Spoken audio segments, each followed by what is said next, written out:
Just when I thought I couldn't find my way out, yeah, I searched the God in me to find my way out. I know it can seem way out, but the Creator flows to and through me from way out. I'm talking way out, yeah, yeah, yeah. See, if you believe in the God in you, it's a better place. Creating the force and the power to live a better. Just know that love and joy and peace is one in all of the same space. That you were chosen just like God.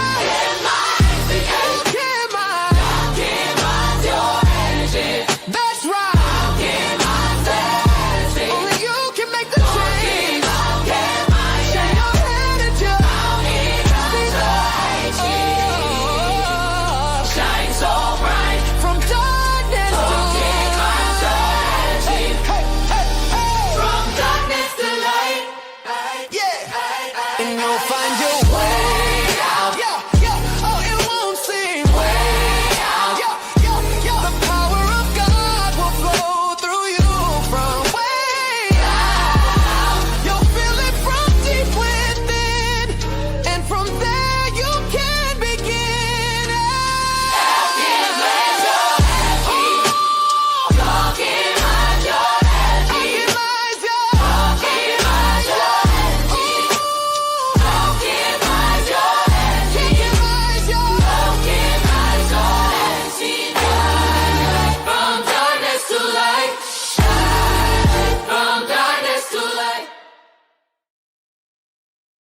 Welcome. This is DJ Genesis, and this is Alchemizing Energy. Man, I have been getting so much information from so many different places. And I got like some shows coming up. Man, Roblox is not the only child's game that is being under fire now. Now they're saying Minecraft has some things going on. So I'm going to be bringing my daughter up again sometime, maybe tomorrow, so that we could discuss that as well. But today, we were going to go over this whole Minecraft. Now there's a whole thing about Minecraft being sued. So that's crazy. So I'm going to be bringing my daughter on about that. But today's show, it seems to me that the music industry that we once knew, the black music industry, is over with. You know, people like Will Smith, you know, Jay-Z, then now L.A. Reid. You know, I'm not sure if we've even been aware that L.A. Reid has a lawsuit right now, you know. And these people were like instrumental in black music. I mean, these are moguls. It seems like all of them are just on the way down. They're on a downward trajectory. I'm trying to figure out, like, okay, why is it that all of these black men that seem to be at the top of the game, I mean, seem to have the world, I mean, billionaire status, you know, like really high up there. It seems like all of them are now under fire. Now, I'm sure that they are not the only ones that have had any kind of a sexual harassment type of a situation, but I tell you what, right now what's happening, they are all getting hit. And I'm not sure what's really going on. I'm not sure it's like just people are just coming out the woodwork, but it is getting hectic, okay? So I'm going to start off with Will Smith, because I'm like, wow, you know, he's getting hit upside the head. Like, I'm like, wow, you know? And so I want to just get into it real quick. Let's just talk about what's really happening in the music industry and what and how it's affecting these black artists. It's crazy to me. It's like, I mean, Will Smith, that's my childhood. That's, you know, that's parents just don't understand, you know, the Will Smith show. I mean, all these different things, Prince of Bel-Air, and, you know, all this stuff. And, you know, Jada Pinkett Smith, you know, Different World. You know, I grew up on these people. L.A. Reid, you know, his music, you know, all the people, all the artists that he even created. It just seems like everybody's getting just thrown underneath the bus. Like, my entire teenage years, childhood, like everybody I thought I knew, they are just looking like a bunch of fools out here. So let's go into what's happening with Will Smith. Let's go. First, it's the whole entanglement shit with Jada and August Alsina. Then his daughter is writing Tupac letters Now this shit. So a violinist named Brian King Joseph, you might recognize him from America's Got Talent, is suing Will Smith and Trey Ball Studios management for sexual harassment, retaliation, and wrongful termination tied to Smith's 2025 Based on a True Story tour. Now here's what the lawsuit actually says. And this is the part that really got people stuck. Joseph claims that he was invited to join the tour after performing with Will Smith. But things allegedly turned dark on a stop in Las Vegas in March 2025. According to the complaint, his hotel room was entered without forced entry, and he found unsettling items that didn't belong to him. And allegedly, among those items that was left in the room, a handwritten note saying, "Brian, I'll be back. Just us," signed with a heart, signed Stone F. A beer bottle, wipes, and a red backpack. A bottle of HIV medication with someone else's name. Hospital discharge paperwork for someone else Joseph claimed he believed someone might return with sexual intentions. So he reported that to hotel security, local police, and Smith's management team. And according to the lawsuit, that's the shit that got him fired. And then he's saying that another violinist was hired to replace him. And Will's lawyer already said the allegations is fake, false, and reckless, but this shit ain't good for Will Smith. But I want to know what y'all think. What do you think, man? Jump in these comments and let me know. This is insane. Like, what is going on in the music industry? I mean, I've already know that, people already said that Hollywood was crazy, but this is getting out of hand. You know what I'm saying? Like, what? Wipes and beer bottles. Like, what was going to happen with the beer bottle? Like, what was about to happen with that?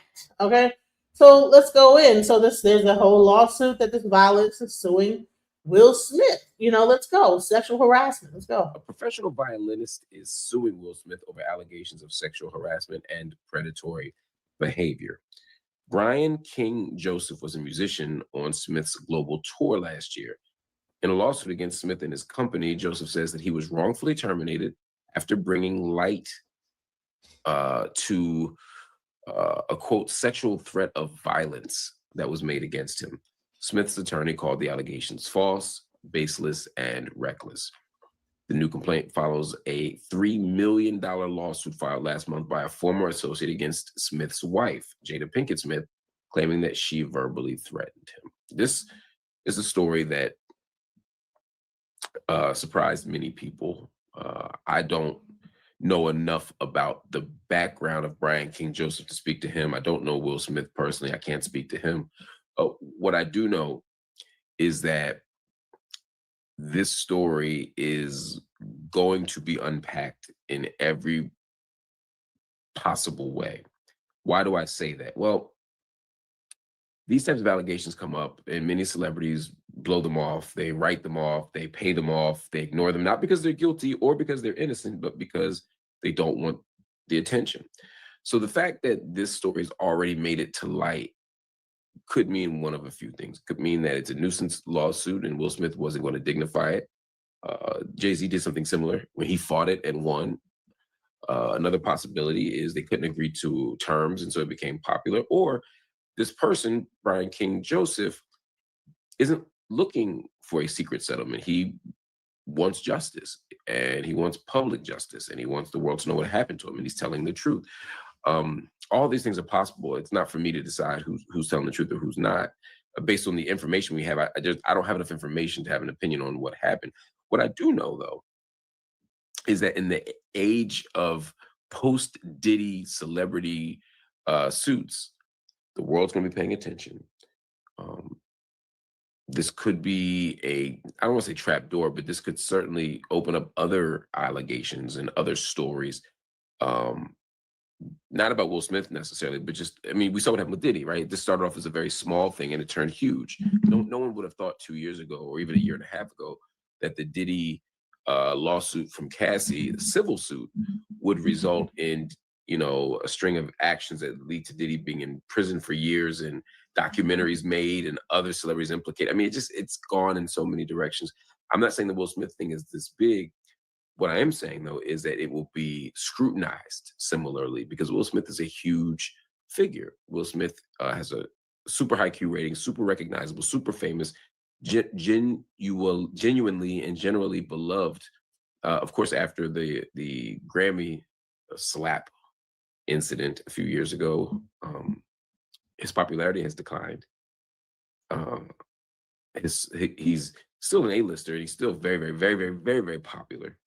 But he's not Teflon, and he's not seen as superhuman and perfect anymore. So that means that people who may have ignored these allegations will be looking at them. Not saying that it's right or wrong, but they will be. So this is a very tricky moment for this to be happening, and we'll continue to follow it. And we're not going to sensationalize it over here, Night School, but we are going to break it down as it makes sense. So stay tuned. As the facts come out, we'll address the facts. And this is crazy. You know what it seems like to me? And let me just put myself. It seems like to me that there is a lot of homosexuality in Hollywood. And what's happening is that people have tried to hide it for so long that now it's become a toxic situation, just trying to hide the fact that you might be, or you might be a little freaky, And it sounds like to me that in a lot of these situations, you have a lot, you have the Tyler Perry situation, you got the Will Smith situation. And what it sounds like to me, you had the people that was coming out about Diddy saying that he was gay undercover. And I remember when Wendy Williams was saying all this, she was pretty much out in the whole thing. But it's interesting now, after the Diddy trial, how everybody's coming out. And there seems to be STDs tied to this stuff. It seems to be like, HIV medication. You're like, what is going on? This stuff is getting really crazy. Sound like really are we really trying to protect the situation that hard that, we're willing to, threaten someone with all types of weird, I don't know. I'm not sure if this guy is saying whether it's true or not, but this is really over the top level of, what is going on. Now, like I said, we all knew Hollywood to have their little freak out parties. I know that, Quincy Jones was known to have, I think he was bisexual. You had Richard, you had like a lot of people. You had what's the guy that owns Arista Records? I forget his name. The main president. And he was known. I heard that he was known for kind of turning young boys out. And I'm not sure how much of this is just the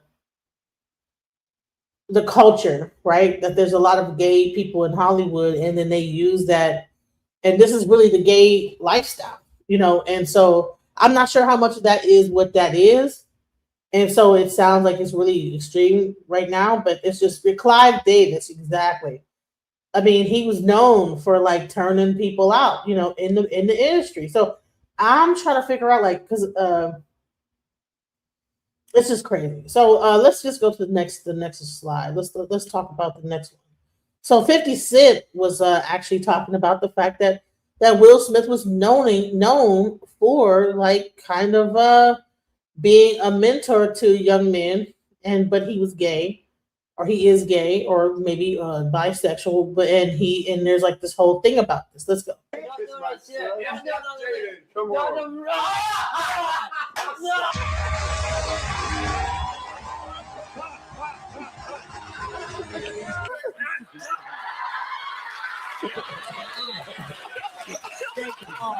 Yaz's mom brought Yaz to Charlie.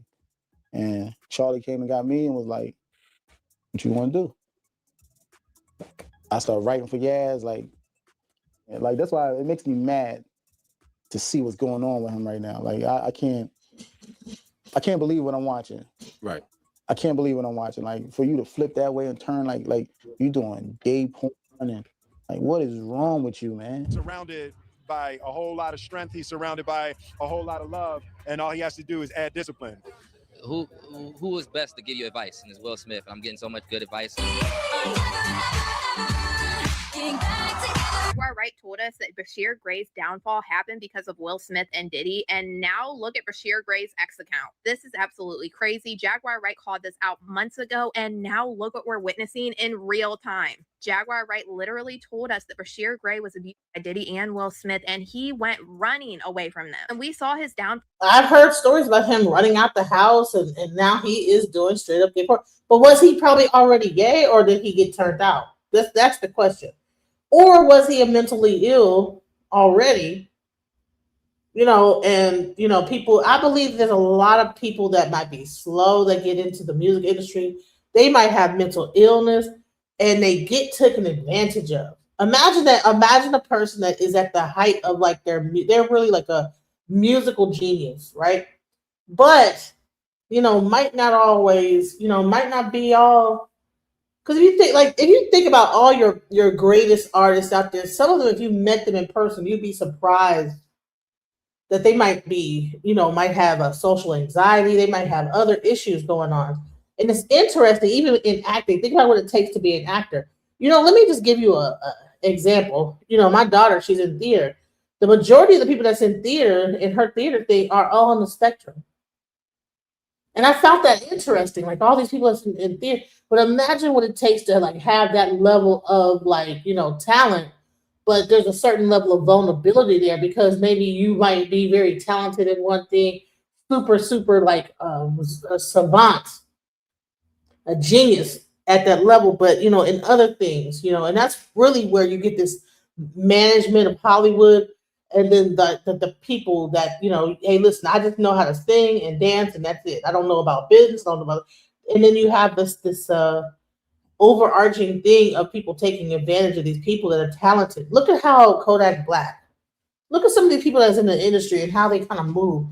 Everybody is not of sound mind in this industry. And what you're seeing is that you see like the people that are at the top seem to be taking advantage of those people at the bottom.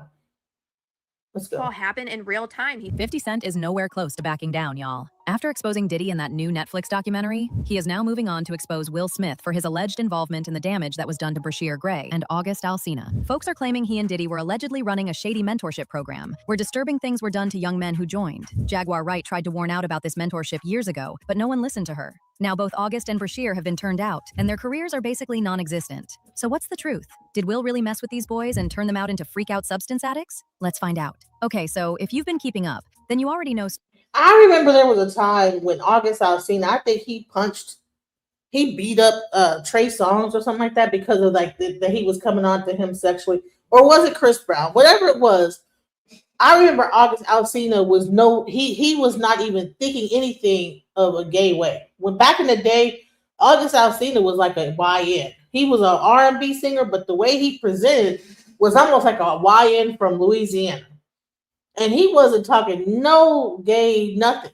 But as time went on and years go by, now all of a sudden he's in a male-on-male relationship. I think it's really interesting how people come into the industry one way and leave out another. This is really crazy to me. Stories have been going around for quite some time about Will using his supposed mentorship program to allegedly turn out young men, including Bashir Gray and Meek Mill. Jaguar first talked about this a while back, and according to her, Will's former assistant Bilal told her everything. Who knew that your husband was doing things to boys and did stuff to your son and you ain't do shit about it? Bilal told me everything. They're good friend who Bilal told me, Jay, he told me that you knew Will was in your child. Yes, he did. Wonder why he left that out of his Tasha K interview. In that interview, he said a lot.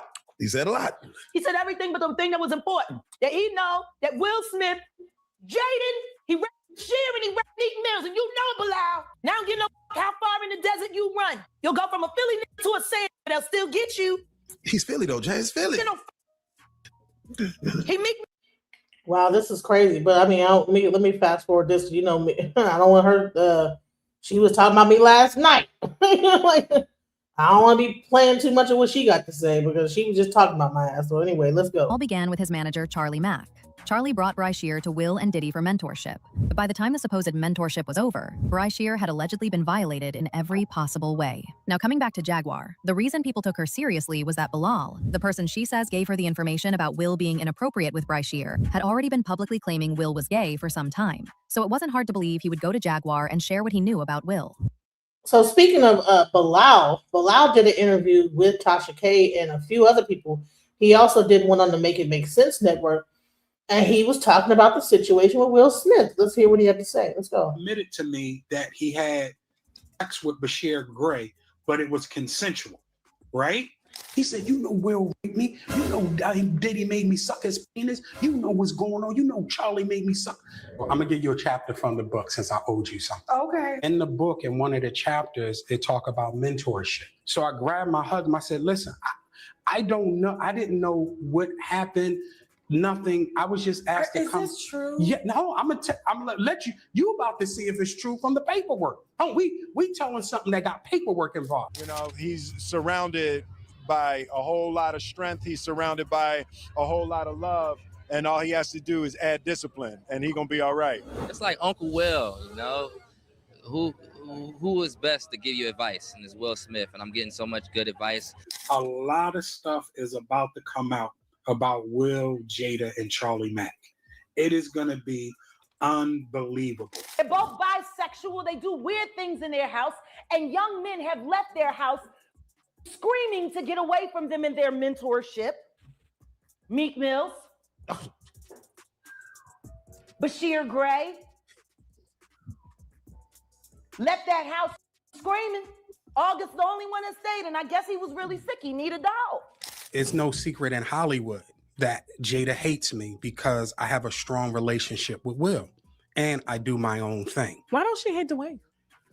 I can't answer that question. Why don't she hate Dwayne Martin? Well, she's gonna love anybody that treats her like she's a god, right? When you're a narcissist and a sociopath like she is, and I'll get into that. You know, but when you lose your man card, that's the only thing I can think of. You lose your damn man card. What is that? What do you mean by that?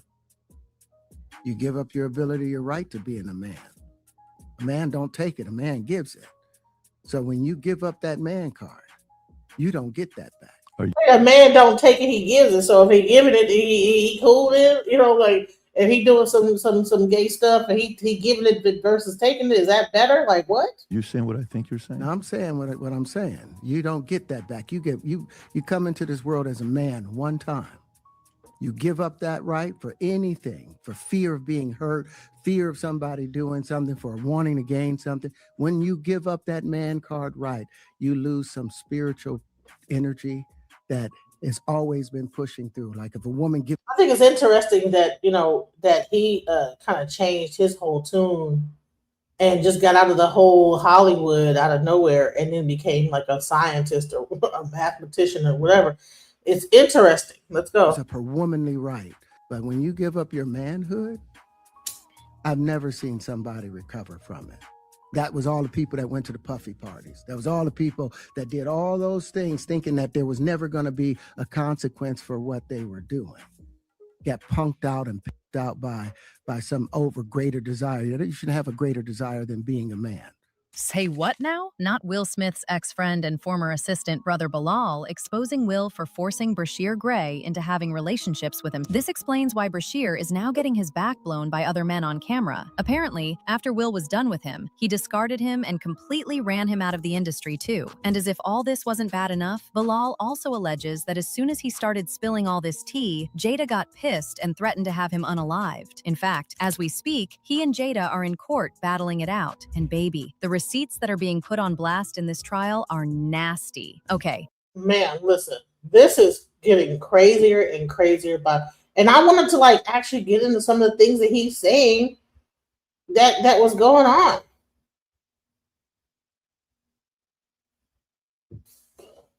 Hold on, let's go in. Let's see if this is the part.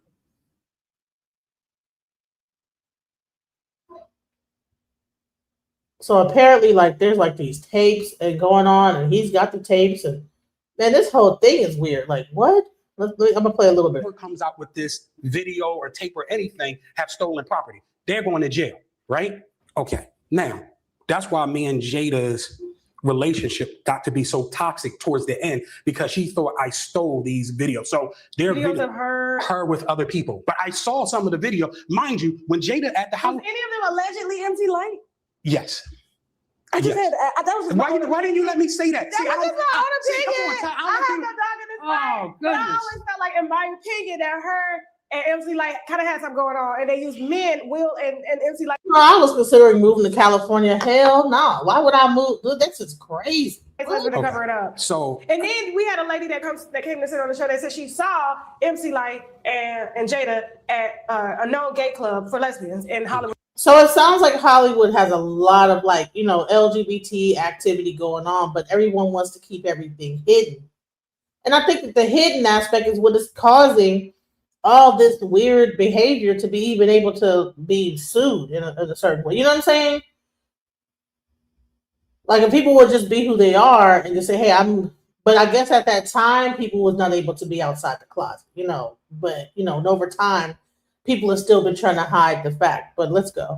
To see the tapes. This is why she think I saw them, and I saw some things that were unreal, and I saw celebrities on the tape. Ooh. So, all right. So let's just say, allegedly who I thought to be on the tape, well, one is a tape, because it's going to come out. So people are going to know. What did you say, Bilal? Tell the winos. Okay. So now there's one tape allegedly who I thought appeared would be, there's Jada with a strap on top of Will.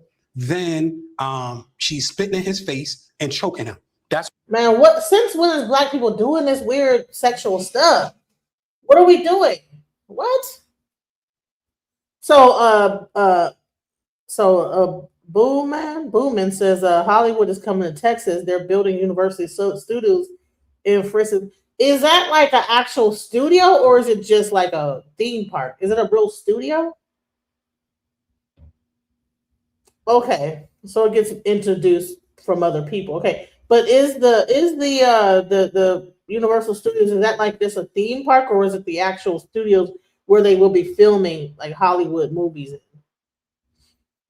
Oh, okay. I thought it was going to be like the theme park. I didn't know it's going to be the actual studio. That's going to be crazy. Okay, but I think that there's so much drama going on in Hollywood and California. They have to move around. That's what it sounds like to me. Let's go. one. Right? So I want people to know when it came out, I'm the first person to talk about it. Okay. Then the other one was Alfonso Rivera. Don't want to talk about that because it ended up being a bloody mess. Right? Now, but let me give you the backstory. Go ahead. About You're telling the winos right now. Right. Go ahead. So let me ask me in court, what did he tell you? Right. I don't know. Go ahead. But it's all alleged Because I don't anyway. watch my interviews back. Right. So go ahead. So it's all alleged anyway. So, and some of it's from my recollection. Okay. So like I said, the Alfonso Rivera thing was a bloody mess. And in that video, he is begging her to stop. Right. And she's telling him to shut up. Right. And on that video. So what it sounds like to me is that Jada Pinkett is a dominatrix. And they seem to be all, there's no way that you'd be in that position unless you were into that type of thing. It ain't like he was forced to do it. Sound like she's a dominatrix and she is pegging him and he's saying stop and she got it filmed and the whole thing, and who knows, this is just sound like some old swinger lifestyle, the lifestyle. Jada had on Timberlands and a fitted baseball cap with the strap. Hilarious. Not a fitted baseball. Do you know how small Jada is? Jada is like, what, 4 foot tall? Can you imagine her with a baseball cap and Tim's on getting it? Come on now, bro. What is going on? Right? And the reason why she got so much hate for Alfonso Rivera is because they dated way before. I'm not even going to say dated, went it out a couple of times together.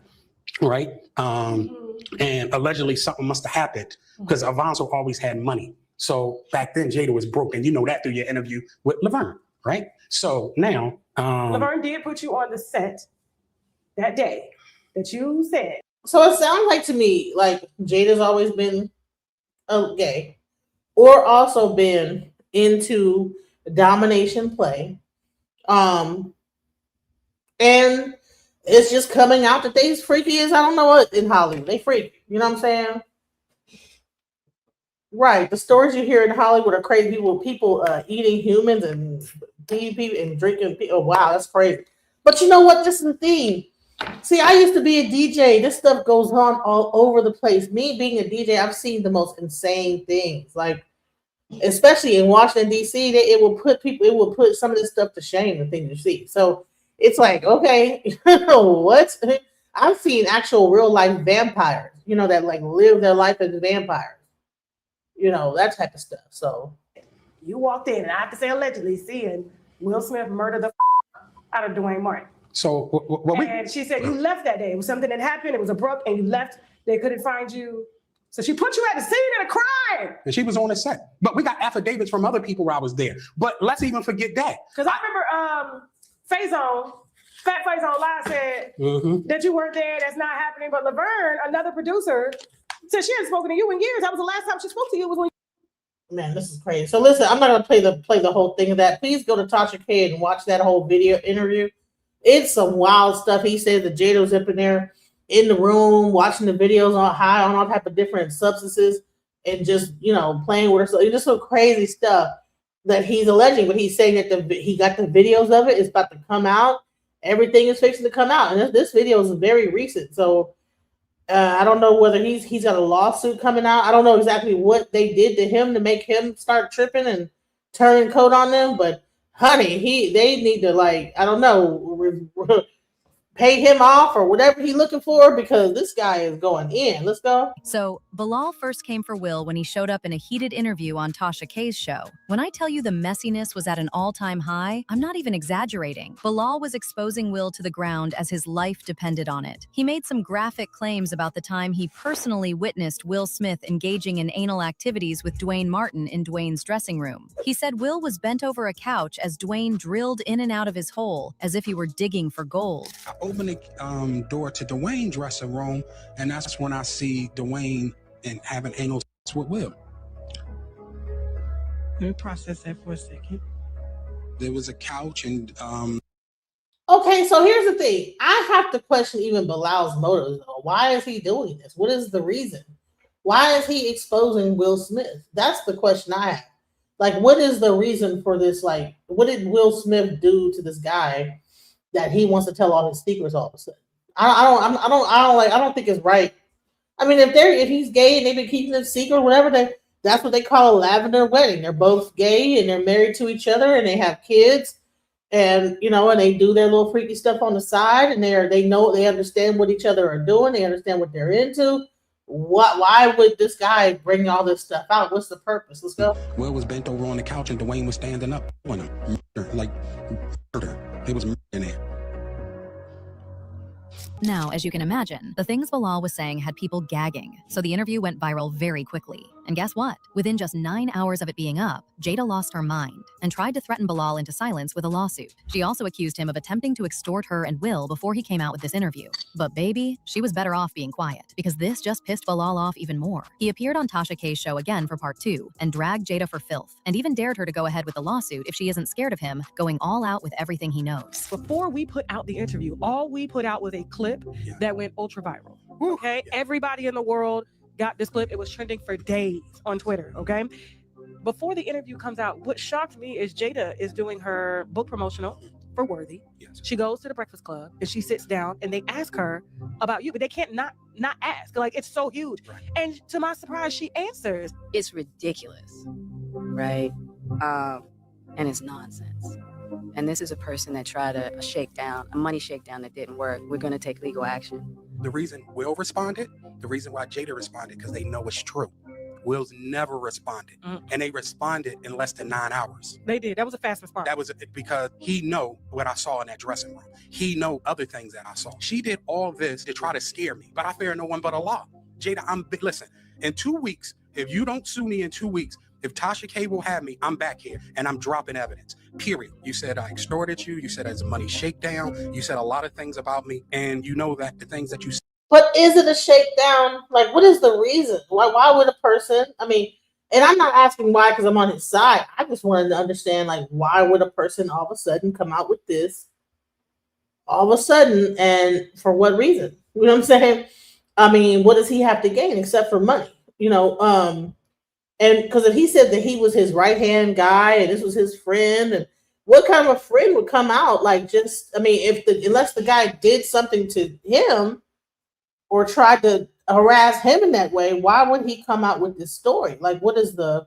Did he see everybody else like talking, and he said, "Well, now it's my time." Will he making less money? Why would someone come out all of a sudden, like when this whole Diddy thing is happening? Why is it now? Why now? You know, because I mean, if you work with this guy for all this time or whatever, why is now the time to?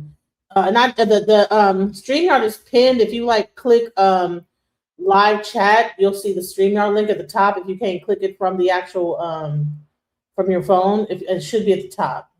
Or you have to like actually oh, he stopped feeding him with his salary. He stopped giving him money. And so, therefore, okay, it makes sense now. Because, like, okay. And that is how, you know what? They said industry rule 2080 record company people are shady. And it seemed like the whole Hollywood is shady. It seemed like if you listen, the people are willing to put their foot on your neck. If you got somebody working for you and you on some freaky stuff and they get wind of it, you better watch out. And it seemed like everybody in Hollywood was on some of the wild, freaky dicky. So let's go. Said were untrue. Let's get into a little bit more of it. Jada runs Will. Period. Me and her at war. I'm gonna put Will to the side. Will is to the side. Me and Jada. I will say this because I know you're watching. I know Karen Tense is watching. Who's Karen Tense? That is her PR person for years. Okay. Right. I know they're watching. Jada, you're a bald head liar and you're a addict, right? You told the world that you were going to sue me. As of yet, and you said you're going to do it swift. It's been over 2 weeks. So Jada, I'm giving you 2 more weeks to sue me. If you don't sue me, this is what's going to happen. All the parties, right? And the men that you hit with dildos, I'm naming names, right? All the salacious stuff that you have done and hurt other people, I'm naming names. You assassinate my character. You say I extort you. Well, extortion is criminal. Like I would be in jail right now if I tried to extort. Anyway, people seem to believe what he is saying. Right. Anyway, that's exactly. I'm like, anyway, like to me, it is extortion. It's like you're trying to get something out of the thing, whether it be fame, whether it be money for these interviews. Something is up. Because I'm like, why would he be the one to come out now about this during this? Why now? Because I mean, how long has it? 40 years of a friendship with Will Smith, and now you're willing to hedge your whole friendship because you stopped getting paid. What is the reason? Welcome to the stage. Do you have any idea about these stories and what's going on? I listened to him in like months ago with the stories that's going on with Will Smith. It's true. He's not lying. And I mean, it just is what it is. The times that we're in with Hollywood being exposed, there's no surprise that that's why even this stuff with Epstein, it just goes to Hollywood too. It's crazy. This stuff is deep. My question is, why is it the black Hollywood people and not the white? Because I'm sure that they got freaky parties too, but you don't hear all of them are hush mouth. I don't know. Maybe the white parties are way worse than whatever black people are. The most thing they can say, okay, Jada was pegging some people. Oh, she's spitting his mouth. But I bet you the other Hollywood parties are probably even worse. They probably cutting up people and getting it in with the. Yeah, the white ones, that's what they do. And they make black people do it too. Because at the end of the day, it's about sacrificing. The Hollywood industry is ran by, they believe in the devil. So you can't say the word. Don't say the J word. Oh, my bad, but the D word. So that's what they believe in. I don't believe in that, but they believe in that, and that's what they worship. So as a result, they made people do a bunch of sacrifices, do stuff like eating feces, drinking urine, just crazy stuff. I mean, taking all kinds of drugs, drinking, spiking people's stuff. That's how it goes, and if you have to do a favor. I've heard about Clive Davis doing that. The parties were so wild back in the day, honey. I heard they used to have just plates of like just pills, and people would, you don't even know what the pill is. You just take it and just whatever's gonna happen is gonna go down. I heard that those 70s parties were just off the chain, and that's where you get because when you start mixing in drugs, you know what I'm saying, you ain't all the way there. Mm-hmm. Especially ecstasy, because I used to be a raver. I used to be in the rave scene.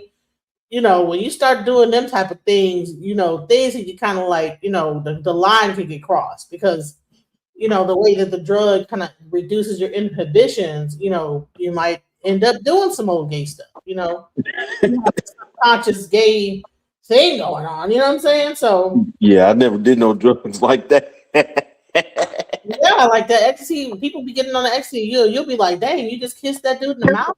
What the heck? Be at the club and you'll be with a real macho dude and then he get on that and you'll be like, what? So, and it was in the rave scene before it got into the hip hop scene, Yeah. We was already used to people because the rave scene was already kind of like, you was already on the fringes of like society anyway. But in the hip hop scene, I mean, it was behind closed doors with the hip hop stuff. See, they used to dress up crazy, like as if they came from a spaceship with shiny, stuff like that. But some people you could tell were kind of zesty. You know what I mean? That did some zesty type stuff in the industry, but it was behind the scenes. We just never got to hear about it. A lot of names were protected in hip hop back in the day. I heard about New York. I heard about some of them parties in New York that would, it would put whatever this thing is to shame. I heard that their parties was off the chain. I've known people that directed movies in New York. I know a lot of people, and that would tell me, man, New York was off the chain back in the 90s and the 80s and all that time. Mm-hmm. Like you hear about people like I call them Africa Bambaataa. That's what we like to do with little boys' bottoms. So Africa Bambaataa is one of them type of people who like to do stuff like that. And he's old school hip hop. Yeah. So it's not changed. It's still the same. That's how you get to make your big break. You have to get on those kneecaps or you have to bend over or you have to get licked or lick somebody. That's just how you have to come up. You have to have something against you, and that's the crazy part. Yes. And do you remember, I'm not sure how old you are, do you remember when August Alsina was like a super, super straight guy? Mm-hmm. I mean, he was getting in the fights. Was he not getting in the fights with people about like whatever somebody would try to approach him on some old gay stuff? He'd be fighting, scrapping with people. Didn't he scrap with Trey Songz? Him and Trey Songz for the longest had a beef with each other about like some old gay stuff that happened. Now all of a sudden he's with a dude. It's like, what? Didn't somebody snatch his chain in a concert or something like that at one point in time when he was normal? Yeah, like August Alsina. Not like, and him, it's crazy to see this whole 360 with him after he fooled around with Jada Smith. Yeah, she turned him out. That's crazy. I think that that's a crazy diabolical thing going there. That's interesting. Because it's not every day that someone who has allegedly been in Will's inner circle is exposing him. I don't know about y'all, but I've never seen a liar get this brave when he knows a lawsuit is on its way to him. Usually people who lie will just go quiet, but not Bilal, honey. In fact, he went on another podcast called Make It Make Sense, and he had even more to say. Everything he said here was him pretty much calling Will Smith Diddy Jr. So according to Bilal, Will allegedly lures young men into his circle by promising them a mentorship. But next thing you know, these men are allegedly bending over and taking it from the back while their careers remain right where it's at. When he is done, he either allegedly passes them over to another industry executive to have their fun with them, or uses his power to silence them for good. He even said Will literally admitted to him that he SA'd Bryce Shear, and apparently there is paper to prove that the alleged SA happened. Long story short, when I'm in Chicago, this guy's acting erratic. Like, I mean, crazy. He's getting stopped by the cops. There's male prostitutes involved. There's mental illness involved. There's drug use involved. And I'm really trying to see what happened to this guy. And one day he said, you know what happened. You know that Will R-worded me, or however y'all kind of say it on YouTube. You know that Diddy assaulted me. And you know Charlie Mack made me suck his private part. Right? And I'm like, whoa, this was a full admittance. And he's going, and I'm like, I didn't know when. Why did they do that to him? And then now he's like, he has no career. Why would they do this to a person? Like, he was on his way up. He could have been I don't know what he could have been the next thing of, but with that whole series that was going on, he probably could have put out an album. Why would they just destroy this guy like this? Like, what did he do? He probably just kind of lost his mind a little bit, or maybe they said something to him and he probably threatened. And then they threatened him, and he probably got paranoid because they're powerful people. That's how the industry goes sometimes. So A12 said that they lie about this too, false allegations. I don't know. Like, why is he out here the way he is now? Like, what is going on? Because how'd he go from being like this to what he's looking like now? Like, it's crazy. I mean, he's on Twitter looking wild. You know what I'm saying? What is going on? He's in the corner, balled up, snot, so much sweating and pain that blood is coming from his nose, right? And this is me and him in a conversation. And he was like, please don't tell him. Please don't tell him, right? Will admitted to me that he had sex with Bashir Gray, but it was consensual, right? So I'm like, okay, so now it's starting to make sense because I would have never believed that the way this guy's acting, something had to happen. So now, Will told me this is going to be in paperwork and everything, right? So when Will told me that he did have sexual intercourse with Bashir, he said Bashir did ask him to stop. Will said he finished, completed the act, then stopped. Right then and there, when a person says stop, that means stop. Period. So I do believe. Hold on, but here's the thing. Here's the part that I look at him kind of funny. You're complicit, sir. You get an allegation. The guy's up there crying, snotting, blood coming out of his nose. And then you go to the guy that's being accused and he tells you, yeah, it happened and I finished him off, whatever. And you're like, oh, okay. All right. I just trying to make sure. Like what? Like that part I can kind of see like as not being true. Because why would somebody admit to raping somebody?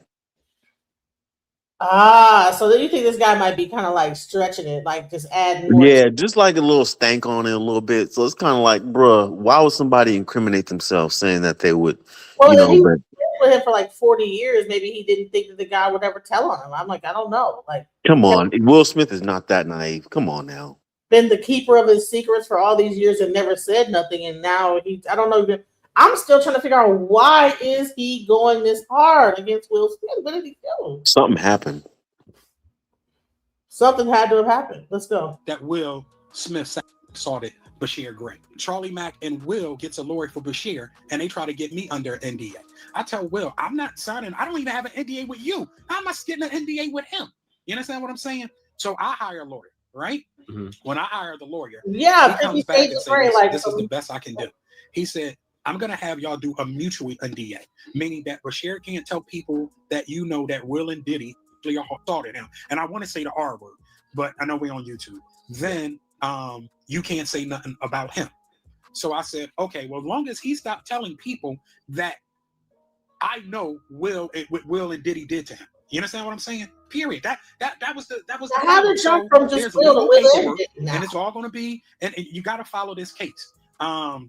How did it go from just Will to now Will and Diddy? You know, it's like what? Ooh, what that one show? Does Diddy have anything to do with that boy's show that he was on Fox? I don't know. Were they executive producers? I don't know. What was it called again? Oh, God, I forgot. Kind of about like Diddy, wasn't it? Like that whole. I don't know. What was like that whole? What was it called? Somebody in the comments will have it. What was it? Empire, right? Was Will Smith and P. Diddy, were they both executive producers of Empire? Like why would they even be involved? Like did they just see him on there and was like, yeah, fresh meat, let's go. You know, like how did that even but you know what was crazy is I think the same thing happened to Will Smith with Quincy Jones. Ding ding ding ding ding. Because didn't he have to do some more wild stuff in a movie, you know, after he hooked up with Quincy Jones to get Fresh Prince of Bel-Air? So is this like a whole passed down, like, Even when you think about that movie, I think what is it called? 6 Degrees of Separation. He wasn't acting. He was not acting. Oh no, that was him. For that whole thing by getting, you know, done up in the movie, didn't he get like a big praise for that? Yeah, he was basically a fraud, but he was like a homosexual fraud, and yeah, he wasn't acting. Shoot, that's him. Listen, we need to. I might do a movie night and rewatch this movie 6 Degrees. I might do a Discord and invite everybody to watch this movie 6 Degrees and have a discussion about this because this is something interesting that's been going on in the Hollywood industry that people really talk about. Like we're just seeing the aftermath of it and how people have continued to behave this way. So he says, yeah, they're trying to push a lot of elite black men. All of a sudden, you didn't notice Tyler Perry, Will Smith, not to bring up 50 Cent's work. Yeah, it's interesting. I'm trying to figure out. Why isn't 50 Cent talking about himself? Yeah, Because he's done some weird stuff too. yes, I'm pretty sure. a gay man, and so was Brashear Gray. Brashear Gray was Brashear Gray already gay, and he just got kind of taken advantage of. Come on now. I doubt that boy was like that. They took advantage of him. So he says, okay, the TV show Empire was created by Lee Daniels and Danny Strong, who developed the concept together with Daniels directing the pilot and Strong co-writing. Okay, all right. So it's weird seeing people push this narrative and not using critical thinking. Hey, listen, you're more than welcome to come up here and if you hit the link at the does the pin link work better? Because I did put the link in the pin. If you're only seeing the top comments, hit the live comments and you'll see the link at the top. I would love to hear what you have to say about this because I'm like, this is crazy. And you know what Lee Daniels is? Come on now. Right. None of the rock groups have any scandal like this, but they was wild. You already know the rock groups. Come on. Metallica and all these people, you don't hear none of their dirty laundry coming out. And I'm sure they had way worse stuff going on. Oh yeah, wearing makeup and long hair, really. Right. Twisted Sister. We know what that was about. Why do you think that it's only the black people? Do you think it's like to try to get their money? Because it seems like right when people like are hitting at that billionaire mark, they start to all these people like come out and start saying I don't know. It's really weird. Yeah, on the front end, it's like that. There's a front end and a back end. On the front end, it's like what you said. Then on the back end, it's like, okay, well, black people's minds, the way we work, you know what I'm saying? We could influence a lot of people around the world. So And said, listen, I need you to go against Will Smith. And then they have to hire lawyers and go through the court. And now their money gets to dwindling down. It's almost like you can go in. This is a situation that seems like you can go in, you can get a certain level of power, you get a certain amount of money and prestige, but right at the end, at a certain point, if you don't get out of that stuff and take your money with you, honey, you're gonna have a downfall of like no other downfall. I don't know if they're using witchcraft or whatever they're doing, but it seems like all of the people that went to the top had this really crazy downfall that's happening on them. Yeah. There was a guy who was talking about this company, a Ford Weaponry Company, and he was talking about Michael Jordan, Bill Cosby. By using their own people, they're using their own black people. Guns N' Roses, no scandal. Metallica, no scandal. Kiss, no. And you already know they was probably wilding out. You know what I'm saying? Come on now. Oh yeah, and like I said, this white guy, he said that Bill Cosby, who was Michael Jordan, and I think OJ, they tried to invest in this company called Ford, but they made weapons, and as soon as that happened, all hell broke loose on each of their family members. There's something going on with this. I don't know. It's interesting, to see this guy going this hard. He was his friend for 40 years. Like, was he like an agent, like a CIA? Was he a handler? How? And then he got the call, like, okay, now it's time to, I'm gonna give you like 10 million to just go hard on the situation. Great point. Something just don't seem right. Something ain't right. Because if Jada Pinkett wants to tag dudes and stuff like that and jay off to and masturbate to videos, why is that everybody's business? I'm sorry. You know what I'm saying? If you probably put a camera on half people in America, you probably gonna see some wild shit. You know what I'm saying? So why is it that this guy wants to do this? Like, I don't understand. Let's go. All that's coming out in court. And since we are on the topic of Will allegedly using mentorship to trap these unsuspecting men, let's talk about Brashear Gray, because it's been rumored for a long time that this is what he and Diddy did to him too. And to make matters even worse, Brashear's tricking mom Andrea was allegedly in on it too. So the story goes, Brashear's former manager back in his days on Empire, Charlie Mack, supposedly got approval from Andrea to hand Brashear over to Will and Diddy for career mentorship. This made sense, because at the time, Brashear was actively pursuing both acting and music, so having two of the best in both worlds was exactly what he needed to get ahead. Even Brashear thought the same thing. From the interviews he did at the time, you could tell that he really thought Will and Diddy were going to get him to the next level. If you were to tell him about it after Will and Diddy were done with him, he would turn into a raging substance addict and start sleeping with men on camera for chicken change on Twitter, he would have. Bro, what? Do you see that picture of him? Do you see how he looked after they got through with him? That Like, makes sense what now. is going on? And his mother, and here's the thing, you see the same thing with Aaliyah.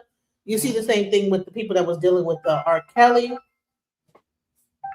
And it seems to me like the whole thing is just like these parents don't even have no idea what they're getting their children into. You know what I'm saying? These parents are bringing their kids into Hollywood, and they're like, oh yeah, work with my son, Will Smith, P. Diddy. Yes, go ahead. And next thing you know, their son is up there, get.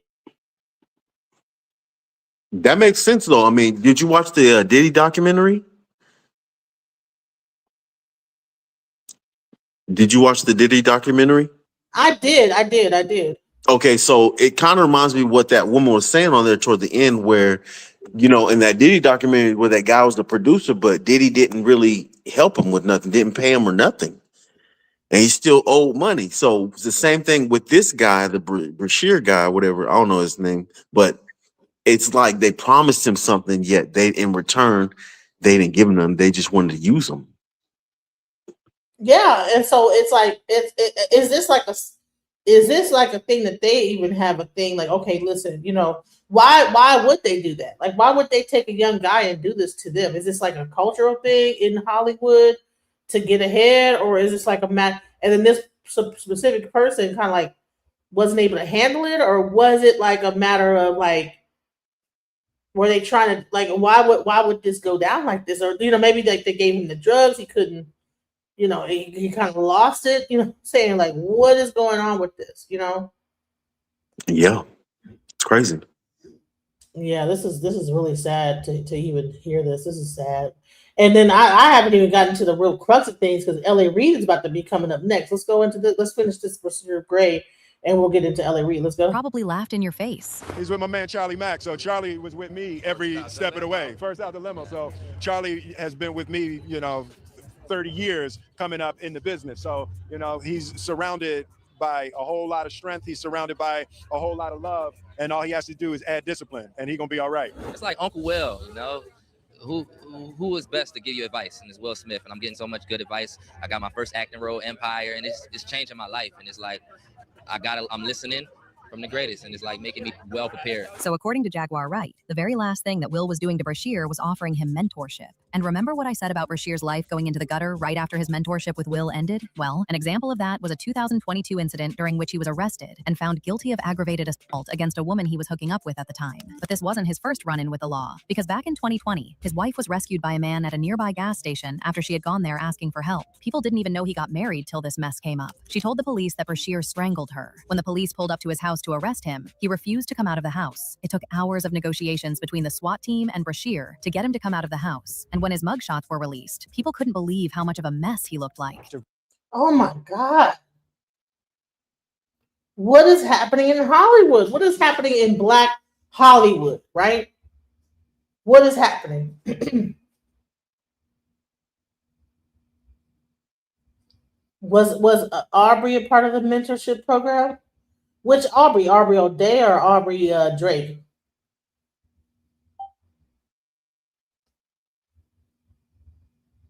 Usher was living with this whole thing. Is just when you look back at everything, it's like, what is happening? What is really going on? Was this like a whole buck breaking situation? Lord says there is no Black Hollywood.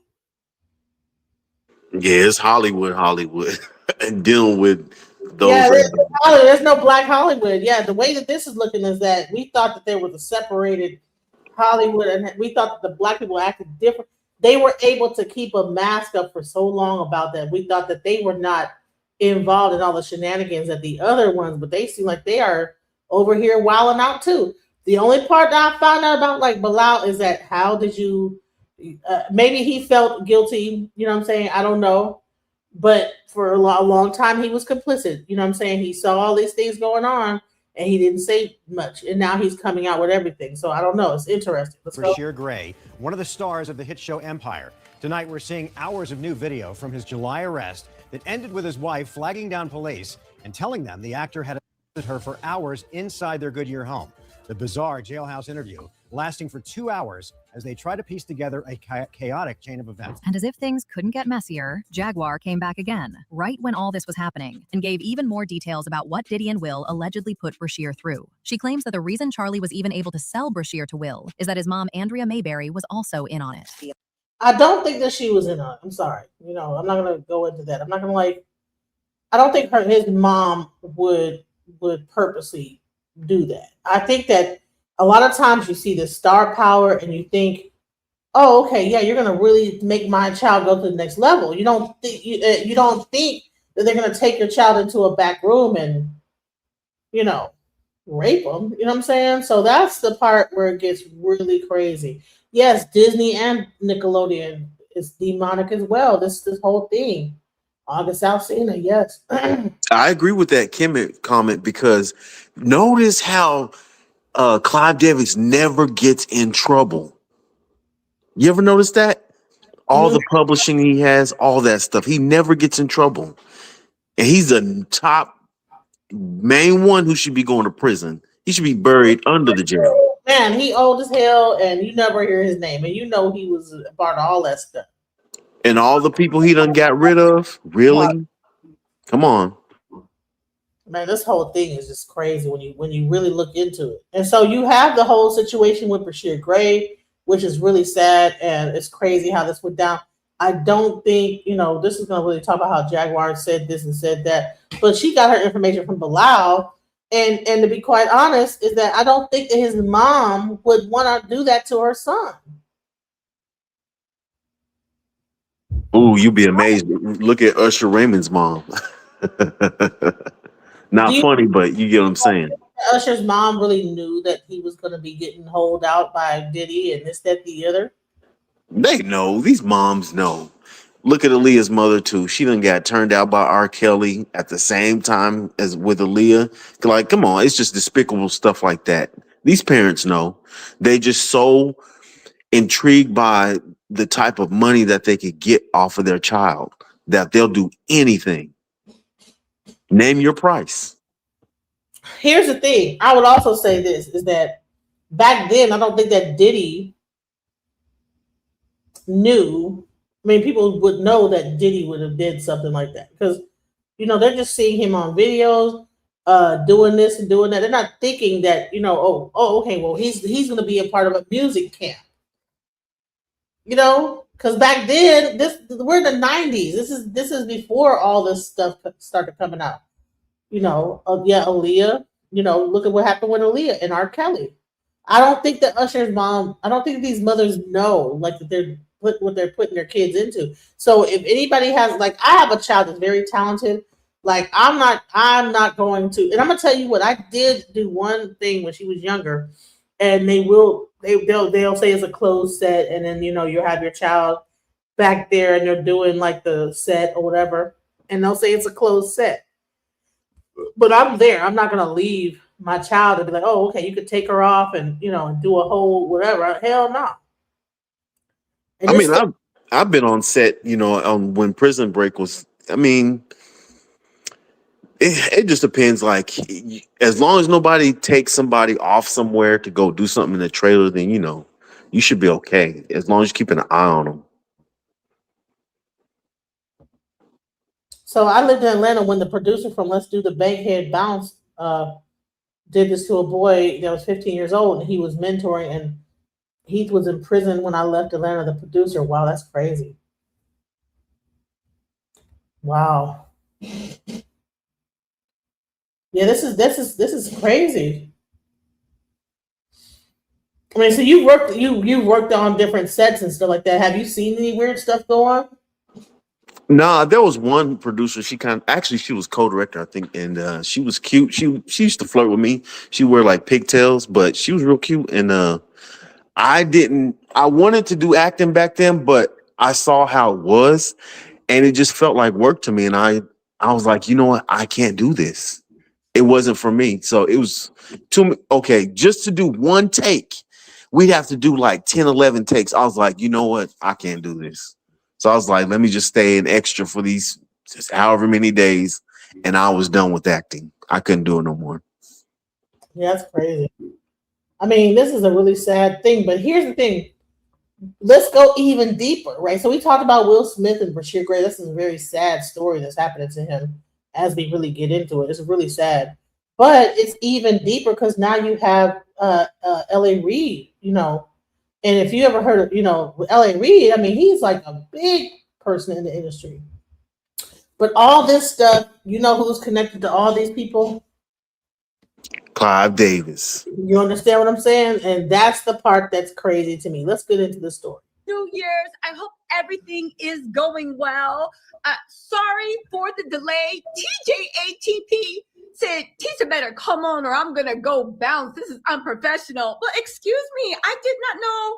I did not know I was clocking in for work, Miss Mamas. I thought we were just coming to chill and hang out. I didn't know that y'all was literally saying that. Okay, let's get into it. She got to do her intro. Let's go. Because he was dating Kim Porter. On top of that, blocking energy, I don't like. You don't even gotta give them a timeout. Disrespectful, knock it off. Y'all like, right? Okay, so where do we start at? Okay, first, do you want to start with Diddy or do you want to move into L.A. Reid? Let's start with Diddy because L.A. Reid is going to be a doozy and he ties into Diddy. And remember Shakir Stewart? I did a deep dive on Shakir Stewart about the way Diddy brutally beat him to death in a hotel. Well, not to death, but he brutally beat him in an Italian luxury hotel with a chair in the lobby and basically left them for dead so much so that Shakir Stewart's mom was begging him to leave the industry. Now, see, here's the thing. You know, these mothers, I don't think the mothers, and here's another thing. I think that too often, because the boys are boys, we will be quick to leave our sons with these people versus worse than we would do with our daughter. We need to treat our sons just as sacred as we would our daughters because they could get violated just as much as a female could. But when a woman's going to have their mom, I mean, I don't know any, I mean, except for Aaliyah, and a few of the people that was with R. Kelly, I don't see too many moms willing to like just leave. You know, Ashanti's mom been there the whole time. You know, I think even Monica's mom. You know what I'm saying? Monica, the singer. I don't think that these moms are leaving their daughters with these industry people. But you see it so often with Justin Bieber. You see it with Bow Wow. You know, and Usher, and these mothers will leave their sons to these men because they think because they're probably single mothers. And they think, oh, okay, you're going to get mentored by a male. You know what I'm saying? And I think that's like the biggest way that they're able to really do this to these young men. Agreed. By the way, she kind of looked like a healthy Lark Voorhees, huh? Yeah. Shakir Stewart was dating Kim Porter. People say that argument and the thing where he beat him bloody was because he was dating Kim Porter. On top of that, people say that same weekend of the wedding, that's when Kim Porter's nose got broken. Do you know whose wedding that was? L.A. Reid's. It was L.A. Reid's wedding. But there's hold on. Am I still frozen? Am I still? People also say in that same wedding that Kim Porter, not in the wedding, but afterwards in that same weekend, that's when Kim Porter got her nose broken. Now, that was L.A. Reid's. Exactly, like B2K. And that's another group. See, all these little groups, even with the Pretty Ricky guys, all these groups, these mothers will leave them to one main producer. And the guy will be like, oh, yeah, I'll take care of your son. And he will take care of him, all right. It will turn into a whole nother thing. You know what I'm saying? And here's the thing. Boys do not tell. Men do not tell. I do not tell. That means they're easily victims. They will not tell. Embarrassment. And that is the sad part. We need to protect our young boys, our young men. And it's been so, and what's sad about this is this has been going on for so long with the single mothers, you know, because there's got to be a thing where they're you have a little boy, he's talented or whatever, you bring him into the industry and he gets taken advantage of and he probably never tells his mom for years. Odell Beckham and Justin Bieber into YouTube. Oh man, that's okay. I'll look into that. That's what happened with that. Can you type that in? Because I'm trying. I'm gonna play this real quick. Let's go. Flooding. Now the funny thing is, Shakir Stewart was an executive for Def Jam. He had a meeting. Okay, he had a meeting with L.A. Reid, and the next day he was gone by a bang bang to his head, and he was put to sleep permanently. I don't mean to disrespect his memory. Listen.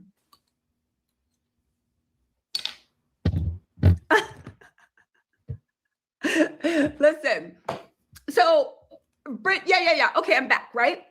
So he died under mysterious circumstances. Okay, L.A. Reid was Diddy's daddy. Lots of people call him Diddy's daddy. Why do they call him Diddy's daddy? Because when Diddy was first coming up, through the City College mess, through all that mess, through everything that was going on, a lot of people felt like something was actually wrong, right? A lot of people actually thought that something was wrong with Diddy. L.A. Reid not only stood by Diddy, he fostered Diddy, he poured money into Diddy, but he also poured money into the bad boy lifestyle. L.A. Reid was around when the Cassie thing happened. L.A. Reid was around when Bad Boy was in its prime. Now here's the thing, L.A. Reid, not L.A. Reid, but Russell Simmons did escape accountability for a minute. He will be held accountable, okay? But it is important to actually know the person. And that, you know what, and that is the reason why I put this title on this video. Is the Black music industry done? Everyone at the top, Will Smith, Russell Simmons. I remember Russell Simmons, he had the Simmons card or whatever it was. He had all these things going on. What happened to his empire? Listen to the music. Huh? Listen to the music. It's been done. It's cooked. Nobody wants to listen to gibberish. Come on, stop. It's been done. And in the end, you know, that electronic sound. And what's crazy is it's weird that T-Pain didn't even realize that he created like the end of music when he did that vocoder thing. Because now like AI is singing better than anybody. AI is killing it. It's crazy. Yo, I've been listening to some AI that's created like 80s funk and all that, and it's crazy. Timbaland did a whole deal with Suno. So, and then now they're creating AI people. So it's almost like they got to get rid of all these moguls right when AI is about to take over. I think there's a bigger plan here that nobody is seeing. They're getting rid of all the old guard of the industry, and then AI is going to be the new wave that this AI music. And guess what? They're trying to make it so that they ain't gonna pay nobody to do nothing. It'll be all computers. And if you don't own the platform, then you don't own nothing, you know? And all these songwriters, I mean, think if I go on Suno, there's so many people that's putting their little songs in. Everybody's a songwriter now. Oh, if wow. you don't rhyme two words together, you can put out an AI song, you know? Wow. Didn't know that. Yeah. You know, the world rhyme about 2 or 3 words, honey. AI will finish the song for you, you know? I can respect instrumentals not made by AI. Yes. Roger and Zap, they did start it, but you know what? T-Pain is the one who made it popular. And so what happened is that you had everybody using that vocoder, that sound.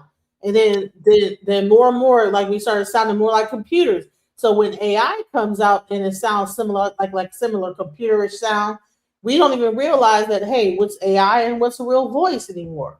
Stevie Wonder was one of the first ones to use it too, though. But he did it on a talk show, and he was singing, what was it? They long to be close to you on it. So yeah, I mean he was actually one of the pioneers too, Stevie Wonder. Right. Okay. So, but did he use the whole, like, what's it called, auto tune, or did he use the vocoder? He used the vocoder, but with the thing you put in the tube. Oh yeah. So you had to be able to play the piano. Yes. And sing at the same time. You couldn't just get up there and just be like singing, and the computer just do it too. You had to be able to like hit. Yeah, he had to play the notes right in your head and on the keyboard. Yeah. So there was a certain level of a talent that you had to have to even do the vocoder. It couldn't just be you up there vocoding and it's gonna sound good. You're gonna sound crazy. So this is where everything is going. This is gonna like change the way this happens. Is gonna change the whole music industry. Because you're not all these like people from the '90s are gonna look like terrible, and people all this like having a record deal and all these like because like what it own Diddy owned iHeart, right? What did he own? Didn't he own iHeart or what did he own? What was it the thing he Chat owned? might know. Was it Chat. iHeart? Not no, iHeart Radio is owned by Viacom, but he owned his thing, and then you had Jay Z who owned the other thing, and that was how music was. People were getting signed 360 deals and all this Live Nation and all this stuff like that, and to get control of the artists. And guess what? Who knows that these people behind their backs didn't sell their voices to Suno and these different AI companies because they don't own their own likeness anymore. And so now you have all these AI companies out here sounding just like certain people. And that's another thing. Some of the AI is actually copied voices of real singers. Honey, all of AI is just a copy. And I'm not sure if these singers are going to even know that it's their voice that's being replayed, Yes, exactly. I could play a song right now that I did in AI, and you will be like, "Dude, what is that? A real artist?" Yeah, I heard a song about a year ago. It was from AI, but it sounded like Thelma Houston. So I'm like, hey now. Honey, I've been writing up some songs in AI, and I'm like, man, this is crazy. Whose voice is this? I know that they're taking and stealing a voice from a real artist and refactoring it. So let's get back into L.A. Reid. So now you have all these people that were like the marching guard of the music industry, and they're all getting taken down. Why is that? Let's go. Responsible for, remember, everybody was like, how can the government just create a one person RICO? Okay. Where are the record executives? Where are everything that did it? Where's everything that came through? I'll tell you where the executives are. The executives were, let's start with L.A. Reid. All the men of hip hop, right? They are now being held accountable in this time of Me Too, and it is not going anywhere. I have receipts for what L.A. Reid did to Justin Bieber, what he did to Usher, what he did to the women in the industry, and I have the court documents about what he did to Drew Dixon. Everybody says, where's everybody else? They need to be held accountable. We found the receipts. We have the court document. Cassie lined it up. Drew Dixon is set to end a dynasty of what I believe are men abusing their power and just being general weirdos. Just being general weirdos. The time has come. Okay, so where do you guys want to start, right? Let's start actually with Diddy. Let's start with Diddy, okay? Now, first thing that needs to come up with Diddy, where I'm saying Diddy is done. Where do I start? I feel like I need my pen and paper right now because I'm trying to watch a million screens. I'm trying to make sure this screen doesn't freeze again because I don't know, it's hating on me, right? I guess I'll just watch you guys' chat. If anybody says it's frozen, hopefully I will see that in the chat, all right? So anyway, back to L.A. Reid. Okay, so let's start with Diddy and what's going on with him criminally. See, here's the issue. One of the reasons why Diddy is out there still barking, big and bad. Oh, I'm going to do this. Shut your like, if you don't go convert to the Nation of Islam like everybody else, read a book, get in the gym. I can tell by that belly, that insulin is high. Get in the gym. Go find a way to pass your time. But one of the reasons that Diddy is barking so big and bad is for obvious reasons. See, when Diddy was first in New York a while back, I was the first to report he was in New York trying to quiet witnesses. People said I was a liar. They said he was so. It came out that he was in New York. You know why? Because he got arrested in New York. For what? Witness intimidation and obstruction. See, why Diddy is on the outside, people that are afraid of Diddy, what it says, people that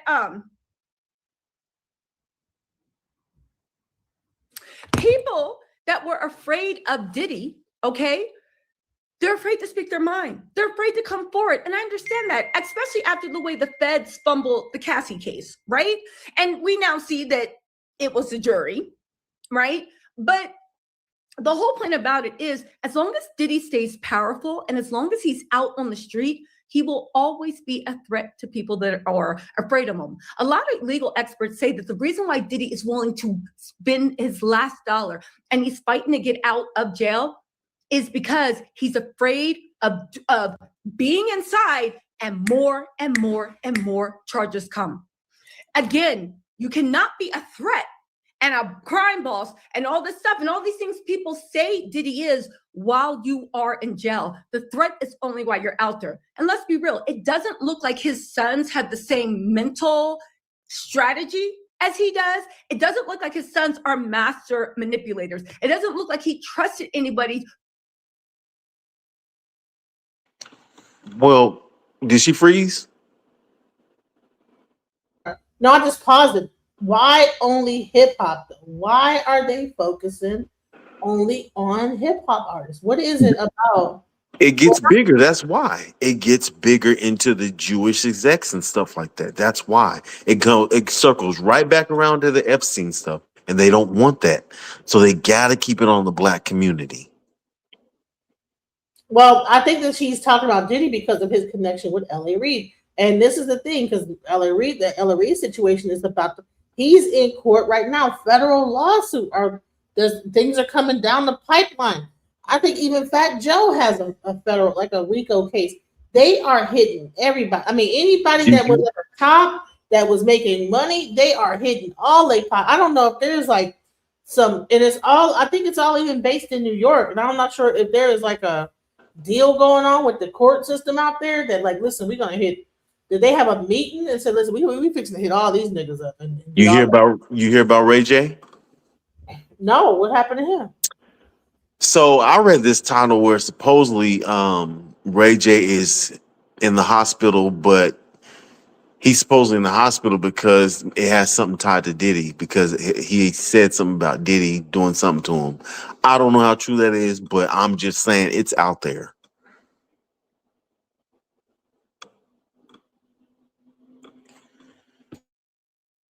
So you think he's still calling shots from jail? Oh yeah, for sure. He's got to be. If Ray J is in that condition the way he is right now, That would be crazy. allegedly. Yeah, because that would be crazy. Because why would he be doing that and risking his freedom even more? How much longer does he have in jail? Or is he in prison or jail? Where is he at right now? Is he in prison? I think so. But yeah, Diddy, they have stuff where they can put in your drink or they can just touch you with that goes through your bloodstream, and you can end up getting like some type of pneumonia situation and just take you out. Yeah, that's correct. Like it's a lot. Toxic plants. Well, I know that there's the burundanga, aka scopolamine, that they do on people. I know about that. Oh yeah, and the stuff that he did to Albie Shore. Yeah, that's crazy. So, anyways, this is getting really heated up, guys. And please hit the like button. I normally am talking about FBA and all this other stuff, but I think that this is a notable thing because this is all the old guard that are being taken down. And I think it's a money transfer. I think this is a transfer of wealth onto, what they gave them. God giveth and God taketh away. That's what I think is happening. Let's go. To actually teach them the family business or even a friend. There is no heir apparent. What does that mean? There is no muscle on the street, right? That if they know Diddy is going away for a longer while, we'll keep quiet. Why is this important? Well, there's a couple of things coming up on the front. For one, remember that Keith D trial? Of course you do. For Keith D and honey, they must be hitting her little channel. Anyway, every time I start talking about this, it starts acting up. They just don't want to see me be great. And that's a shame. She's getting reported. Everything that she's saying, her channel's getting reported. That's why she's freezing up like that. But that's what's crazy about this. This stuff is deeper than we even thought. I don't know. I don't know I don't know whether they're trying to, because now if you give a person a valuation of $1 billion, right, and they put that stuff in the stock, but then you arrest them. Can you get access to their money if they get like a federal charge? Like, are they able to wipe their bank accounts? Is the court like instantly like this is like a conspiracy that goes deeper than just like the music industry? This might be even the court systems that are just like, you know what, this is how we're going to just get this money into the court system, or somehow take their money and funnel it back another way, you know? Some of them probably do that, but what these people usually do, they have it in somebody else's name that they can actually trust, or have it in like some type of name where only alias name that only they have access to, so that way they can't steal their money. And they can just come back to it, That's just how some of them do it. Oh, okay. Well, you know what? I don't know all the details of the music industry. To me, it just seems like something is up with this. It does not make any sense how everybody's getting hit at once at the same time. All right, you guys, I'm back, right? So anyway, when it comes to hold on, let me make sure my YouTube screen is going well. Okay. So anyway, this is a technical difficulty. It's not me this time, guys. It is actually, what do you know? YouTube. Okay. It says it's excellent connection. Hold on. Can y'all see me yet? I think y'all can see me. Where are we at? Y'all can see me. Okay, good. All right. So anyway, no, hold on. Let's get into this. Hold on. She's gonna have to go to TikTok Vegas. sometime. And also, he had meticulous records of they hitting her. They hitting her. Where the cars were rented from. That car that was used allegedly, and this is what the Nevada PD is investigating right now, was rented, and the registration for the rental was in Bad Boy's name. They took all of the stuff they learned from the Diddy documentary, and people are saying that the Nevada PD are actually looking into this. Now, what do we have to substantiate that? Well, think about it. Kurt Burrell's trial was supposed to be going on, not Kurt Burrell. Keith D's trial was supposed to be happening right now. Instead, what do we have? The trial has been delayed till I think June or July for no reason. People are saying that it's because the investigators are looking into this. Again, people are less likely to talk when they see that Diddy is still on the street. A lot of times with dangerous people, or people that the government thinks are dangerous, once they're in jail, they start getting charge after charge after charge. I mean, for God's sakes, look what happened to Suge Knight. Now, hear me out on this too. An interesting thing happened.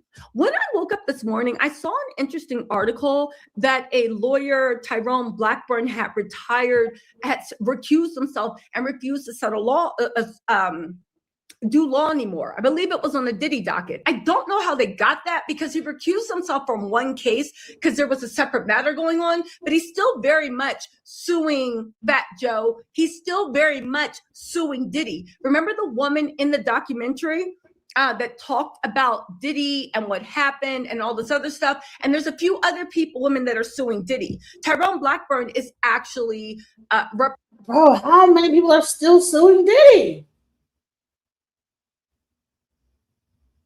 People are saying it's a distraction. It's like, bro, like, no, I'm trying to explain to y'all that this is like, okay, y'all saying it's a distraction. But what I'm trying to tell y'all, there's something going on here. There's something to this. Okay? Because I don't hear no one talking about this LA Reid lawsuit. Nobody.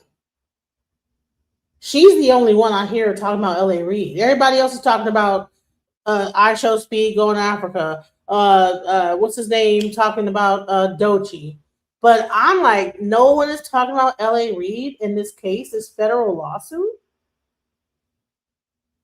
And I get it, it's a distraction, but like, come on now, this guy, like, what is going on where all these black men are getting put behind bars for SA and this, that, the other? What is going on here? And that there's other rock groups that have like this type of, you don't hear nobody talking out about that. Like, do they like have more money to like pay off their victims? Like, what is the difference between Metallica probably doing something and LA Reid? They have a complexion for the protection. Or like, did they make less money than these? Did they like give more money to the black artists than they get to the white, and so therefore now they got to get it back in somewhere? Like something is weird going on. No, they have the complexion for protection because just because you have your own separate dark little club that you might be with doesn't mean that you can come on over to their side. You know what I'm saying? Does that make sense? Like, They have a higher level of protection, even though they made. So do you yes, think that because they're white. do you think that the leaders of Metallica made as much money as a LA Reid or a P Diddy? Probably not, because they gotten into publishing, writing, having their own company, music, label, stuff like that, LaFace. So no, I mean, it's it all still ties back to Clive, but still, they're gonna make even more money than Metallica. Metallica, yeah, but L.A. Reid and Babyface have done just, oh my God, crazy amounts of works for everybody in the music industry for sure. So there's no way Metallica has more than them. So you think that the black artist really was able? They actually made way more money than rock and roll and all these different like things, or where do you think all this like? It depends on the catalogs. What companies have the catalogs, like for instance with Michael Jackson and Sony and stuff like that. You get what I'm saying? Does that make sense? So it Right. just depends on the catalog, who owns those catalogs and the masters. Yeah, fans created a hip hop unit. Why did they do that? Why did they focus on the black artists and not the other artists? Because I know that they probably had just as many drugs on there. I mean, if you probably would have pulled over any of their these rock and roll artists busted anytime, you're probably going to find meth, heroin, all this stuff. But they hyper focused on the black artists. They had a whole unit, FBI unit of people calling the hip hop police that were pulling them over, messing with them, trying to get them locked up. What is really going on with this? And then now you have people coming out that are like just blowing the bell on them. So let's go. Presenting those women, well, some of the women. Here's the thing that you need to know for Diddy's kingdom crumbling. And this is actually really, really important. So Diddy was asked to Diddy asked for a stay on discovery, a motion to stay discovery. What does that mean? They asked for information to confirm or deny. Because Diddy would not confirm or deny, they said, okay, well, we're going to have to go into discovery. All right. Diddy said, stop discovery. I don't want discovery to happen. And everybody's asking, well, why can't discovery happen? What's the big deal? Are you going to answer the question, yes or no? Diddy refuses. You know what? Bye to this idiocy, honey. You don't have to announce your exit. Just leave. Like, what do you want? Peace. Like, why you like make an announcement? Like, oh my God. Oh Lord. Oh. No, Robbie, don't leave. Bro, we don't need you to give an announcement, bro. Just click the just go by. And right now he's asking the judge to do a firm hold on discovery so discovery can't happen. What I'm trying to figure something out here because something is up. I can't figure it out. I can't put my finger on it, and that's why I'm asking. If anybody else got like something they could tell me that can like break this down even further, because I'm like, what is going on? Like, were these people getting more money than everybody, and they had to take them down to get the money back? Like, what is happening? Did they sign an agreement that said, you know what, you get to be popular for this amount of time, these amount of years, and then at the 10th year, it's gonna crumble. Something like that. It seems like it's like a thing where they all have a expiration date. It's kind of like you ever watch that movie Kick Ass? Where the high dope dealer like kind of exposes one of his men and just outs him. It's kind of like that for a bigger purpose. So for instance, if they don't want something, if they want to hide something, right? Because it's all tied, the government, all this stuff, how it intertwines. But if they want something to not be put out there to the masses, they're going to create a false flag or just something out here. Okay, this celebrity, we're going to expose this celebrity so that that doesn't get put out there. It's similar to that, because I can look at it and say, okay, Diddy, Ray J, whoever, right? The lady with the ice. But then in the background, you got this situation with Russia and America with the submarine going to Venezuela. So it's just stuff like that that's being put all over to make sure that the other stories don't come out. That's what it's ultimately about. That's why this stuff is coming out. Tell me, why does Diddy matter? The reason why, he's the first one. He's the example. See, you guys, see, y'all don't see y'all not looking at this is the cookie crumbs. To me, when I see something like this and I see one go down, now I'm seeing another one go down, another one go down. That is not a conspiracy. At that point, you got to look and say, hold on now. Diddy matters the same way Bill Cosby mattered when that guy was touching people. Remember, it was about him first, then all of a sudden it switched over to Bill Cosby. It went from R. Kelly. R. Kelly, Bill Cosby. Yeah. You get what I'm saying? So it's like the same thing. Now, like, come on now. When you're seeing a pattern of these lawsuits coming out, and it can't just be all these people are now they see the money and now they could have been saw the money and then did. Like why or was it a thing that when one person saw they could do it, another person saw they could do it, it's like what?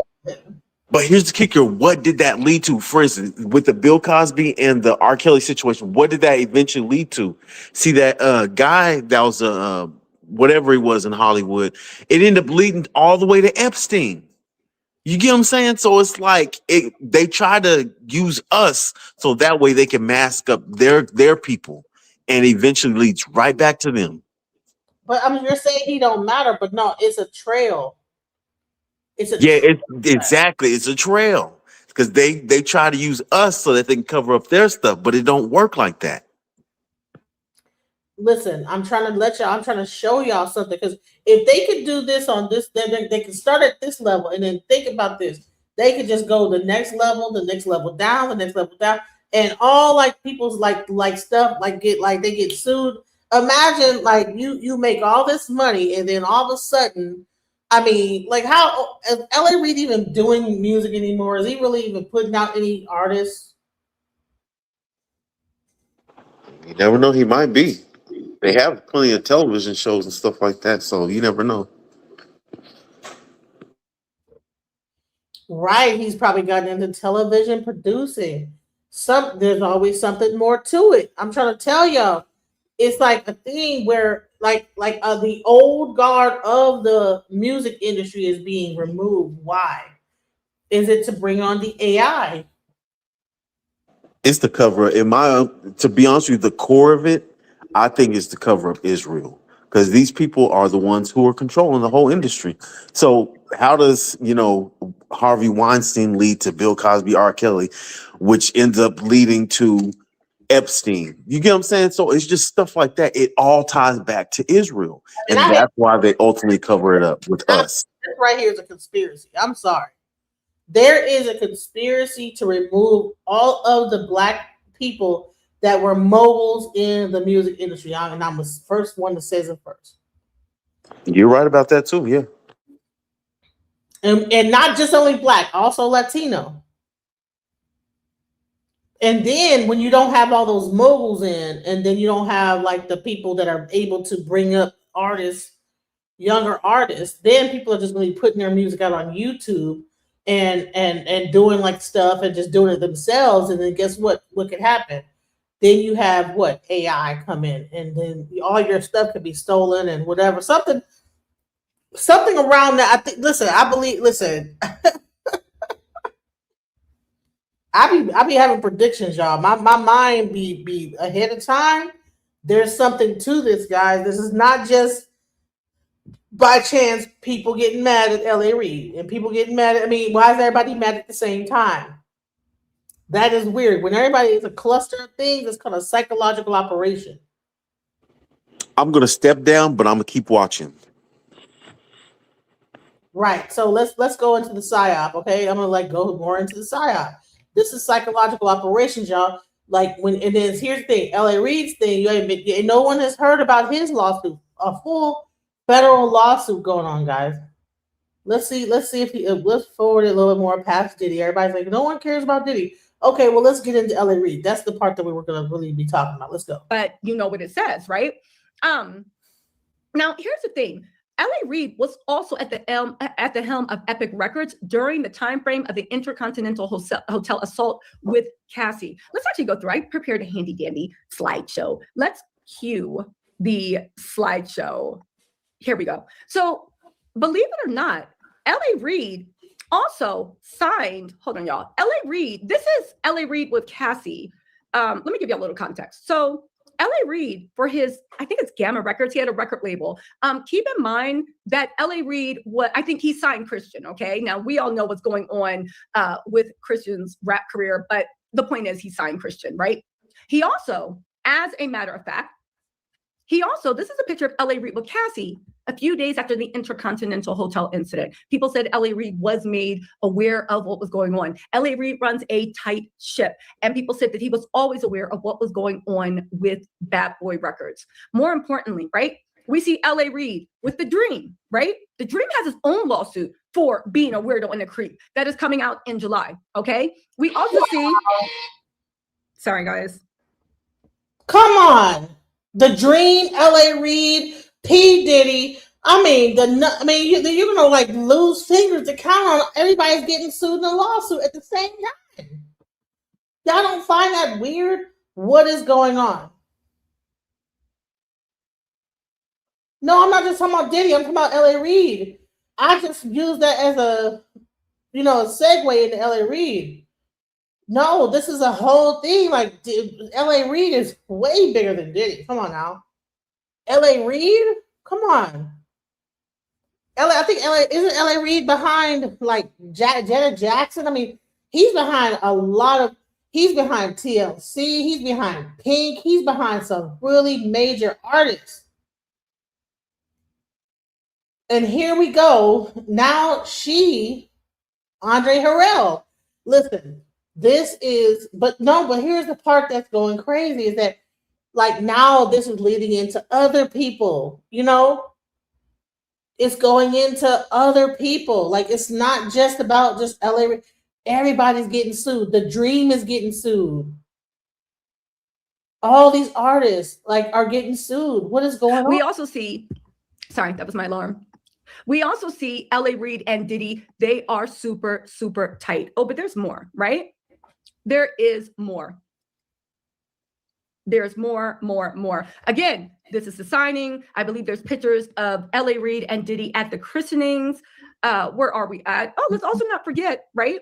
We have L.A. Reid. That is L.A. Reid's wife, which she looks a lot like Pebbles. L.A. Reid is also the one with Chili and TLC, where at 19, he was talking to Chili and she was made to look like this big homewrecker. Maybe she is, maybe she isn't. But like, honestly, 19 and somebody that holds your entire career in this hand. Now, L.A. Reid's wife, sorry guys. L.A. Reid's wife looks a lot like, I think, Pebbles. L.A. Reid's wife actually also looks a lot like Drew Dixon. We see him with Jennifer Lopez and Alex Rodriguez. Again, this is at L.A. Reid's home. He has a very, very nice home. He is very, very, very, very wealthy. Let's keep going. Again, Antonio, L.A. Reid, and Diddy, they are the dynamic duo. They are the dynamic duo. Again, you guys, I want you to know I'm going to be covering Drew Dixon's trial. I believe Cassie started a match, right? And it's important we watch Drew Dixon's trial. I think it's starting January 12th or January 19th. Don't worry, I'll remind you guys, right? And I have a deep dive on this. But I think it's important that we keep an eye on what's going on with the L.A. Reid trial. The government, in my opinion, the jury, in my opinion, fumbled the Cassie case. However, if Drew Dixon is successful, and it looks like she will be successful, it looks like it will spark a wave for more and more women and men to come out and hold Diddy and L.A. Reid accountable, especially now that California has extended their look back window to till 2028. But there's what? Come on. They extended their look back window to 2028? So that means that they are intentionally going after these people. Come on now. Why is the American court system going after all of these music moguls and industry people, especially mainly Black industry? There's something to this, guys. And are these people being paid off to speak out and say this and he did this to me? there's something more going on than just a Jaguar Wright real life Street Stars interview. You know what I'm saying? There is something happening here that I cannot put my finger on, but there's something going on. There is no way that there is by chance all these people getting their A's handed to them all at the same time. Now, the Dream had a lawsuit like last year where he was, something happened with him. And he's a huge songwriter for everybody. What is happening? This is weird. Okay, let's go. Let me be quiet. Right? So let's look at Diddy's daddy. Here we see Usher, Diddy, standing very close to Diddy. Diddy, where's your hand at? I'm joking. We see Usher, Diddy, Babyface, and L.A. Reid. Again, L.A. Reid is deep in the industry. Some would say untouchable. Here we see L.A. Reid, right? There's Kirk Burrows holding Justin, and this is at Justin's christening, and L.A. Reid was named Justin's godfather. Again, it is what it is. Take it for what you want, but he is Diddy Jr.'s godfather, okay? There's more pictures. Hold on, y'all. So, of course, with the Dream, another person who is infamously in charge with stuff. Let's look at this. The business of Justin Bieber. This was a report back in 2016 for Justin Bieber, okay? Let's look at this. I'm going to read you something from the article. Revealed how Usher bought a beautiful 14-year-old boy, Justin Bieber, to music mogul L.A. Reid as a gift, and how it paved the way for his friendship with Diddy. Now, here's the thing. I need to actually show you guys this. I'm going to read you the article because this article is wild and you need to actually listen to this. Also, Trishawn said, you mean the Dream was actually being the nightmare behind the scenes? He was. That's a good one. Not surprising at all. Also, make sure you got water on deck, Tisa. I'm charging my water bottle. I got an electronic water bottle that reminds me. I want to hear about what you got to say about the Dream because he had like some issues going on too. Trying to get to 100 ounces a day. So anyway, right? Let's stop right here and let me read you this article because the article is wild. Where are you at, article? 1 second. Hold on. We're not talking about Diddy no more. Stop playing with me. Listen, follow it. Listen, we talked about Will Smith. Now we're talking about L.A. Reid. Diddy is very connected in with L.A. Reid. That's why we had to trace it into. All this stuff is connected. Will Smith, Diddy, L.A. Reid, Brashear Gray, all these people are all connected with each other. So you can't talk about one without talking about the other. They are all connected with each other. And it's like, what is happening to where all these people are all getting hit at the same time? And that to me is a conspiracy theory that I just will say that there's something to it. This is not when things are just connecting like this. And I can show you a thing about a psychological operation. There is something even more than the psychological. It's like, what are they doing? Like, why are they taking down all of the people that had that in the 90s, in the early 2000s had hits and was making all this money? And then what happens to the money when all these people get handled, get locked up? I think it's like some kind of a money exchange or to stop them from I don't know. Because Justin Bieber is a huge artist. His catalog, I don't know if the court systems are trying to get control of the catalogs of people. This could be a federal government takeover to try to get the owners of these labels to turn over these people's catalogs and to then own the music industry. Who knows? It could be a thing that's even deeper like that. Like once AI is out, and then you have all these people that have like music, they might be trying to say, okay, we need to control, get this music needs to become part of the economy. Something is going on that's removing the people that is in control, that's at the top, and that are really getting all the money. Because imagine how much artists that P. Diddy's catalog is and how much money he's making off royalties. He ain't paying his artists. I'm not sure if L.A. Reid was paying his artists. I think TLC was bankrupt or whatever at one point. Imagine all these artists, these black moguls that were had all these artists underneath them including The Dream, because he wrote all these songs, probably signed artists, and this, that, the other. And I believe this is a money grab of like people's catalogs because they need this is a constantly making money thing. Music is like residual income. It's almost like the stock market within itself. Human the voices and that vibration. People, their albums sell, they go down, they go up, and they go down. Whatever, their value goes up and down, just like the stock market. Let's go. One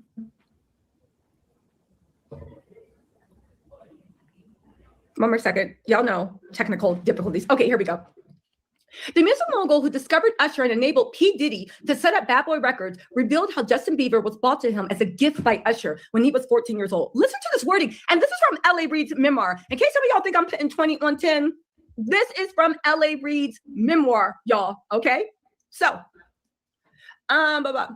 the pop star, who was 15 when he gained worldwide fame with his debut single One Time in 2009, was originally discovered age 12 by industry entrepreneur Scooter Braun when he was covering pop songs like Usher, Chris Brown on YouTube. But his big break came when Usher bought Justin Bieber to music mogul L.A. Reid as a gift when he was a beautiful 14-year-old boy. Reid wrote this himself in a memoir in 2006. He brought Justin Bieber to them as a gift. A human being as a gift? Like what? Like this is looking like trafficking, like human like the whole industry is based on human trafficking, you guys. This is what it sounds like to me. You can sing, oh, okay, well, you listen, if your parents are complicit, they're not gonna say nothing. Okay, well, you come and you join with us, we'll train your son, we'll get him out there, he'll be the biggest star ever. 2016. 1 year on from being signed to Island Records by Reid, Justin Bieber spent a now infamous 48-hour period with Diddy seemingly unsupervised at the rapper's home where they all went full butt crazy.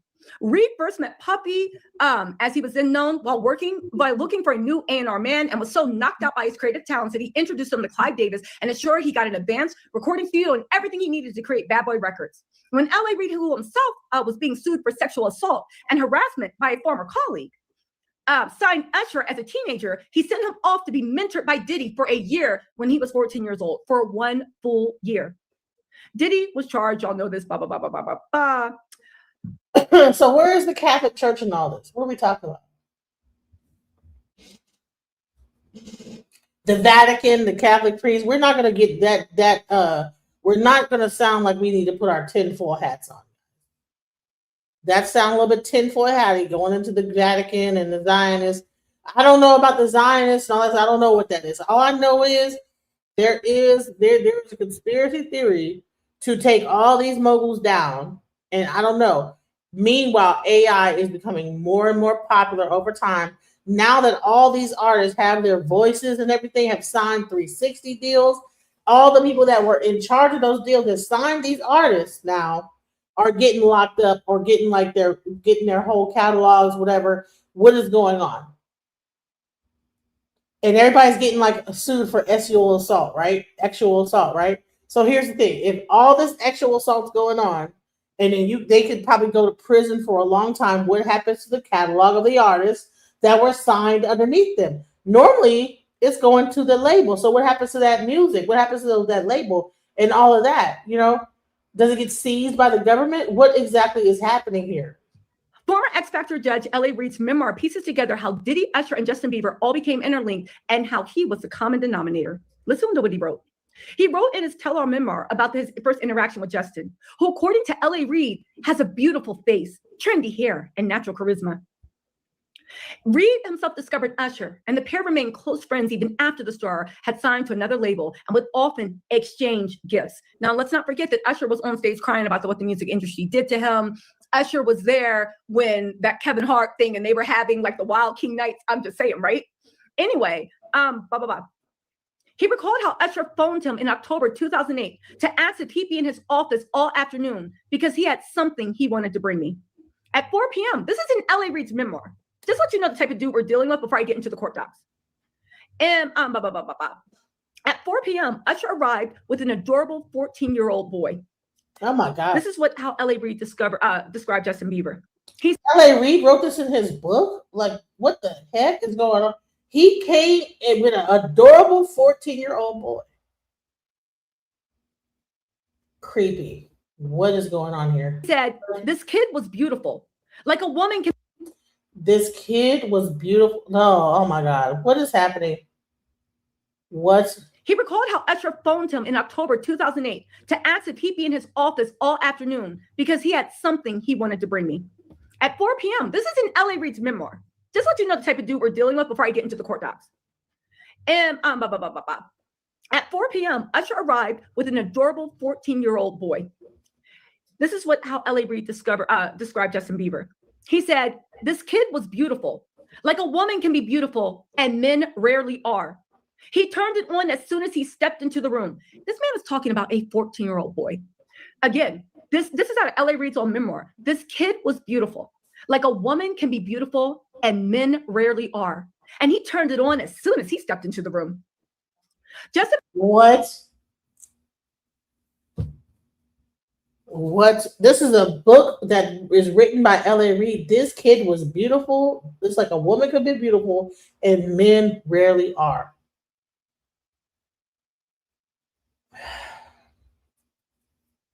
This is L.A. Reid.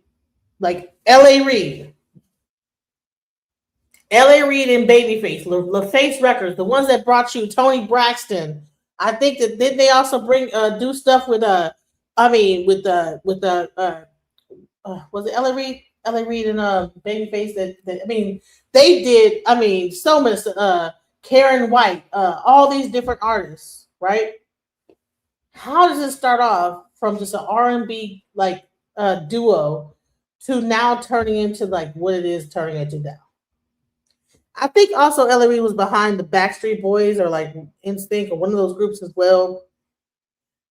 L.A. Reid has done a lot in the industry. This is very ridiculous. Like I'm like, what is going on? Now I think Jimmy Jam and Terry Lewis was behind Janet Jackson.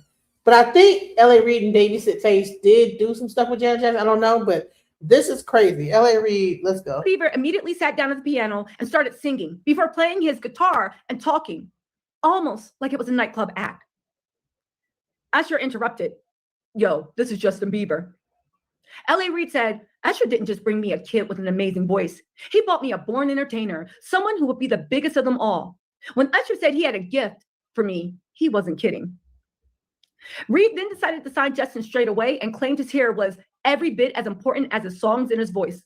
He said since he was a minor, it took a couple of days to get his parents involved and signed off. I was like, hey, what's up, B? Thank you for being a member. Everybody say hi to B. Black Anonymous said, I bet Babyface knows a lot. Where's his book? Listen, I'm waiting for everybody's book, but I'm stuck on L.A. Reid's memoir right now. He literally said, when Usher said, and this is what I mean about the arrogance of the men in this media, right? In the game, you have so much money, so much access. You don't even realize that you sound like a weirdo. You refer to another human being as a gift.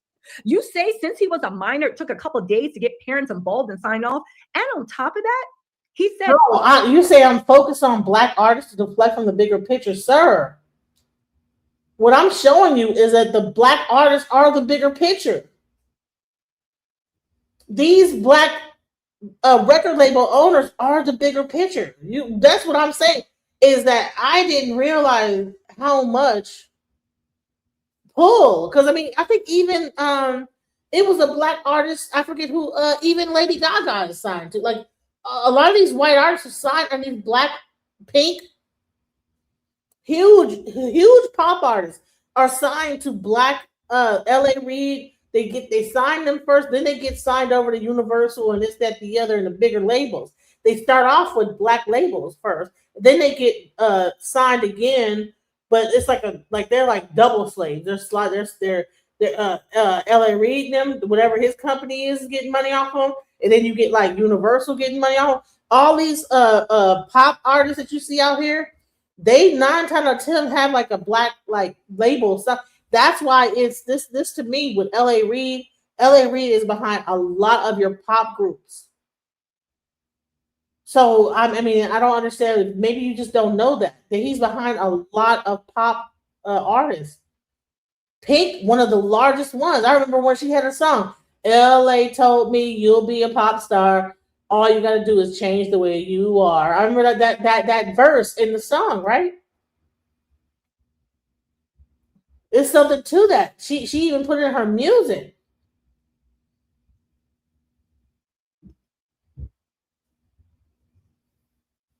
Married to Pebbles, yes.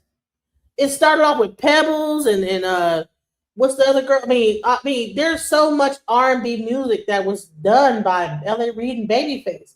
They were like some of the biggest producers back in the day. Yes, they do. Black artists do own record. What are you talking about, sir? You don't even know. You must be young. You don't know. You don't understand that there was a whole Def Jam out here. There was a whole bunch of like labels, LA Face, LaFace Records, Clive Davis got behind them. A lot of these things were funded by larger entities, but there was black. But yeah, but he had his own label, sir. It's called LA Face, LA Reid and Babyface. Left Eye, right? But here's the thing: all those big groups, huge groups, TLC, that was a huge success, right? Under LA Reid and Babyface and Pebbles and all this stuff, Uptown, all these things, right? And now you're seeing all this stuff collapsing.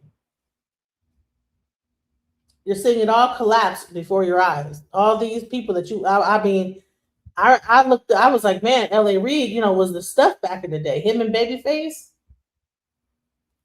And me, I'm old enough. I'm 48 years old. I saw the progression from, After Seven, Babyface, L.A. Reid and Babyface, Michelle A, not Michelle A, but Karen White, Shantae Moore, and Kevin Lattimore, all these different R&B groups. It used to be all the R&B. It was a big R&B factory. L.A. Reid and Babyface. He's Babyface writing on the songs. L.A. Reid doing the business. This was a huge thing. And then Clive Davis, the money behind the situation, right? I think even Whitney Houston produced and stuff like by Baby, some of the stuff by Babyface and L.A. Reid. They were a huge combination. I don't know whether Babyface got out the picture and just began to do his own thing, but now L.A. Reid became a mogul, and now you're seeing this whole thing, and it's like, what is going on here? This kid was beautiful, like a woman can be beautiful, and men rarely are. And he turned it on as soon as he stepped into the room. A 14-year-old is turning mess on when they said a boy, when he steps into the room, literally, it sounds like 1 minute, like, yeah, she knew what she was doing. Anyway, right? Since he was a minor, L.A. Reid in his memoir said it took a couple of days to get Justin's parents involved and get them to sign off. They said the next time Justin Bieber came to the office with his manager, Scooter Braun, Justin had grown hair so that it was almost covering his eyes, which Reid described. So his parents signed off for L.A. Reid and them to take over his career. So you bring your little young son that's very talented into L.A. Reid, Justin Bieber, at 14 years old. And he's looking at him like a beautiful young woman or whatever he's saying. He's playing his thing. He's singing his little heart out. And he's like, listen, it took 2 days for us to get the parents to sign off into allowing us to take over his career. And that means that, listen, just have him go with Usher, then go to P. Diddy and do all this other stuff, and y'all just chill. And we fixing to make him into a superstar. That type of stuff going down, right? And as parents, they don't even realize what they're putting their kids into. Described as a catchy look that was all his own. I could see immediately that Justin's hair would be every bit as important as his songs, his voice, his face, and his presence, adding that teens would want to copy his hit haircut. L.A. Reid went on to gush even more about Justin in his book. He said, Justin was simply beautiful. His superpower was his face, but his hair and his appearance were only part of his charm. Justin had all this natural charisma that instantly transformed him into his own character. Whereas other artists had to, hold on, y'all. Did we just lose? Hold on. Let me try. We're coming back. We're coming back. We're coming back. Hold on. I think. Okay, there I am. I thought I lost y'all. Anyway, right? Are you all other artists had to work to develop. Stop typing all that. My God. Gonna say, but the whole thing. But she's getting. He said, I'm just gonna just keep talking because this is getting on my nerves. Okay, I'm just gonna keep talking. I don't Y'all think get the point. listen. If you're watching this on playback, Listen. I don't think the parents are always in on it. I think that they just know that their kid is talented. They bring their kid to a trusted person in the industry.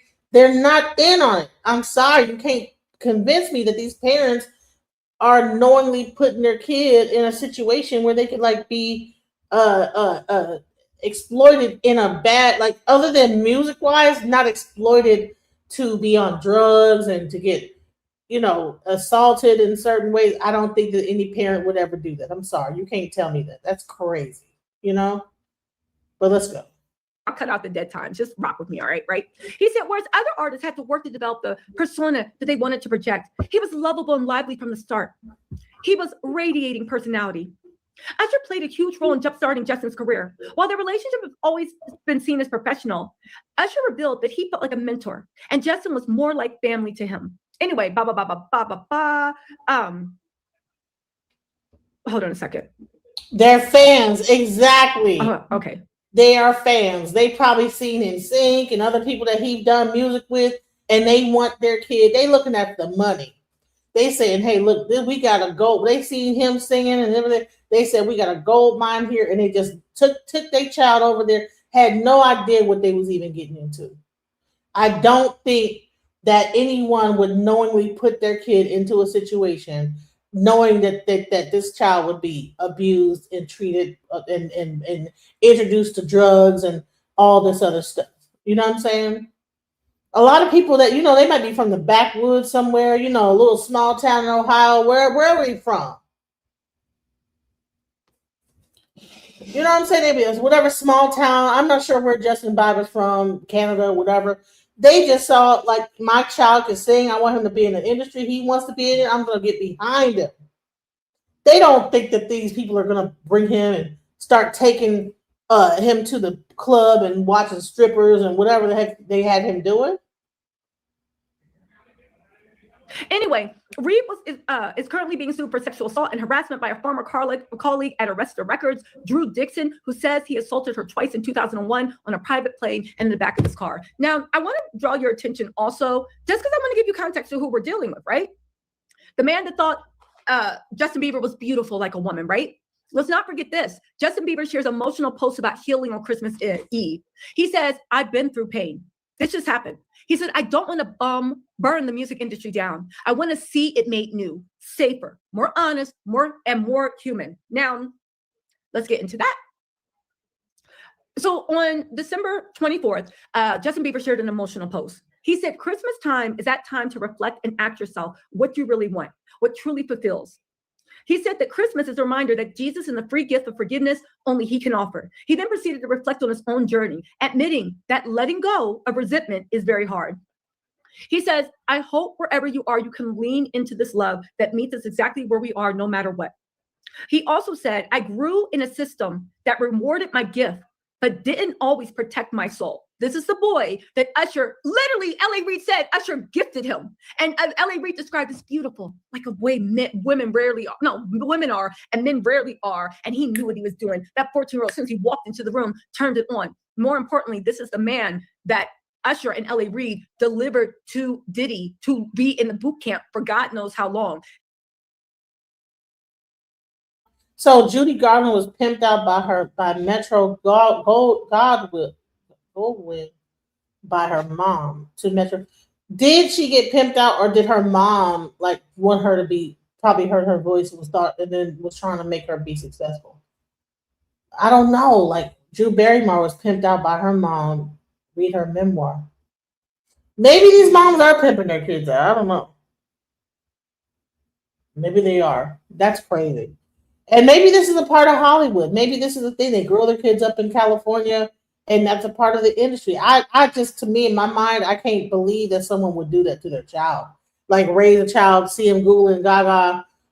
My daughter, if she cries, like, if she's in the other room and she's crying, I'd run in there, like, oh my God, like, what's going on? So I could never imagine, like, just unleashing my kids to someone and just letting them do whatever the hell they want to do with them. Like, no, I'll do it myself. If she want to sing, I'll write the songs. I'm not letting nobody do that to my daughter. I'm sorry. Hell no. This is crazy. But this is a lesson. If you have a child that's talented, you know what? You take control of that career and you be the one. Don't let people get confused, because now you're seeing. Look at the case. Look at the condition that they end up in later on in life. Orlando Brown is just now starting to be normalized. Now he's normal now. I guess he done got off of like the crystal meth, and now he's like opened up a chicken shack and he's doing his thing now. Shouts out to Orlando Brown. But even Raven Simone, all these people, they grow up too fast, you know? They get into the Hollywood, they get into these movies, they grow up too fast, they get exposed to a lot of weird stuff. And no, I would not let my child do that. No. And we all know from the videos and stuff, God knows what happens there, right? He went on to say, there were moments I felt, he went on to say, there were moments that I actually felt, wow. One second, guys. He said, there were moments that I felt used, rushed, shaped into something I didn't fully choose. This kind of pressure leaves wounds you don't see on stage. I've carried anger. I've asked God why, but Jesus keeps meeting me in the middle of the pain, not excusing what hurt me, but teaching me how not to become bitter. I've been through pain that shaped me before I had the words to name it. I was in a system that took more than it protected.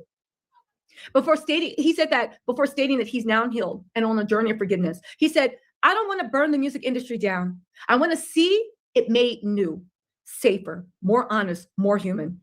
He also said, I'm not speaking as a victim still bleeding. I'm speaking as someone restored.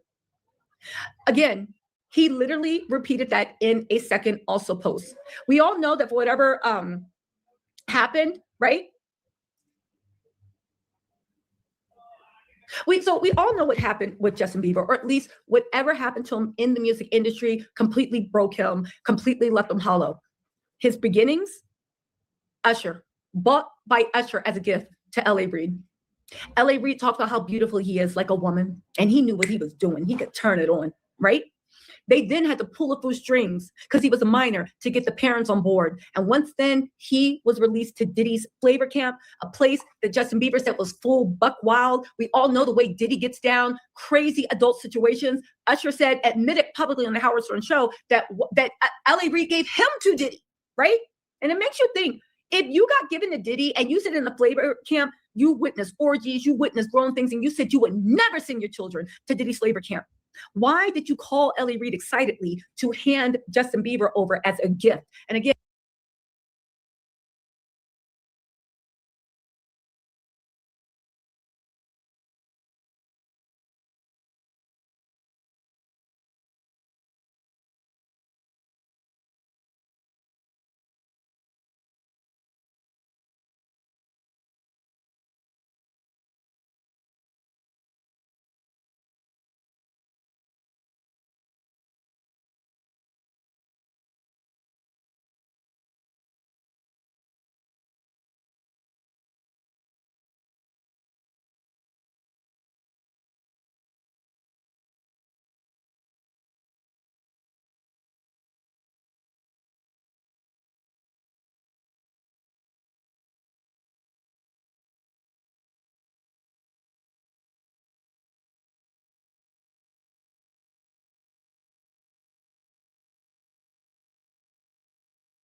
and these are not my words. These are the words. You would think that Usher would have tried to protect Bieber, but these are not my words. These are the words that L.A. Reid wrote in his memoir about Diddy.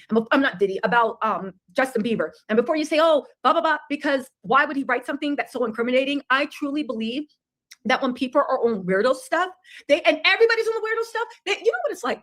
Have you ever been around people that do, okay, so y'all know, I'm a sober friend. I don't do drugs. I haven't drank for years just because y'all see me. I don't need it. I would probably be like on the top of the building. I could fly if I ever took some illegal narcotics. You know what I'm saying? Like I would probably be that person. You're just like, oh Lord, call the police. She's talking about she could fly and jump interdimensional. No, look, I just had to jump off the roof and I'll be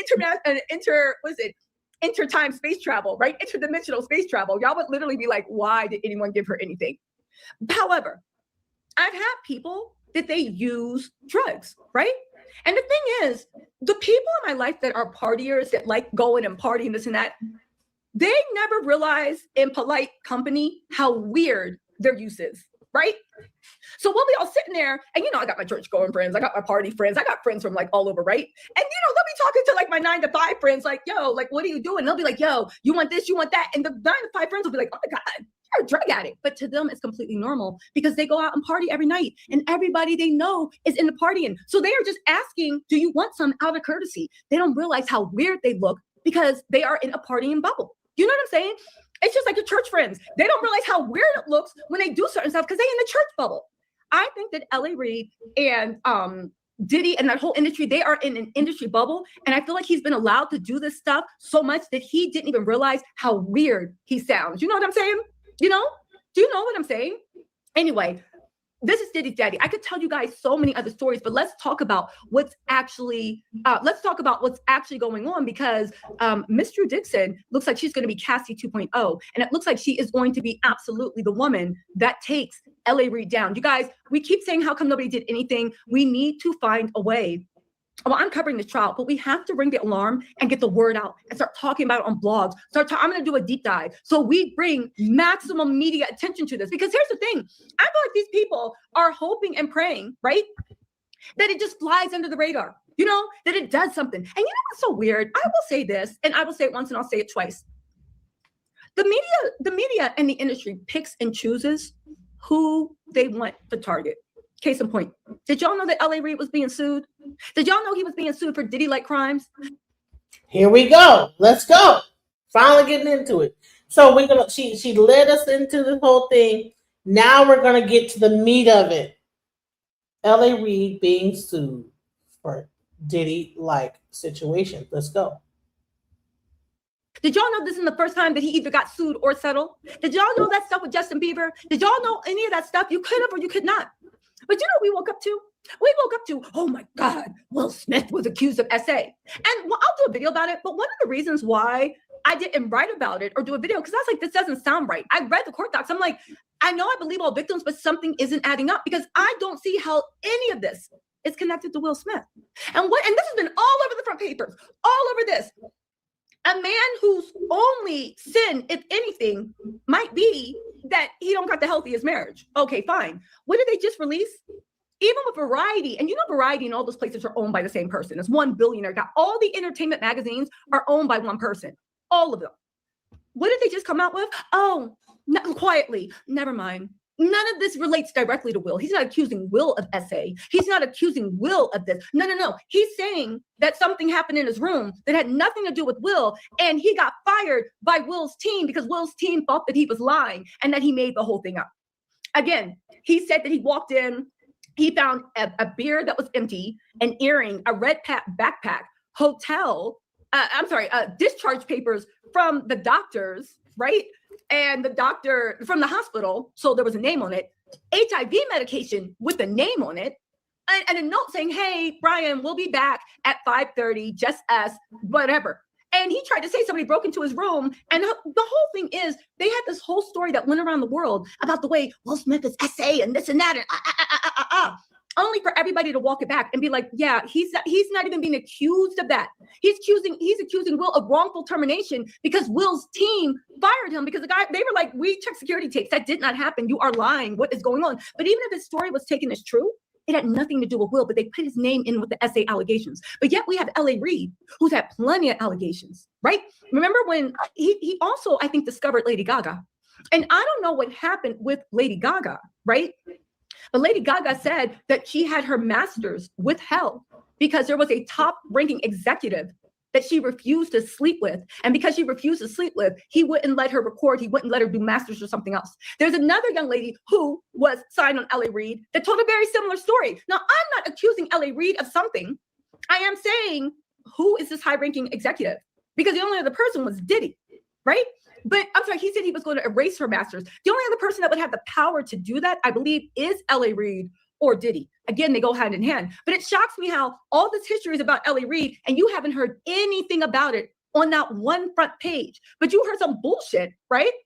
You heard some bullshit about Will Smith.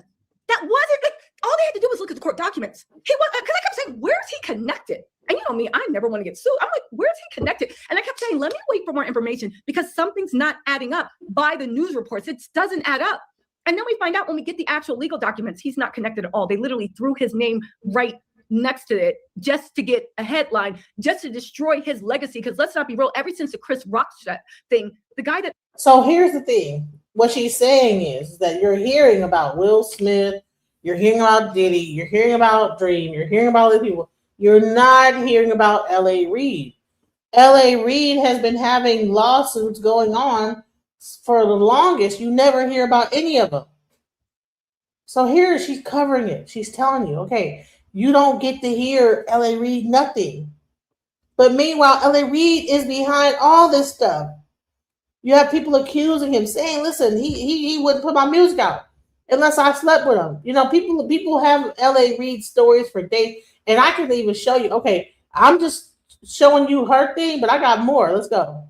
Owns Variety, and he owns every single entertainment magazine has had it in on him. And again, my thing is not to vindicate. So he buys the magazines that even report. So he owns the actual media outlets that could ever report on him. Let's go. All they had to do was look at the court documents. He was, because I kept saying, where's he connected? And you know me, I never want to get sued. I'm like, where's he connected? And I kept saying, let me wait for more information because something's not adding up by the news reports. It doesn't add up. And then we find out when we get the actual legal documents, he's not connected at all. They literally threw his name right next to it just to get a headline, just to destroy his legacy. Because let's not be real, ever since the Chris Rock thing, the guy that owns Variety, and he owns every single entertainment magazine, has had it in on him. And again, my thing is not to vindicate Will Smith. He was vindicated on his own. My thing is, how come we hear about certain things so loud and everybody else is so quiet? Right? It was the same way with Diddy. Everything was so quiet on Diddy's end until the government got involved, and it couldn't be quiet. I do believe this might be what's going to happen for L.A. Reid, especially the look back rule from California. I do believe that L.A. Reid has a house in California, and he does a lot of business in California. You know what I'm saying? You guys, I apologize for the quality of the live stream. It has nothing to do with me. This is all YouTube restream, whatever you want to call it, you know? Anyway, right?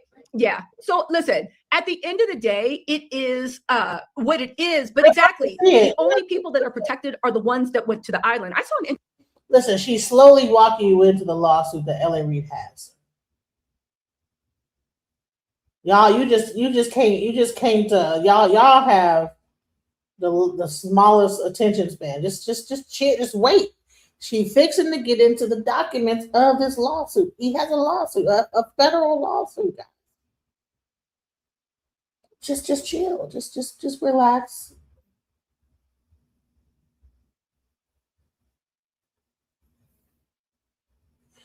All right, it's not clickbait. If you listen, if it's clickbait, get out of here then. Bye.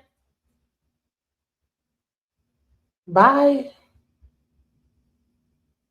Let's go.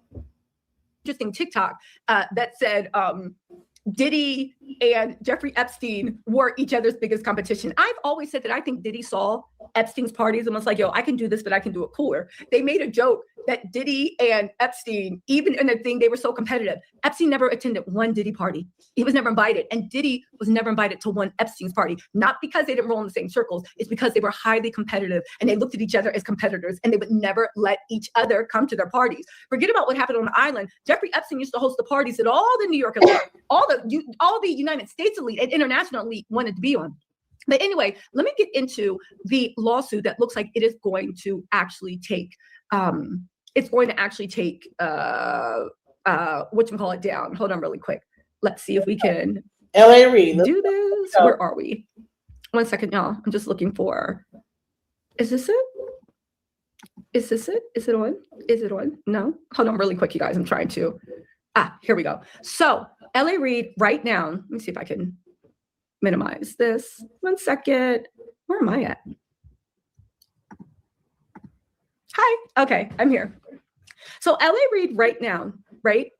He is trying his best to make sure this case does not get any media attention. He's trying his best to make sure this case does not get any media hype, okay? This case has been largely silent in the media. In the same courtroom that Diddy was sued in, L.A. Reid is going down to. He is Diddy's daddy. he has been Diddy's guardian angel. Every time people would start to get rid of Diddy for being a weirdo, L.A. Reid would come and swoop in and protect him. They are known in the circles as a dynamic duo, and they are so tight. They are so tight. Sorry, they are so tight that what's his name? They're so tight. Oh, he's godfather to Diddy's firstborn son. That's how tight they actually are. Okay. Now let's get into this complaint. All right. So just to let you guys know, Drew Dixon is a music producer, entrepreneur, farmer, general manager of John Legend's record label. She votes for the Grammy. She's former senior A&R executive and an advisory board member in New York University's Clive Davis Institute of Recorded Music. Over the course of her storied yet interrupted career, Drew Dixon facilitated the recording of iconic songs such as American Boy, Estelle featuring Kanye West, My Love Is Your Love by Whitney Houston, Maria Maria by Carlos Santana, A Rose Is Still a Rose, Aretha Franklin featuring Lauryn Hill, I'll Be There For You, You're All I Need, Method Man featuring Mary J. Blige, and many, many more. So nobody can say, right, at all, that this woman ain't talented, that she's trying to sleep her way to the top, that, like, you can, all the stuff that people try to do to discredit people that want the truth, you can't use that on Drew Dixon. And here's the thing, Drew Dixon did what every person said, well, why didn't you walk away? She did walk away. She did. Why didn't you tell him no? She is the other coin to Cassie. Cassie, for whatever reason, was in love with Diddy, abusive relationship. She couldn't walk away. She couldn't tell him no. For all the people that were critical, okay? For all the people that were critical, Drew did what everybody tells you to do. Walk away, right? Walk away. Tell them no. Say, I'm not going to do it. Drew Dixon, even from this, is one of the most talented women in the music industry. She discovered Kanye West. She discovered John Legend. She's one of the most talented women, prolific, A&R, her ear. Look at the hits she's already been involved with. And because she told, according to her, Diddy's daddy, L.A. Reid, no, she got blackballed from the music industry. Blackballed from the music industry. Remember Capricorn Clark was testifying and she said that she tried to get another job and they were all like, yo, don't hire her, don't do this, don't do that. People are saying L.A. Reid was in that room too. So Drew Dixon did what everybody said she would do. Tell them no. And because of that, she lost a vibrant career. She lost a vibrant career. But listen to this, right? They said Drew Dixon's career was derailed when not one, but two of her supervisors sexually assaulted her. After the first sexual assault, I will say it is odd that Drew Dixon looks a lot like L.A. Reid's wife. They look like they could be twins, right? After the first essay, Drew Dixon showed resilience and used her tenacity and talent to secure another position at Arista. There, Antonio Reid, aware of the first essay at the hands of Russell Simmons, sexually harassed Drew Dixon and refused to allow her to succeed unless she acquiesced to his demand to be alone and in close proximity to her, where he would create the opportunity to SA her on two separate occasions. When L.A. Reid committed these essays, he did not use a knife or gun. Such weapons were unnecessary because he held full control of Miss Dixon's career and livelihood in his hands. Despite her well-recognized ability, her path to success in the industry where women were expected to yield would vanish if she did not remain compliant and silent. The proof? Anytime she rebuffed him, some of the world's most renowned talent paid the price of career stalls. This litigation is not only about the horrific physical assaults that Drew Dixon had to endure, but it's also about the irreparable damage done to the rare and blossoming career of an extraordinary talent described by one industry insider as the female Rick Rubin. This litigation is about the permanent disruption of Miss Dixon's previously why can't I read today? Dyslexia is kicking my butt. A huge ascension, her trajectory, decades of lost earning power and missed producer points on Kanye West and John Legend, and countless thwarted professional opportunities and suffocated momentum, all of which cost her millions of dollars. Moreover, the world has missed out on the talented, undeveloped artists that Drew Dixon attempted to promote while trying to avoid Reid's abuse. So for those in the back that's saying that this is BS and there's a lot, whatever, blah, blah, blah. It's a clickbait. No, here we are. L.A. Reid had an A&R called Drew Dixon. Drew Dixon is behind some of your greatest hits. And she was one of the best A&R. She was able to find great talent. But when she did not acquiesce to L.A. Reid's sexual advances, she was blackballed. All of the artists that she actually would try to push on him to get pushed, if she didn't have sex with him, he would shelf them. For those in the back, that are saying this is clickbait. You understand? She's reading. This is the lawsuit. United States District Court, Southern District of New York. Okay.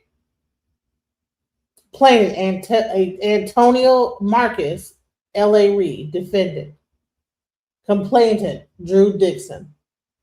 Here we go. On down to he is Diddy's daddy. He has been Diddy's guardian angel. Every time people would start to get rid of Diddy for being a weirdo, L.A. Reid would come and swoop in and protect him. They are known in the circles as a dynamic duo, and they are so tight. They are so tight. Sorry, they are so tight that what's his name? What's the name? They're so tight. Oh, he's godfather to Diddy's firstborn son. That's how tight they actually are. Okay. Now let's get into this complaint. All right.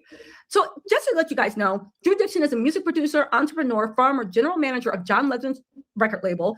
She votes for the Grammy. She's former senior A&R executive and an advisory board member in New York University's Clive Davis Institute of Recorded Music.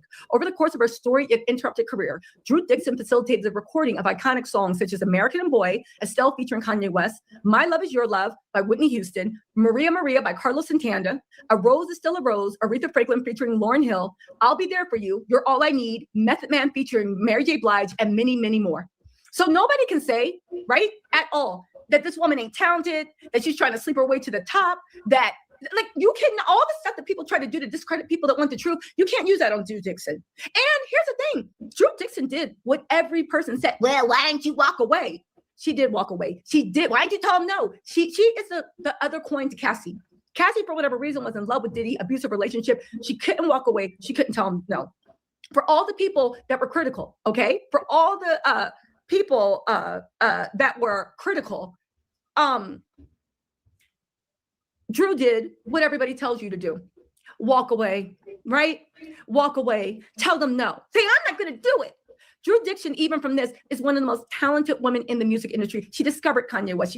She discovered John Legend. She's one of the most talented women, prolific, A&R, her ear. Look at the hits she's already been involved with. And because she told, according to her, Diddy's daddy, L.A. Reid, no, she got blackballed from the music industry. Blackballed from the music industry. Remember Capricorn Clark was testifying and she said that she tried to get another job and they were all like, yo, don't hire her. Don't do this. Don't do that. People are saying L.A. Reid was in that room too. So Drew Dixon did what everybody said she would do. Tell them no. And because of that, she lost a vibrant career. She lost a vibrant career. But listen to this, right? They said Drew Dixon's career was derailed when not one, but two of her supervisors sexually assaulted her. After the first sexual assault, I will say it is odd that Drew Dixon looks a lot like L.A. Reid's wife. They look like they could be twins, right? After the first essay, Drew Dixon showed resilience and used her tenacity and talent to secure another position at Arista. There, Antonio Reid, aware of the first essay at the hands of Russell Simmons, sexually harassed Drew Dixon and refused to allow her to succeed unless she acquiesced to his demand to be alone and in close proximity to her, where he would create the opportunity to SA her on 2 separate occasions. When L.A. Reid committed these essays, he did not use a knife or gun. Such weapons were unnecessary because he held full control of Miss Dixon's career and livelihood in his hands. Despite her well-recognized ability, her path to success in the industry where women were expected to yield would vanish if she did not remain compliant and silent. The proof? Anytime she rebuffed him, some of the world's most renowned talent paid the price of career stalls. This litigation is not only about the horrific. When she didn't acquiesce, some of the world's most renowned talent paid the price. So she had artists that was underneath her, and if she didn't do whatever, he would stall the careers of the artists that she would bring to the table. So for those that are saying that this is clickbait, no, we're talking about L.A. Reid here. We just had to lead up to it.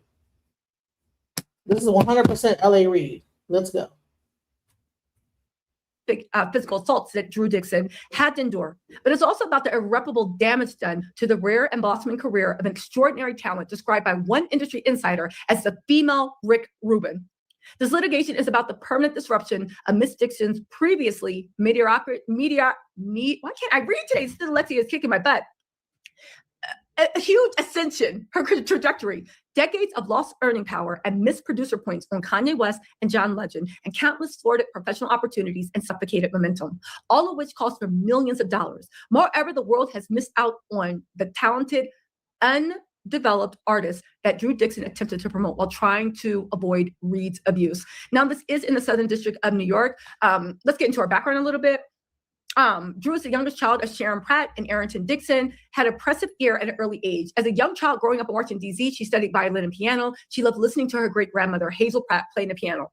Miss Pratt would flow easily from gospel to show tunes on the piano, and Drew Dixon would lie in her bed and soak up every note after the baby grand piano. As a teenager, Drew's affinity for recorded music emerged, and she began to create eclectic mixtapes on her mom's stereo.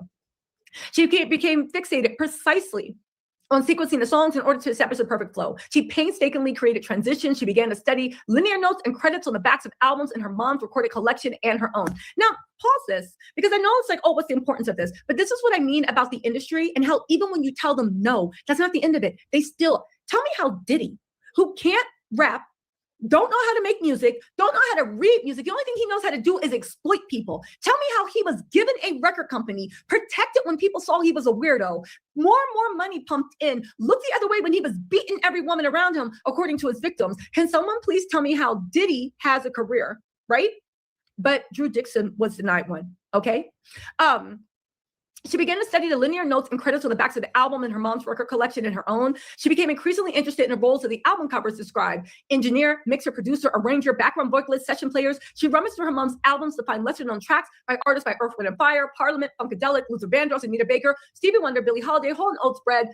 She loved to mix these songs with music by her favorite artists like the Smiths, Beatles, Doors, Echo, Bunnyman, Sade, Prince, and local DC go-go artists like Rare Essence, Junkyard Band, and Chuck Brown. She stayed up into the wee hours of the morning with giant headphones over her ears, experiencing music on a different level than others. As they say in the music industry, before she even knew it, she had great ears. She graduated from a Catholic school in DC. She went to Stanford University. Again, for all these people that overlook, Drew did everything right. She was a prodigy. She has talent. She went to Stanford University. Anyone that knows Stanford University knows, baby, it's harder to get into Stanford than it is to Harvard, right? At Stanford, she majored in history, but on weekends, she made her way to Oakland and San Francisco to check out the Bay Area's music scene.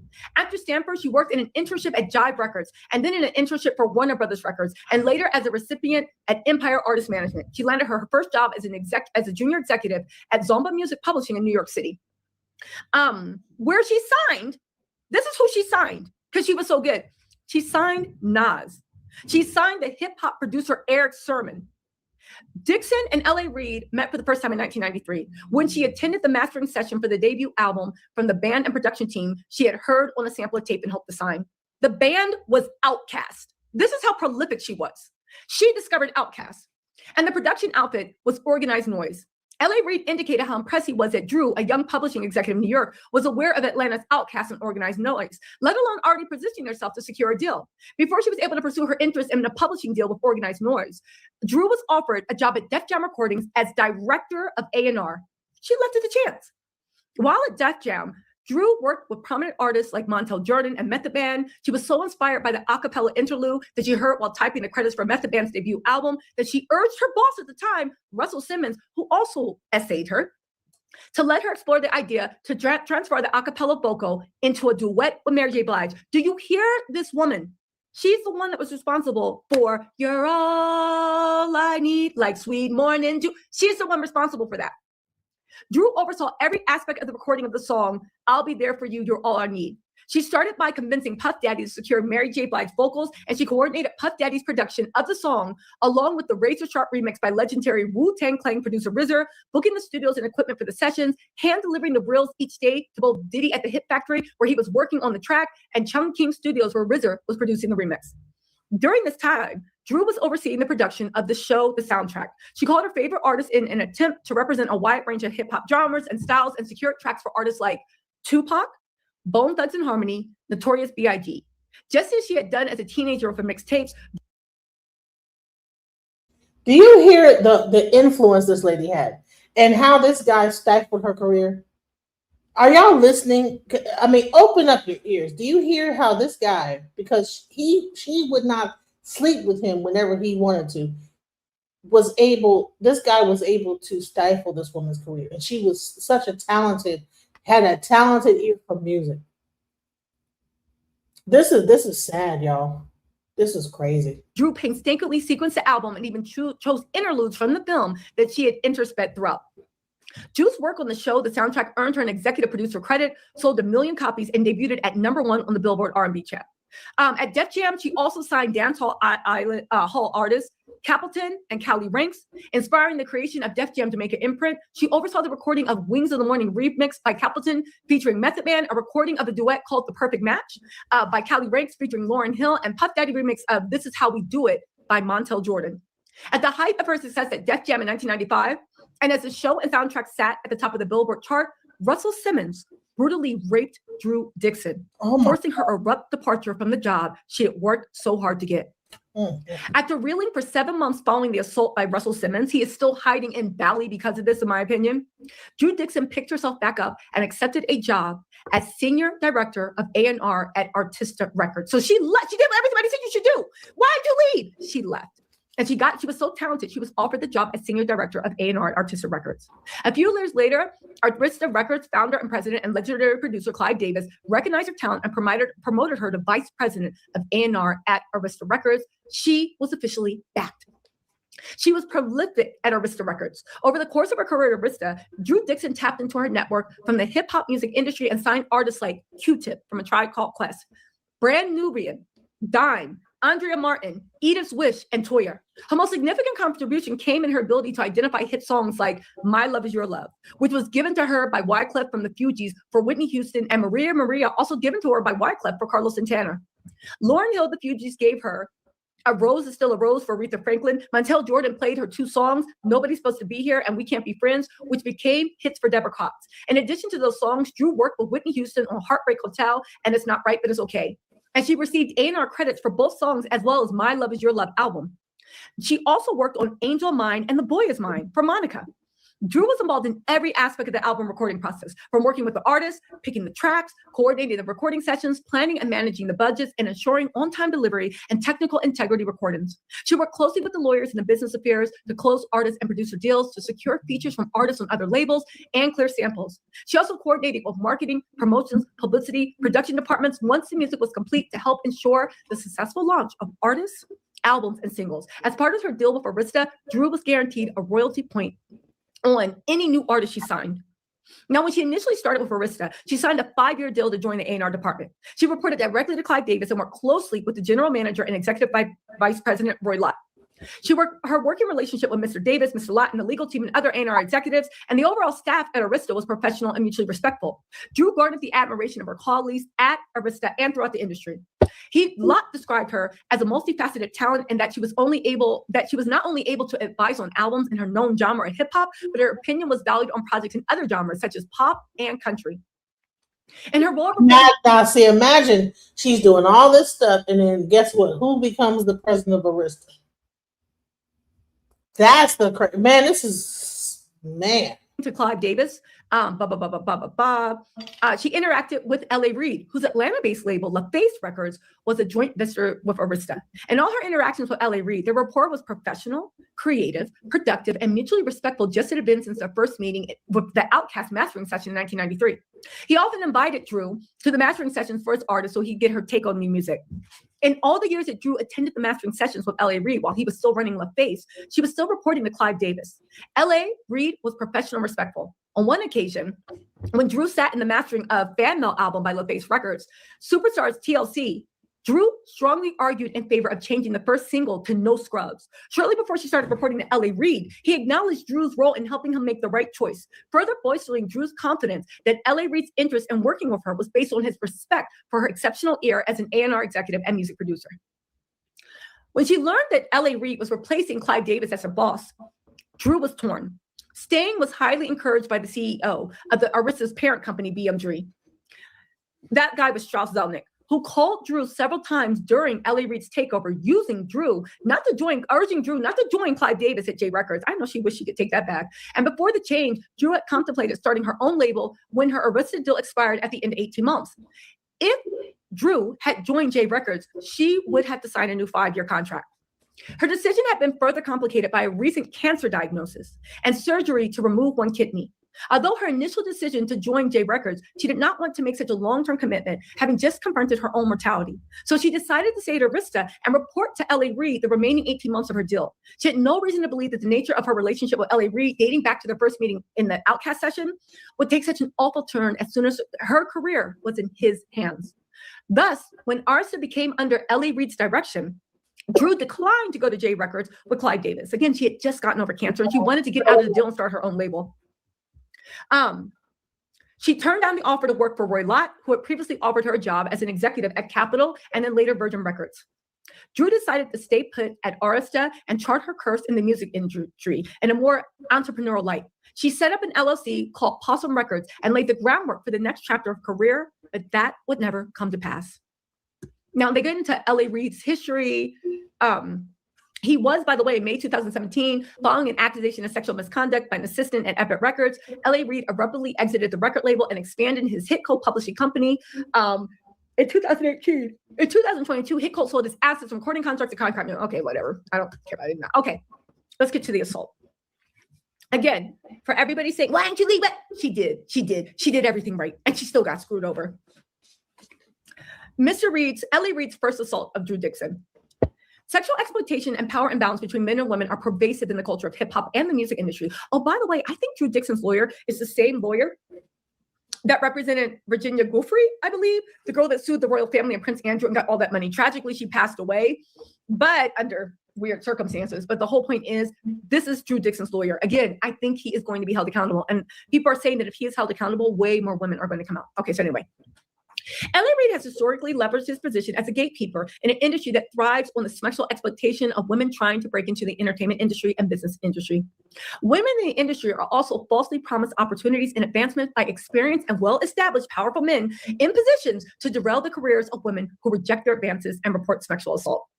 Almost immediately upon his arrival at Arista in 2000, L.A. Reid began sexualizing and harassing Drew Dixon. Again, it seems like he's evil because when he was under Clive Davis and stuff, he was like, hello. As soon as he had power, her career, that's when he started sexually harassing her.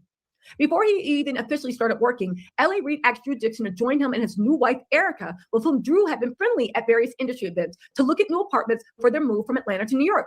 Drew felt it was an odd request, but thought perhaps he was planning to use his home as an extension of his office. So she said, okay, fine. Mind you, she's known him for years. It's never been anything weird. He just became her boss.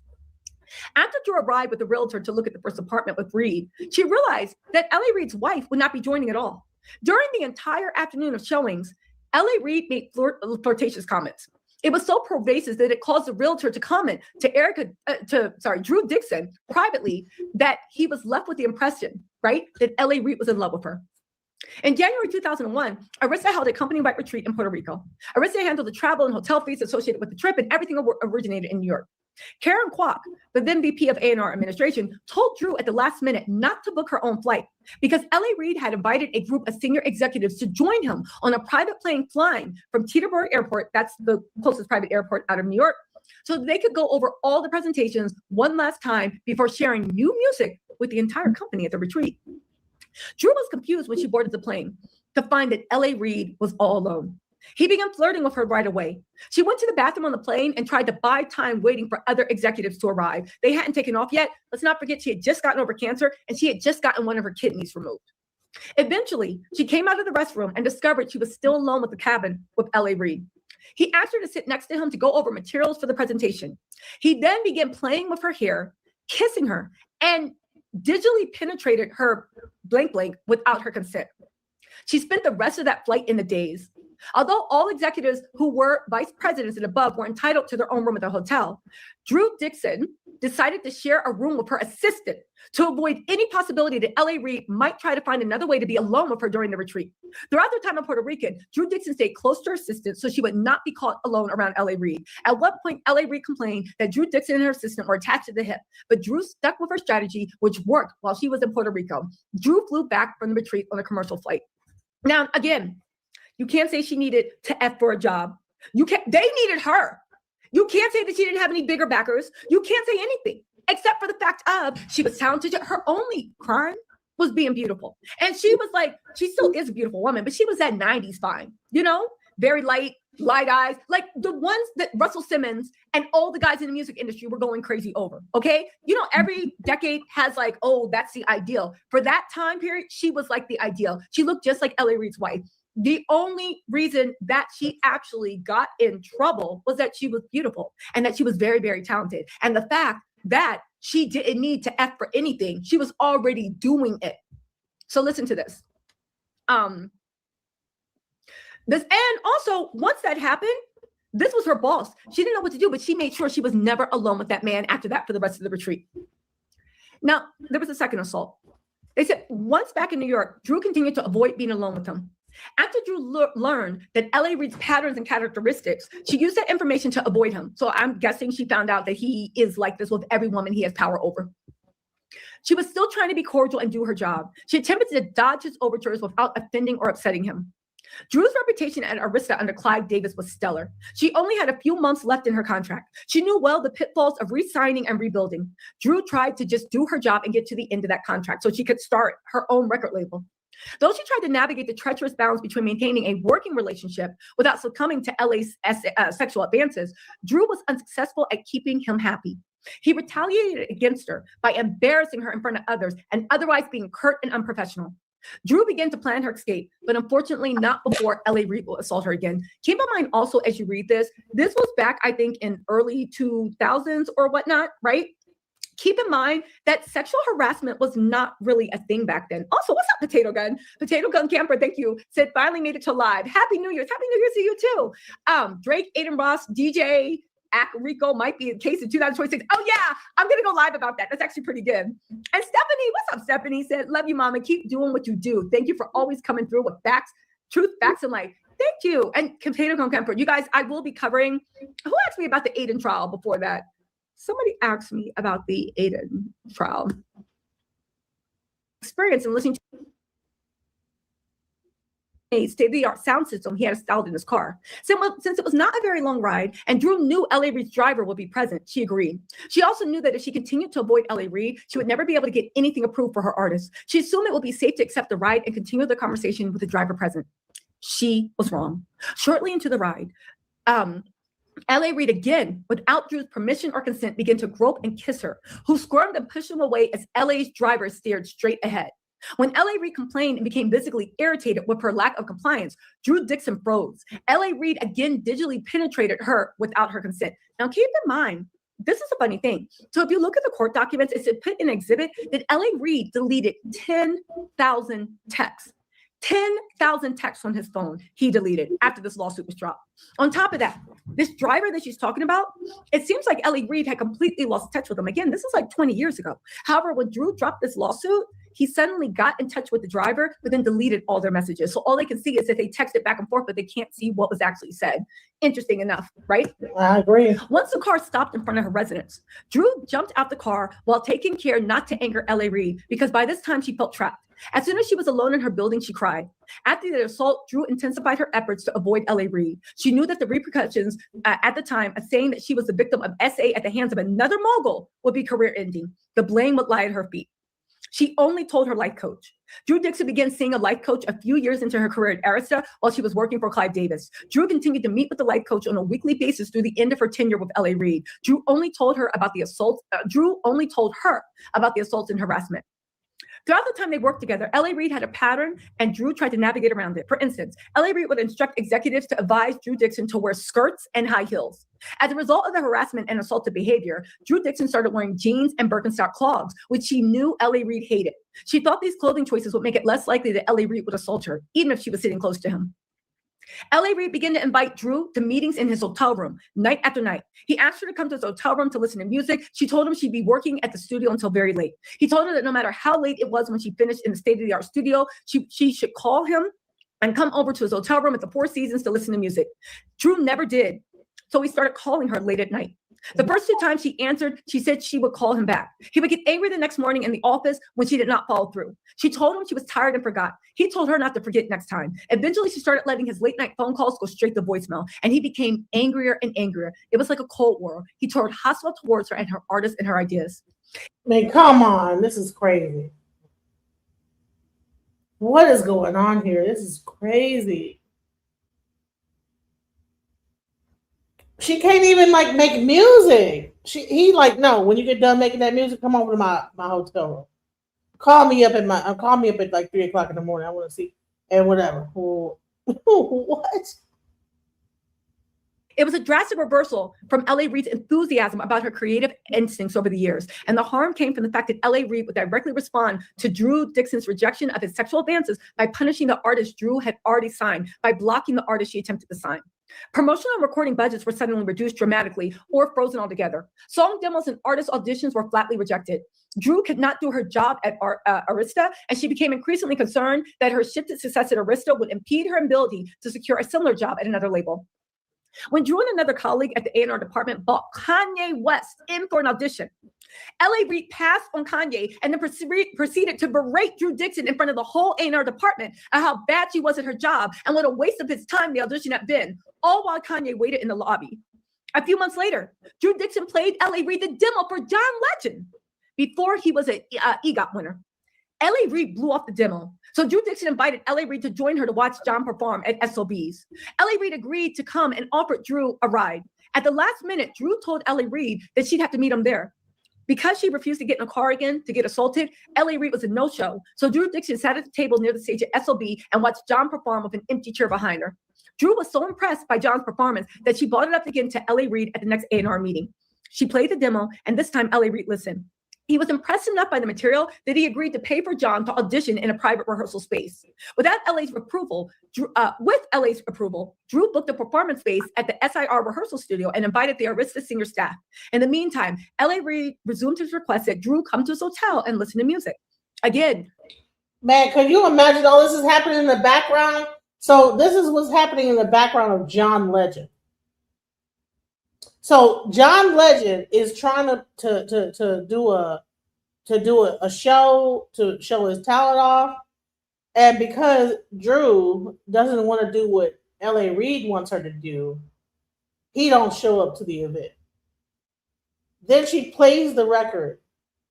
Okay, we'll reschedule it, but you're gonna come to my hotel room. So whatever she does, whatever artist she brings, she gotta get it in with him behind that. That's crazy. Drew said no. So on the day of John's audition, L.A. Reid canceled and told the entire senior staff not to go. Since it was too late to cancel the performance, John and his band performed. And again, Drew sat in the front row and watched John's show, this time next to a row of empty chairs, unable to offer John a deal or even an explanation.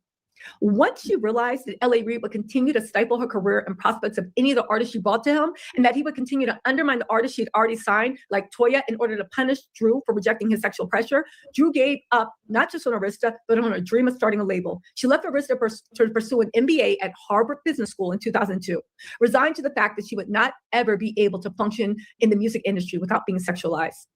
After she graduated from Harvard with honors, Drew would try again. She came back to the music industry, but under different circumstances and leadership. She joined John Legend as the general manager of Homeschool Records. There she worked with John to co-produce Estelle's U.S. debut album, Shine. She was involved in every aspect of song selection, recording, mixing, and mastering the album. She also suggested Kanye West as the feature on American Boy and arranged for him to record his vocals at Platinum Sound. Drew worked closely with Atlantic Records staff on marketing and promotional aspects, the release of American Boy's single and Shine album in multiple territories to ensure Estelle's success as a global star. The resulting duet went on to win a Grammy. Unfortunately, by the time American Boy won a Grammy, Drew had already left the business.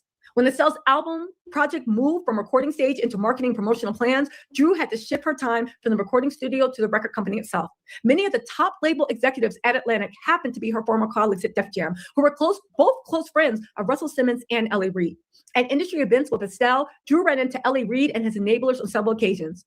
The consistent reminders of her humiliating experience with L.A. Reid triggered depression and drove Drew away from music again. She found it unbearable to attend the industry events that were necessary to promote and market an incredible album she worked so hard on, often because she encountered L.A. Reid, Russell Simmons, and their enablers and needed to be friendly and sociable. Ever resilient, she channeled her desire to make music by writing and recording original music of her own. When she shared some of her early songs with her friend Lauryn Hill, Lauren was impressed and encouraged her to stick with it. It occurred to Drew that she might be able to re-enter the industry as a songwriter and producer, which would allow her to return to making records. But instead of dealing with gatekeepers and office politics, she would spend her time in her favorite place at work, the recording studio.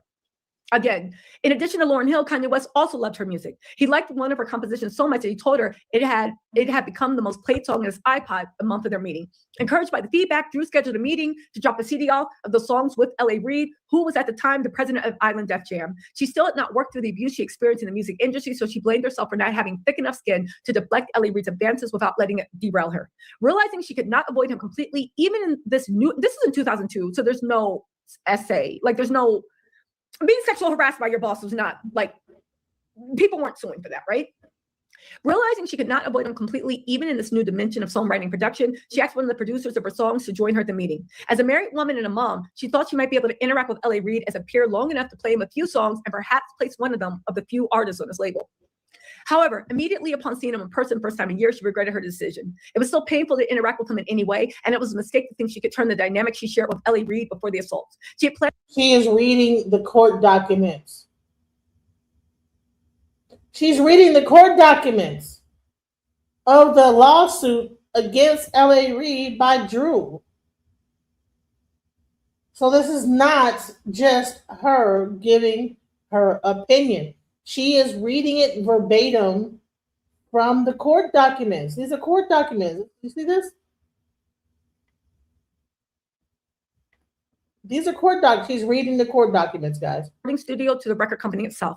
Many of the top label executives at Atlantic happened to be her former colleagues at Def Jam, who were both close friends of Russell Simmons and L.A. Reid. At industry events with Estelle, Drew ran into L.A. Reid and his enablers on several occasions. The consistent reminders of her humiliating experience with L.A. Reid triggered depression and drove Drew away from music again. She found it unbearable to attend the industry events. She's reading the court documents, Conscious Black. She's not giving her opinion. She's reading the court documents per verbatim of the L.A. Reid versus Drew Dixon versus L.A. Reid court documents. These are the actual court documents. He's in court right now versus her. This is not about the Diddy trial. This is about, see, I started off with Diddy just to like lead up to this. But bottom line is, this is all court documents being read. This is not Keisha Taylor's opinion.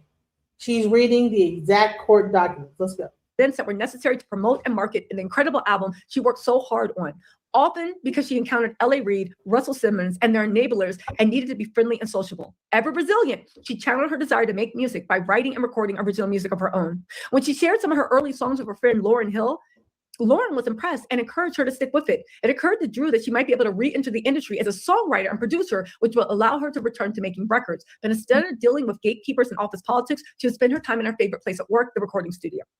Again, in addition to Lauryn Hill, Kanye West also loved her music. He liked one of her compositions so much that he told her it had become the most played song in his iPod a month of their meeting. Encouraged by the feedback, Drew scheduled a meeting to drop a CD off of the songs with L.A. Reid, who was at the time the president of Island Def Jam. She still had not worked through the abuse she experienced in the music industry, so she blamed herself for not having thick enough skin to deflect L.A. Reid's advances without letting it derail her. Realizing she could not avoid him completely, even in this is in 2002, so there's no essay, like there's no being sexually harassed by your boss was not like people weren't suing for that, right? Realizing she could not avoid him completely, even in this new dimension of songwriting production, she asked one of the producers of her songs to join her at the meeting. As a married woman and a mom, she thought she might be able to interact with L.A. Reid as a peer long enough to play him a few songs and perhaps place one of them of the few artists on his label. However, immediately upon seeing him in person first time in years, she regretted her decision. It was still painful to interact with him in any way, and it was a mistake to think she could turn the dynamic she shared with L.A. Reid before the assaults. She had planned to pitch the songs to L.A. Reid as possible material for his artists. Instead of listening to the CD that she handed him to play, L.A. Reid insisted that she stand up and sing for him when he realized the vocal and the CDs were hers. The armor of her MBA and her status as a married woman and a mom disintegrated. As the crass feeling of being objectified by L.A. Reid returned, no amount of time, education, marital status, or additional hits would undo the harm as a result. They said the effects are ongoing. She met Ella Wild, a young songwriter whose music inspired Drew to create her own record label, The Ninth Floor. Listen, at the end of the day, it gets into the fallout. It gets into how L.A. Reid quietly settled lawsuits, or she believes they did. And it gets into like, boy, one of the biggest, most prolific talent scouts, ears, coordinator, musicians of our generation was literally sidetracked, and her career and everything she stood for was actually denied. And it makes me so mad that when you talk about, because everybody like to talk trash about the Cassie lawsuit, talk trash about this. Oh, why'd you do it? Why'd you do it? Why'd you just leave? Dummy, this is what happens when people leave. Because when you leave, they don't magically get respect for you. They don't let you go. They look at you as a rock that needs to be cracked. And every time they see you, they're going to take their leg over and over and over and over again until you what? Until you crack and you give in, or until they hit you so hard that you crumble and you go away. That's the ugliness of the music industry and why things need to stop. Because you have two options. You either become a Cassie or you become a Drew Dixon. But the one thing people don't realize, unless your name is Diddy or L.A. Reid, you don't win the game. You can be a Cassie or you can be a Drew Dixon, but you don't win the game. You don't win the game. And it makes me so happy that Drew is actually standing up for what happened to her, bringing these charges against L.A. Reid. Do you guys hear that? Either you become a Cassie or a Drew Dixon. So people are saying, oh yeah, Cassie stayed. I don't respect her, right? That's what someone said, you know? Someone said, I don't respect Cassie. He says, you know, I don't feel sorry for Cassie. We all have free will. She made a decision to stay. And trust me, it was because of the fame, the money, being around big people. But Drew Dixon decided not to. But she was behind some of the greatest hits that we even hear of today. And guess what? Her career was derailed. Cassie knew, shoot, well, I know I don't want to be like Drew Dixon. I'm sure she talked to Drew Dixon before. I can't tell you that she did. You can't tell me that she never talked to Drew Dixon. I would become a Drew Dixon. Yeah, I would too, because bump that. You know what I'm saying? And then he, you know what I'm saying, all that, get herpes, because you know he probably did that to all these different people and probably got something, you know? Let's go. Holding him accountable. And hopefully with that look back law in California, there's going to be a lot more people that actually come forward. You get what I'm saying?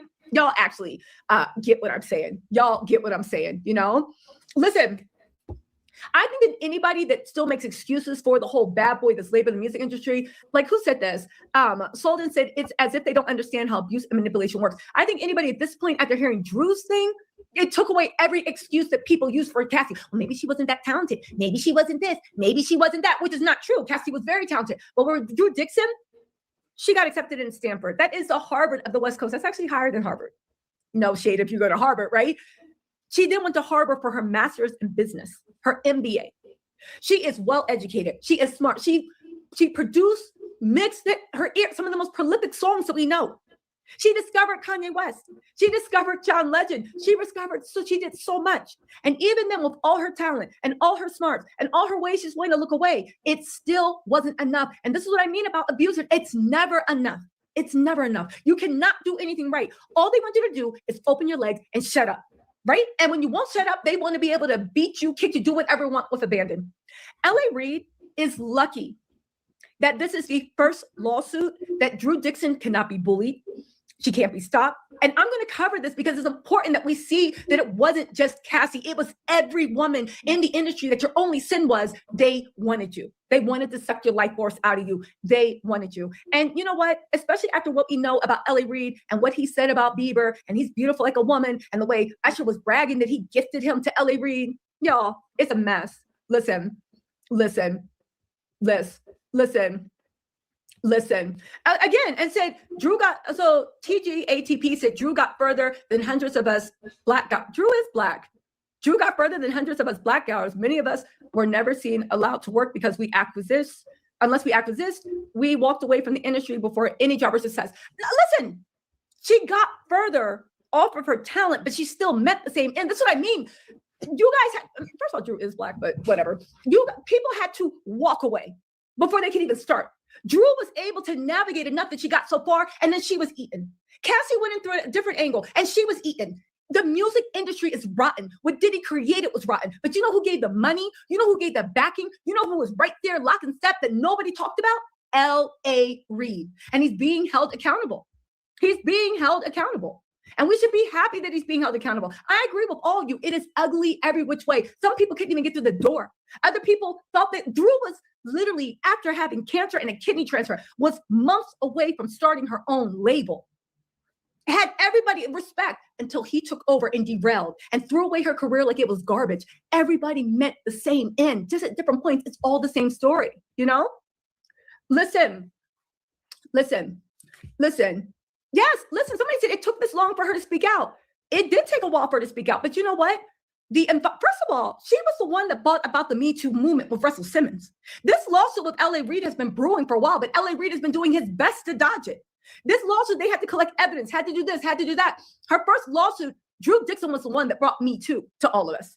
And she was the one that brought Russell Simmons down. Drew Dixon is the reason that Russell Simmons is sitting over in Bali right now, you know?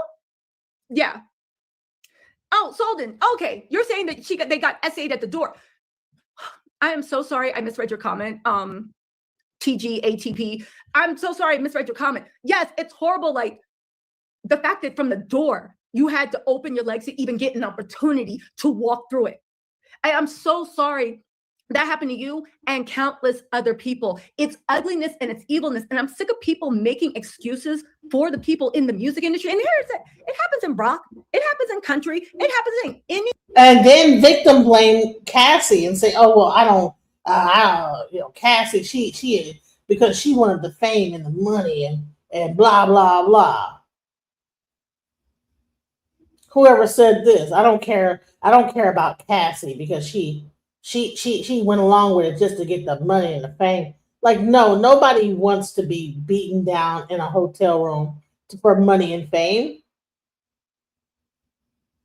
I don't feel sorry for Cassie. We all have free will. She made a decision to stay, and trust me, it was because of the fame, the money, being around big people. No, she had an album. She was signed to a deal with Diddy. She was signed and had like a like how many several album deals. She was in the studio and none of her records came out. None of her music came out. All that music she did, it was just a smoke screen, overplay for the underplay. You know what I'm saying? And now you have a person that you see have created like she's bringing John Legend. She's bringing Kanye West. She's bringing some very talented people to the stage. And because she will not screw L.A. Reid, it's like, no, I don't want to hear it. You know what I'm saying? No, I'm not going to be there. No, don't go to that. You know, that level of just complete disrespect. The music industry is toxic. What does it say? Industry rule number 4080. Record company people are what? Shady. So kids, watch your back because I think they smoke crack. I don't doubt it. Look at how they act.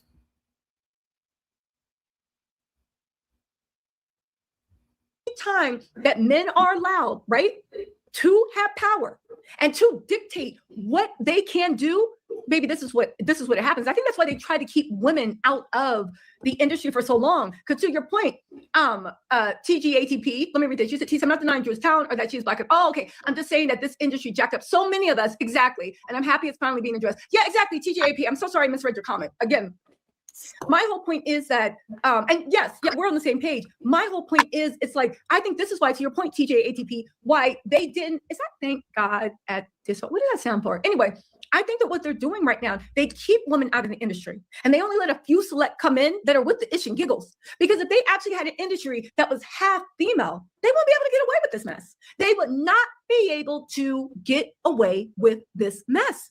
Because women would be like, hell no, I'm not opening second bar. I'm not doing nothing if you don't get out of my face. And I think that's why they try to keep it an old boys club. And to TG, I got another bar for you from Batin, my child's father. He says, how many licks does it take for a record to blow? Exactly as many licks it took from a hoe. Too many licks for that ass, you know. And it's the same tainted love in the music business. People will lose their brain just to get up in this. To be a star for the day. Everything in life is just okay. People will smile when they really want to frown. That's the way tainted folk get down. Just keep it simple and you will see, because when love is tainted, it is always free. Even my child's father, rest in peace by Tim, let me just go ahead and give him something. He talked about it.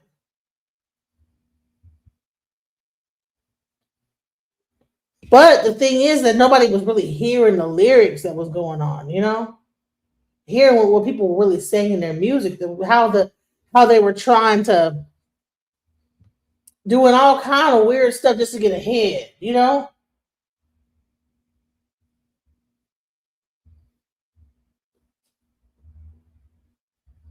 Her music didn't come out because they were crap. Two things can be true. She was abused by Diddy. However, she's a grifter and a opportunist. Okay, but we're not talking about Cassie right now. We're talking about Dixon. We're talking about Dixon right now. We're not talking about Cassie.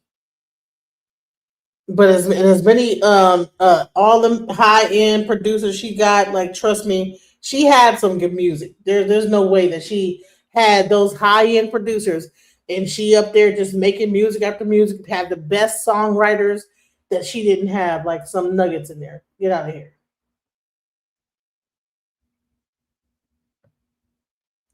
Let's get back.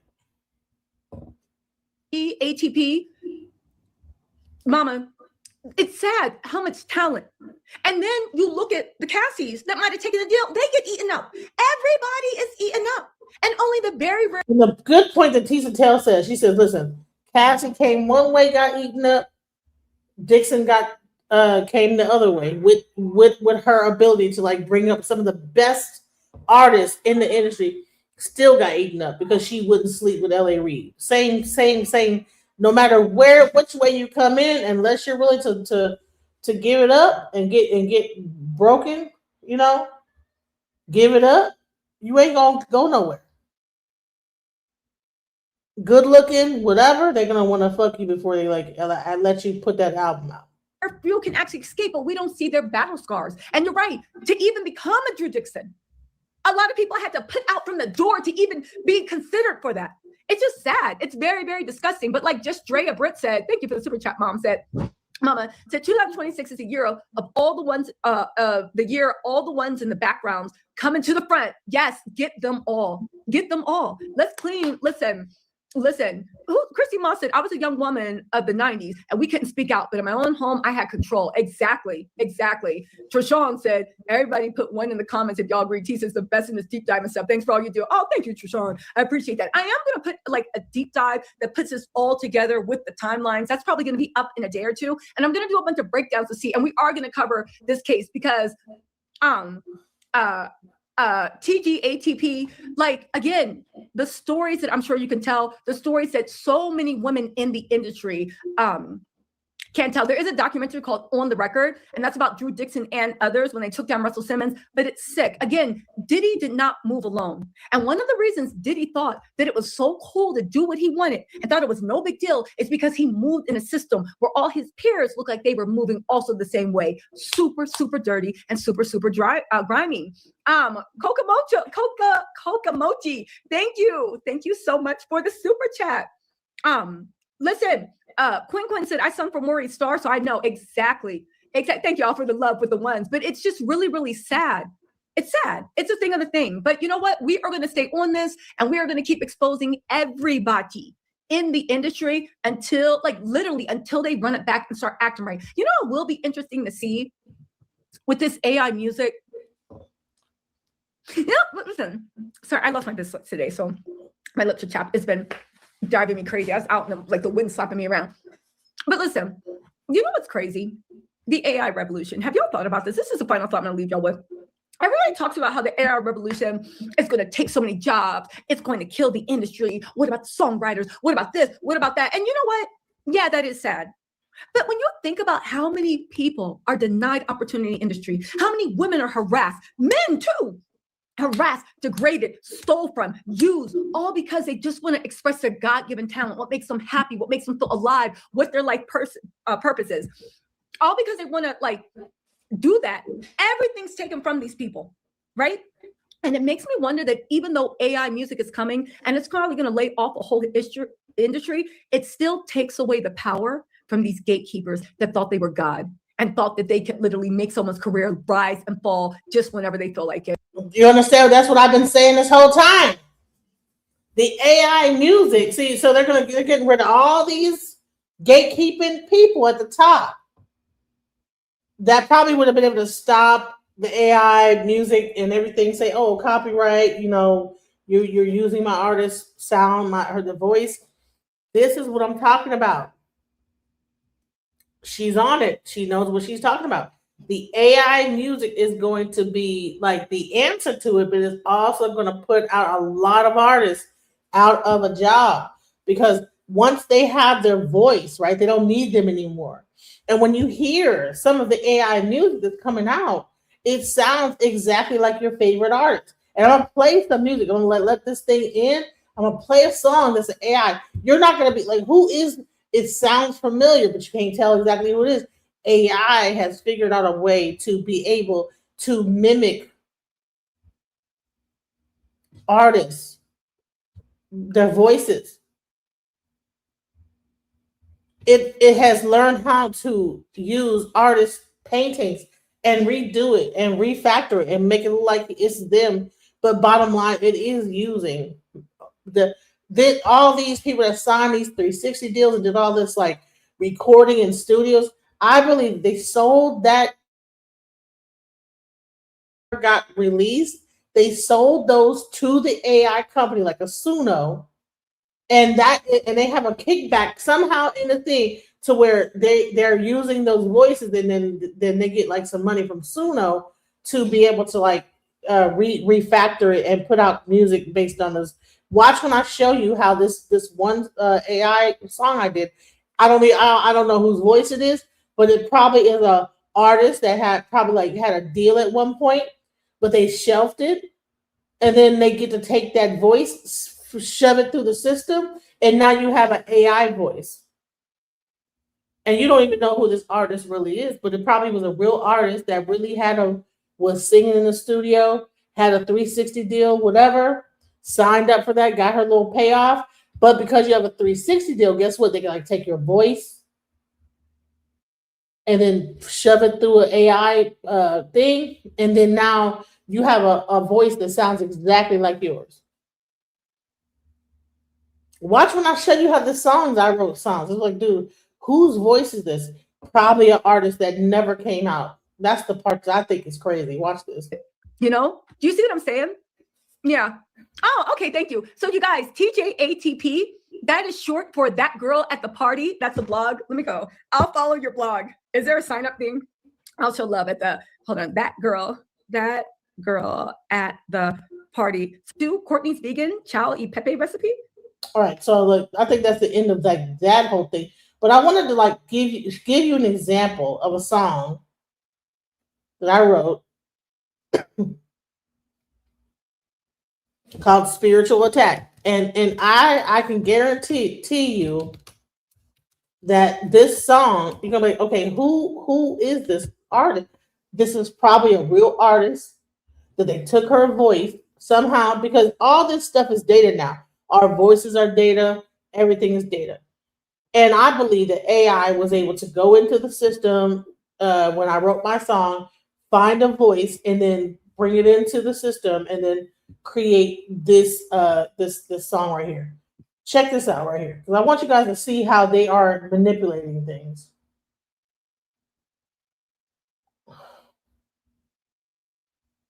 That one been bugging. Who you showing? Are you showing she hate black men?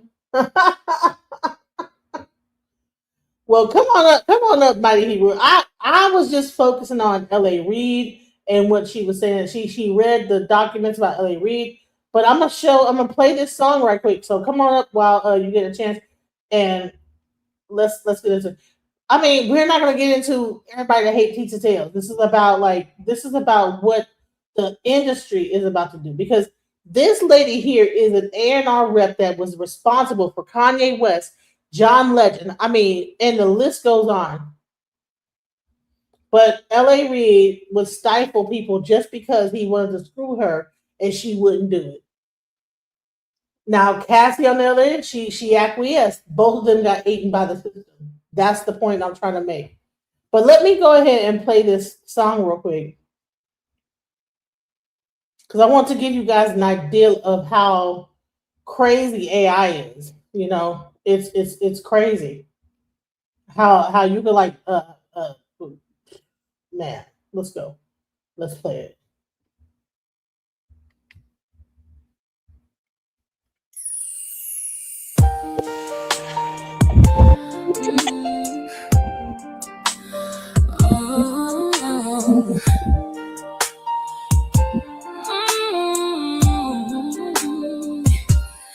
I cannot sleep.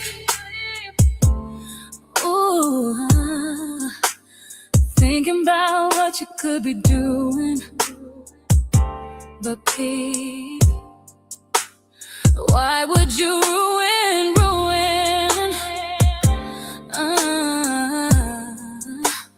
Do this to me. Of all the people that had your back, I feel like it's a spiritual attack. Why you do what you do?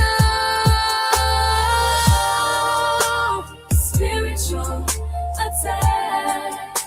Would never do that to you. Get back, get back. Cut me some slack. I didn't deserve all the lies. Better off saying goodbye. Change right before my eyes. I'm not responsible for what you lack. Manipulation, the spiritual attack.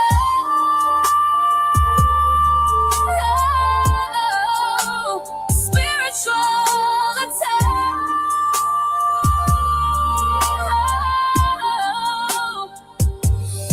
I cannot breathe.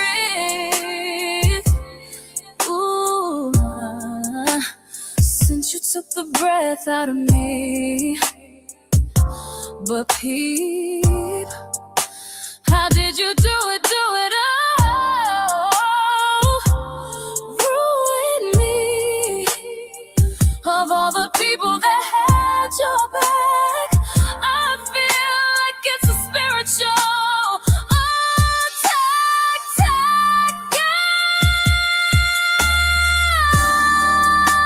Spiritual attack.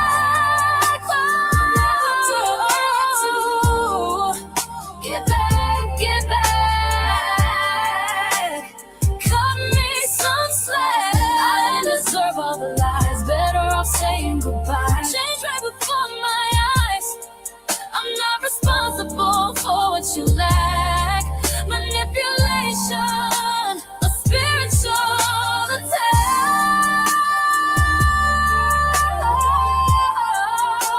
A spiritual attack.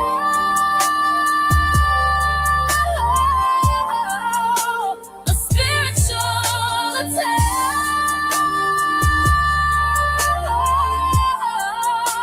A spiritual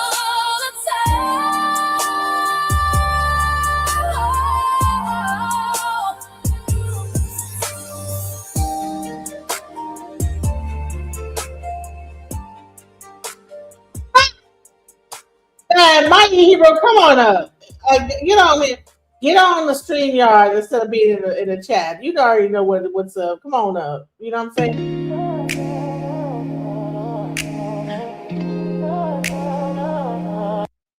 Man, bottom line is that I'm just trying to show y'all, like, Mighty Hebrew is stupid. You deserve all the lies, okay? But I'm just showing y'all, this is someone's voice. AI ain't that goddamn smart. They used a voice. I believe that someone got signed to a 360 deal.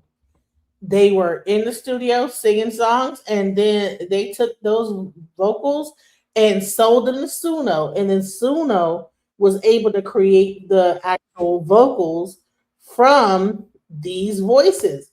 And you can't tell me otherwise. And so now you have a new generation of people that are gonna like hear these voices, and the record industry is about to change drastically. What's up? Welcome to the stream.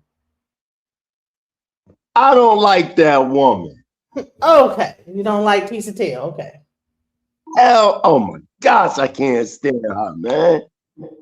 Right, but did you hear she actually was telling the story about L.A. Reid and how he was doing stuff to the lady, and this Dixon, her name, it was about Hold on.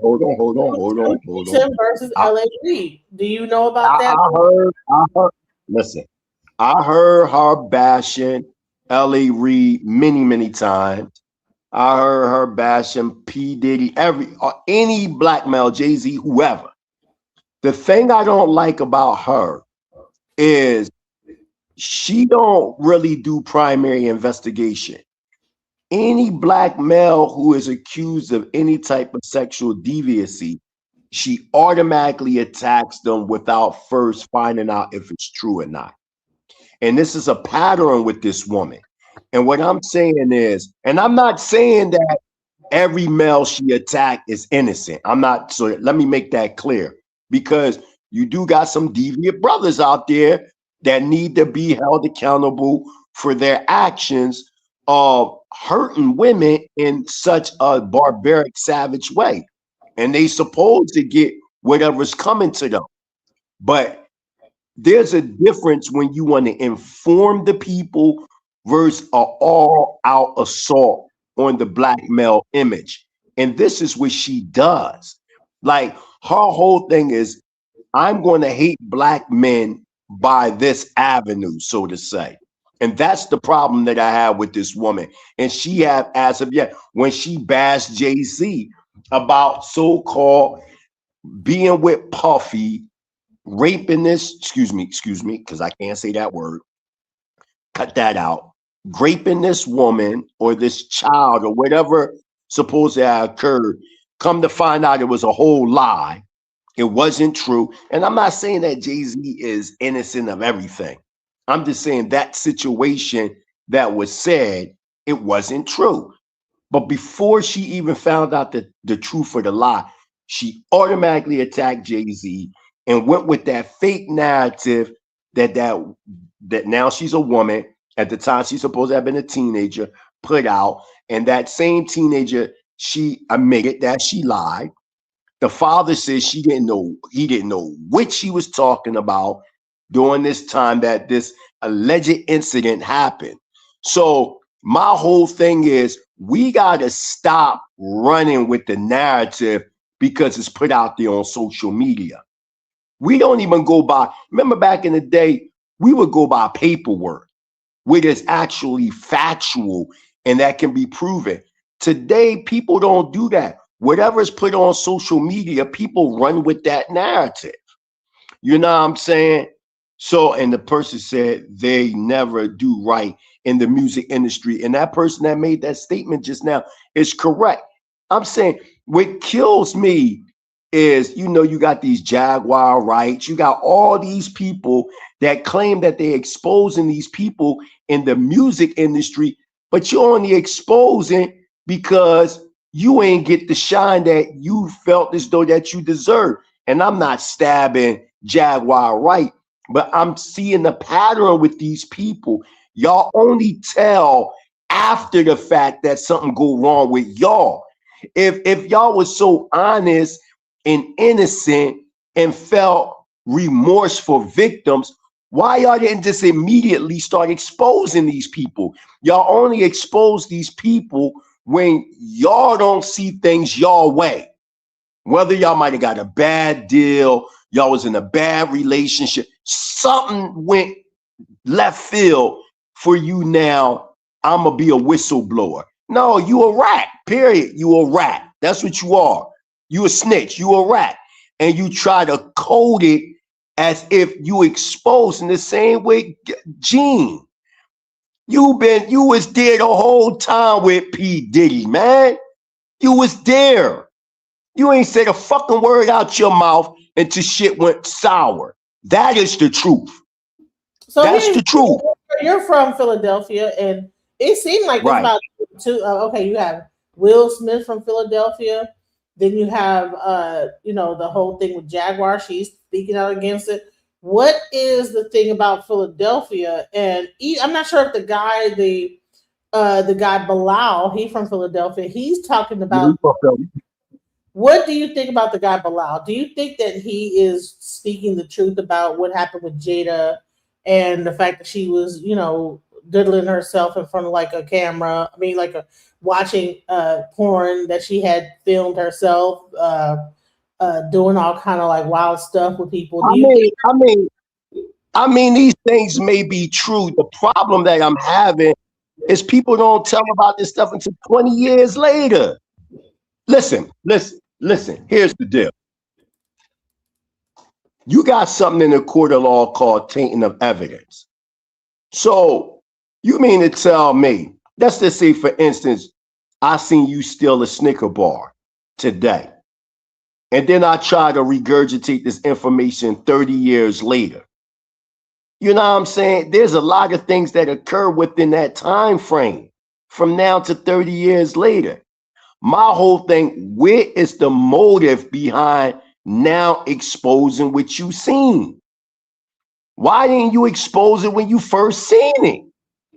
That's you know what I'm saying? Well, honestly, that's the question I was asking earlier. I said, because I said, listen, this thing is that when I did this live stream, I said, okay, is the music industry over as we know it? Because why are people kind of coming out right now about all this stuff? Is the black, and you see, you have Will Smith, you have L.A. Reid, you have Jay-Z, all these people are coming out.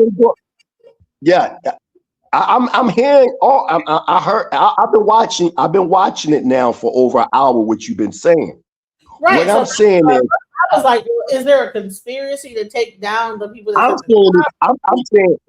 saying it's a conspiracy to destroy the black male image in general. Meaning this, why they don't do this to rock and roll stars, punk rock stars, country, man, them country motherfuckers be off the hook and everything go under the rug. Why is it that the black man is the face of deviancy and destruction? Like y'all, and you know what kills me.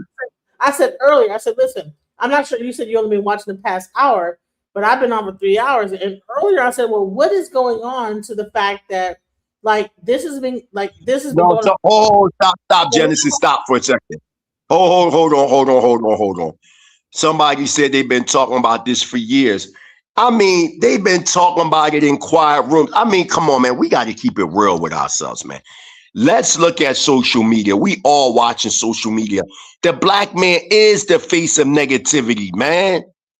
Come on, man. We know for a fact that there are way more sexual deviants within the European or the European American community than black people, man. We know that behavior. They've been dealing with incest and all kinds of stuff in their communities, man. And they not exposing their community. Only ones that's exposing their communities is black people. And that's why the Euro Gentile can do what he do, because it be our own people selling ourselves up the river, man. And I'm not saying that these people are good people. I'm saying, shit, if you're going to expose them, expose everybody. Don't just target us.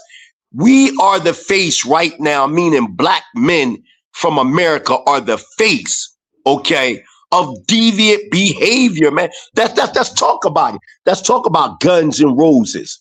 Let's talk about Metallica. Let's talk about the Beastie Boys. Man, they been was doing all that shit, throwing the wild part. They try to send a Puff out like Puff, the granddaddy of that shit. Come on, man. Why y'all ain't exposed Hugh Hefner? That's talk. Hugh Hefner had Brooke Shields at the age of 13 on the cover of Playboy. Y'all ain't say shit. Y'all ain't say about how Elvis Presley married his cousin Priscilla when she was 14 years old, and he started banging her out when she was 12. Y'all don't say nothing. But when it come to black people, y'all always got something to say about your own people. Y'all, I'm not saying what Puff did was right or wrong, but the reality, let's keep it a beam. That woman, what's her name? That 50 Cent baby mama, and what's the other girl? What's her name? DJ Genesis? Cassie. They was down with the program. They was down with it. Listen, Puff was found not guilty of all the major charges except the man law, which we know that was created by for Jack Johnson, who is a black man with his wife. And during the time of 1910, they didn't want black men with white women. And to lock that man up, they created that law. They gave him a Mann Act. You know what they really saying? They saying that 50 Cent baby mom and Cassie, they prostitutes. The charges that they left Puff with is defining them women as prostitutes. So what are y'all talking about? Y'all, listen. Listen, this is not even about P. Diddy. This is about L.A. Reid, though. L.A. Reid, But they all, listen, we've been hearing stories about L.A. Reid for a long time. But goddamn it, why y'all bringing this stuff out now when the man dead? He dead. Is L.A. Reid can't. Dead? Is he dead? I think Is L.A. Reid? Is L.A. Reid dead? Or what's the other? No. What's the other guy that died? L.A. Reid is alive. Yeah, he is alive. He is alive. I'm tripping. What's the other guy that just died? What's his name? Puffman. Yeah, Harrell. That's who I'm thinking. Yeah, that's who I'm thinking of. Harrell, not L.A. Reid. I'm saying L.A. Reid is like at the top of the food chain when it comes to all the stuff everybody's doing, include Will Smith, P. Diddy, all this stuff. And so you have a situation where L.A. Reid, I mean, this lady has a new lawsuit, a federal lawsuit against him, and no one is reporting on this. I only saw Tisha Tales, but he has had several lawsuits against him. I'm not. Well, guess what? I'm not. His power that he abused. And I'm saying, and that may be all well and true. Again, this is the problem that I'm having. The problem that I'm having is that these lawsuits, none of these lawsuits be updated, man. They're all the same pattern. Like, it'll be something a motherfucker did 30 years ago, 40 years ago, 20 years ago.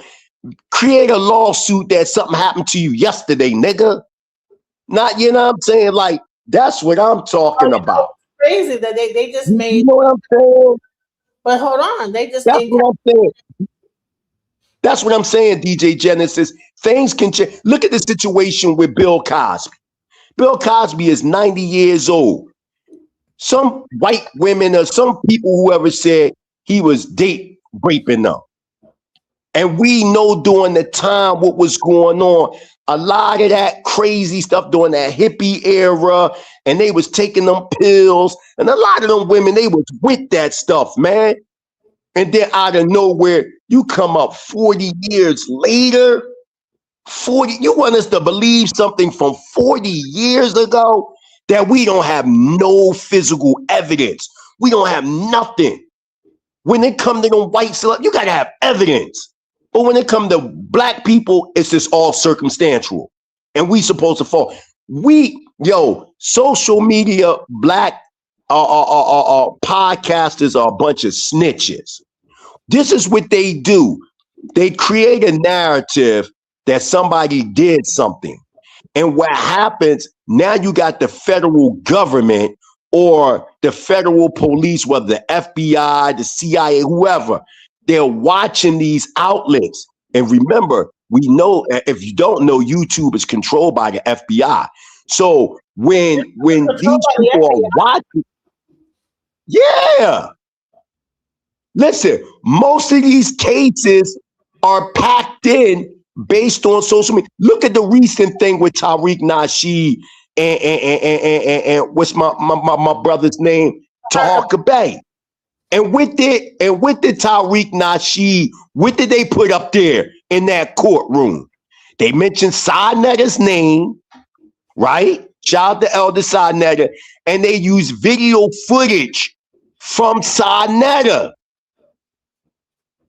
So in the court, that was Tariq Nasheed's lawyers that did that. That wasn't like the thing. But the point that I'm saying is that they're using social media outlets to lock motherfuckers up now, man. Like, let's say if I don't like you, I can come up with a lie, a smear campaign lie, and then I can get everybody involved in that shit to the point now you got the feds investigating you now, man. We getting our own people locked up without even digging ourselves. And I'm not saying that our people are doing these things on purpose to get people locked up. I'm just saying that the feds are using this information. If you got a Jaguar right, keep poking at P. Diddy, poking at him, and then other people getting involved. Eventually, the feds are going to get involved. But I'm saying that you don't see white people doing that to their celebrities. Where they at? I don't see it. I don't see Chinese people doing that to their celebrities. I don't see nobody doing that except black people in the United States. They're the only ones that do that. Nobody else does that. Our people snitch on themselves. What I'm saying is, if you're saying that these people are wicked, why don't you do street justice and deal with these people on the street? Why are you going to the white man to destroy your own people? I don't give a damn. I cannot agree with taking my people to the chopping block, to those that pillaged and plundered to get America by raping, murdering, lying, mutilating, molesting, castrating our people, then turn around and create laws, right, that's in contradiction to what they did to get the land, and then turn around and take my own people on the corrupted chopping block. That's dumb. Why, if these men are so wicked, why y'all don't just do street justice on these people? If P. Diddy was so wicked, why y'all ain't deal with him on the street? If y'all saying that P. Diddy has something to do with Pac and Biggie death, why y'all ain't handling him on the street? If y'all saying that P. Diddy did all this stuff to these people, L.A. Reid did all this stuff to these people, if what's my man named Aaron Hall, all these different people, if these people are these deviants, as y'all say, why y'all don't deal with them on the street? Why are y'all going to a deviant, corrupt system called the United States government to deal with deviants? And the only reason why they came at Puff, because Puff bit the hand that fed him. And y'all know this to be true. You think that government care about people being hurt like that on the left? That's a part of their MO. That's a part of their MO. Here's the What thing. you say, So DJ? here's the question I was asking earlier, and I'm not sure if you heard me ask this question. I said, do you think it's about like an exchange of power, like not or sucking the resource? I said, listen, how does Will Smith, L.A. Reid, P. Diddy, and all these people get into a lawsuit, including the Dream, all at the same time by the same law system? And right. I showed the what he was being accused of. Like, okay, L.A. Reid, and I let her play it. I showed how she connected all these different things. That okay, this whole like overarching thing of power. And I said, listen, so does Metallica and all these other groups have like the same, like, are they different and how, like, who's running them?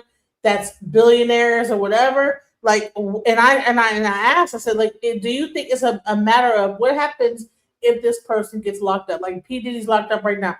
Does New York now own his assets? Or does it go to his kids, or what happens? Because I'm like trying to understand, like, where is the money? You know, where does the money flow? And everybody that we know, Will Smith, L.A. Reid, you know, everybody that we can like think of that in the 90s were like popping hot. They ended up going to the top, owning their own labels, this, that, the other. But then they all get taken down through these allegations of sexual assault. Who, when they get locked up, who gets the money? Does it go to the court? Like, is this a grab? I'm saying they go to the record. Figure out how to find out what happens. Like, do they, because they have to go through the court system to like fight these cases? Is it about like getting some money off of them to fight through the judicial system to save their name? Like, what exactly happens? You know, and that's what I've been saying this whole time. So, you know, shouts out to Mighty Hebrew. Hopefully he'll come back up here. But that's the question I've been really wanting to know. Okay. So we heard Tisha Tales and what he said, what she said, but then there's also stuff with other people, when you would call it tether, like, okay, academics, where he was also talking ish about L.A. Reid. what is really going on here? Is this a money grab? Is it something that people are using to be able to extort money out of people that are in power, that have a certain amount, that they've gotten up to like almost close to $1 billion? And then is it a matter of trying to get their people's catalogs and then put it into the system, put it into the judicial system, like the whatever system, and then now all those things are owned by the government? What's really happening here? That was happening. And any label, television show, anybody that hires him, you are hiring a predator. L.A. Reid is a scary man. He's one of the most powerful people in the music industry, and L.A. Reid has used that power to violate people. He would harass employees and end careers if he didn't get what he wanted. L.A. Reid has even ended artists' careers because their managers wouldn't sleep with him. He's a part of the problem in Hollywood, and he needs to be exposed. So let's get into it. L.A. Reid is a big-time music executive and record producer, and he also seems like a creep because he's used his status to take advantage of many people. He supposedly left his position at Epic Records because of allegations of sexual harassment. Reports claim that L.A. Reid was ousted from his job nearly 6 years in after a coworker accused him of putting his hand up her shirt at a holiday party in front of other people. L.A. Reid, you guys have been waiting a few days to hear Joe's thoughts. So on Thursday, we found out that he abruptly left his position as CEO and chairman of Epic Records. Sony didn't say much at first. 2 days later, they issued a very, very brief statement just saying L.A. Reid will be leaving the company. Now we're finding out that there are assault allegations against him from multiple people who worked in the company. Now, Sony learned about these allegations because one of his employees actually wrote a letter. An attorney representing one of L.A. Reid's female assistants sent a letter to Sony's legal counsel regarding the harassment that this assistant had faced for a daily basis over a year. L.A. Reid was also accused of asking his assistant while they were on a business trip to lie down in bed with him and give him a hug, which no employer should be laying in bed with their employee. That's so weird. Also, they shouldn't be commenting on their appearance. Well, in that letter, she accuses him of making comments about her clothing and her appearance, as well as propositions that caused her embarrassment and distress and made it impossible for her to continue working at that label. It looks like this employee wanted probably a settlement or was threatening legal action, so I think that this employee was probably paid off, and this letter is legit because multiple outlets have seen it. So in this situation, that assistant fought for Sony CEO to read this letter and learn who L.A. Reid really is. But not a lot of people are this lucky, and honestly, this assistant went through hell dealing with executives who were essentially telling her, you're going to lose your job if you continue doing this or speaking on L.A. Reid. L.A. Reid obviously, and it appears that he had a problem or an obsession with and not being able to separate from his work. It bled into even people that directly worked for him. He got fired from Epic Records because his female assistant wrote a letter that got to his boss. And when they read that, and given, of course, multiple allegations that are being hushed up and been quieted over the years, they said, damn, we got to get rid of this guy.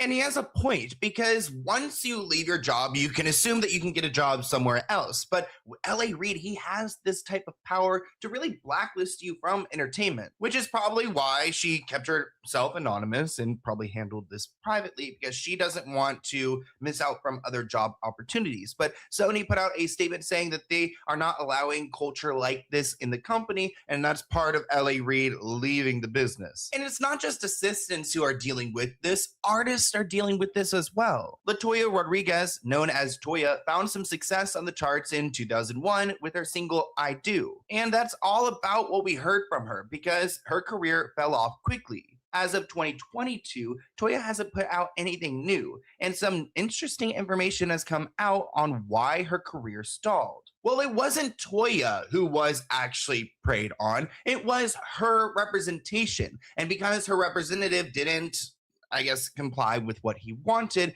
Toya had to suffer. She actually claims that he R-worded her. Her name is Drew Dixon, and she was working as an executive at a record label when L.A. Reid began making moves on her and unwelcome advances. Reports claim that L.A. Reid would turn cold when Drew denied his unwanted overtures, which reportedly included invitations to late-night catch-ups at his hotel. She actually claims that when she did deny his invitations, she was worried for her artists like Toya because he was budgeting it. L.A. Reid did end up ending Toya's career, and it's all because Drew didn't give him what he wanted. L.A. Reid is now my boss, and all of a sudden it was like, wear skirts and heels every day, Drew, to work. I started wearing jeans and Birkenstock clogs because I knew he hated those. Okay.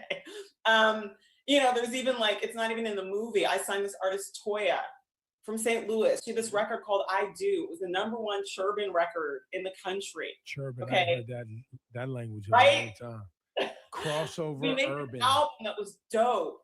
LA loved it. And he kept saying, come to my hotel after you finish in the studio and listen to the album. And I was already knowing what that was. So I would just always like pretend I didn't get his message or be like, yeah, let me hit you back. And they just like wouldn't. And there was like a meeting one day at Arista where all the promotion people were psyched to talk about Toya because I Do was testing so well nationally and how we were going to break her. And then L.A. Reid literally looks down the table at me. He's like, everybody take out your pens, draw a line through Toya.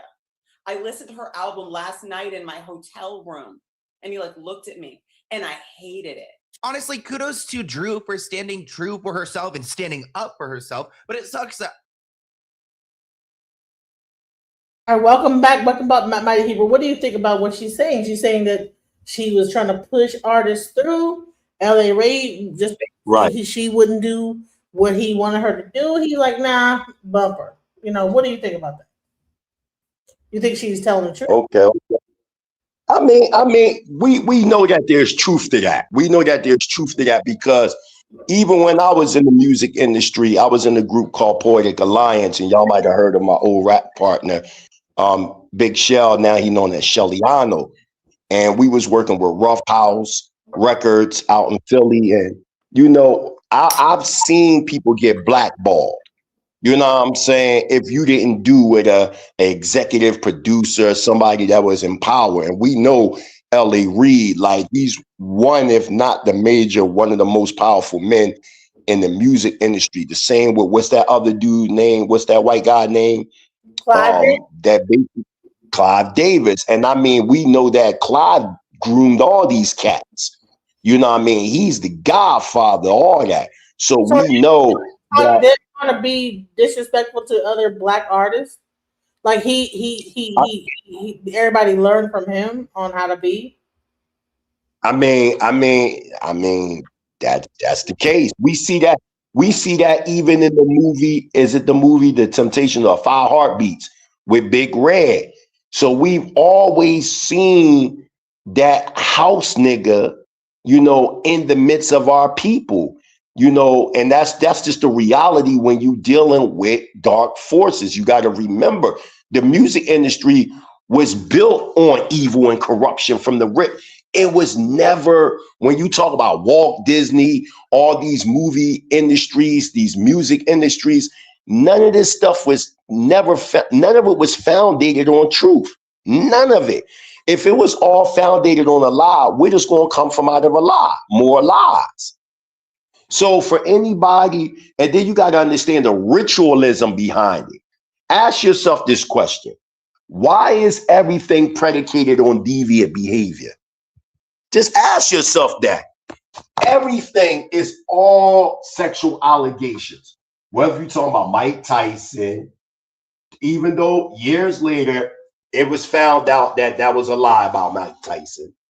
Tupac. Years later, come to find out that was a lie. Tupac didn't grape anybody. That was a lie. You know, y'all don't remember the Kobe Bryant thing. When they try to get Kobe Bryant with that. You think that they'll hire a person just to accuse the person and then it'll go from there on? What do you think? What are you saying? I'm saying in some cases, yes. I'm not saying in every case, but I'm saying in a lot of these cases, yeah. Listen, Listen to, we've heard this before. You know who was the first one that was exposed in the music industry? And a lot of people never bring him up, but I'm going to bring him up. Give a shout out to Professor Griff. Because Professor Griff been exposing these people for years and making book, and y'all laughed at that man. And now it's all coming out. And the thing that I'm saying is this. Just imagine you a good singer, Genesis, DJ Genesis, you're a good singer, and you're a dope DJ. And say, you know, this is a hypothetical, as you know, my lady friend would say, example, right? So here's an example. DJ Genesis is a banging singer, and you shopping your music all around the country, trying to get, music producers to hear you. So now you run into a hypothetical L.A. Reid.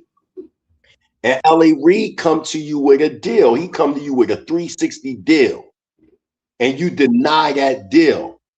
And he say, okay. And like a month later, he invites you to a party. So now you go to this party and they done slip something in your drink, right? They done put something in your drink and you doing all kinds of wild stuff and they video record you. And then that following week, they call you in the office and they offer you that 360 deal again. And you say no. And shit, they say pop in the tape. Pop in that tape. You all on the tape with that say 8 niggas. You don't even know what happened, but this is what happened. You on the video. Guess what? What you gonna do? You gonna sign that 360 deal. So the point that I'm saying, a lot of this was going on. You know what I'm saying? A lot of this was going on. You got men, you know what I'm saying? Men being date raped.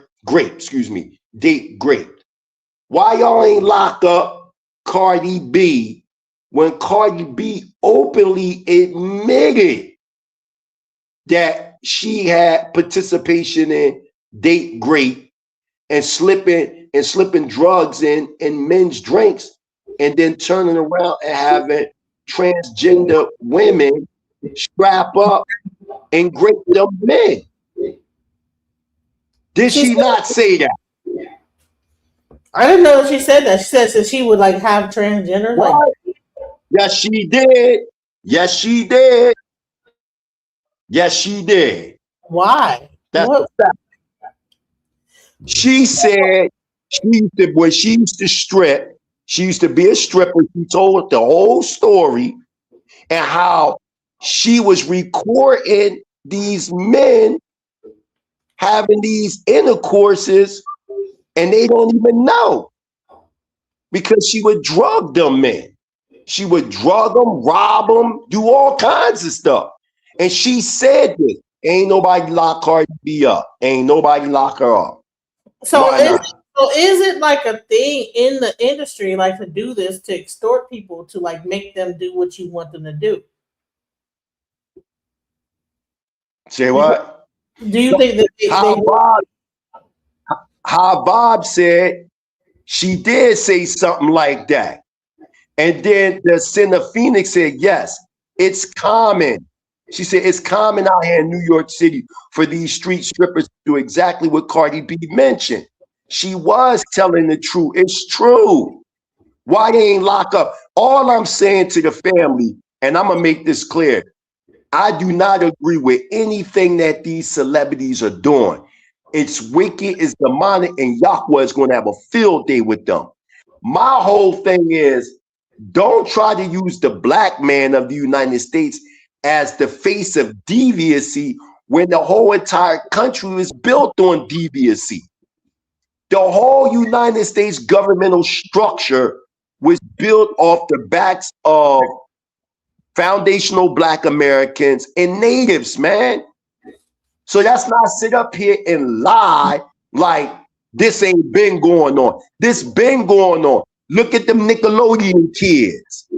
All them stories about Nickelodeon and all the child molestation. Look at all the Walt Disney Look at what they was doing to what's that little girl name? And they did a documentary on what's that little girl name? That them black and white movies they did on that little girl. What's her name? Not Marilyn Monroe. What's that little girl name? Them black and white movies she made, that little girl. Somebody in the listening audience put her name up there. What's that little girl name? Shirley Temple? Yeah, Shirley Temple. That's her name. They was graping that little girl, man. Molesting that little girl. They been was dealing with this stuff, man. But y'all don't expose these people, man. Y'all want to expose Puff. Expose the creation of Puff, the creator of Puff. Expose. Look, now all of a sudden, Clive Davis is senile. He don't know what's going on. You don't never hear them really talking about, you hear them talking about Clive in the shadows. They talk about him here and there. But shit, they've been talking about Clive Davis back in the day, graping Will Smith.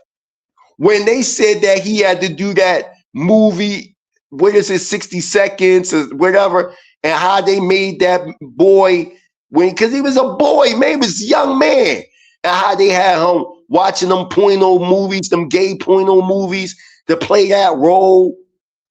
Come on, man. You even watch Fresh Prince of Bel-Air, good.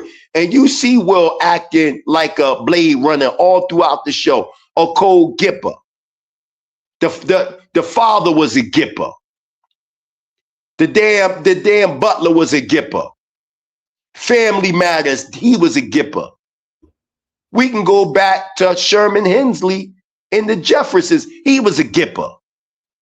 All them. See, you got to remember, y'all ain't say nothing when they had Flip Wilson cross-dressing. Y'all seen Flip? He was the first Black American cross-dresser live on TV, and y'all ain't say nothing. Dressing up like a woman.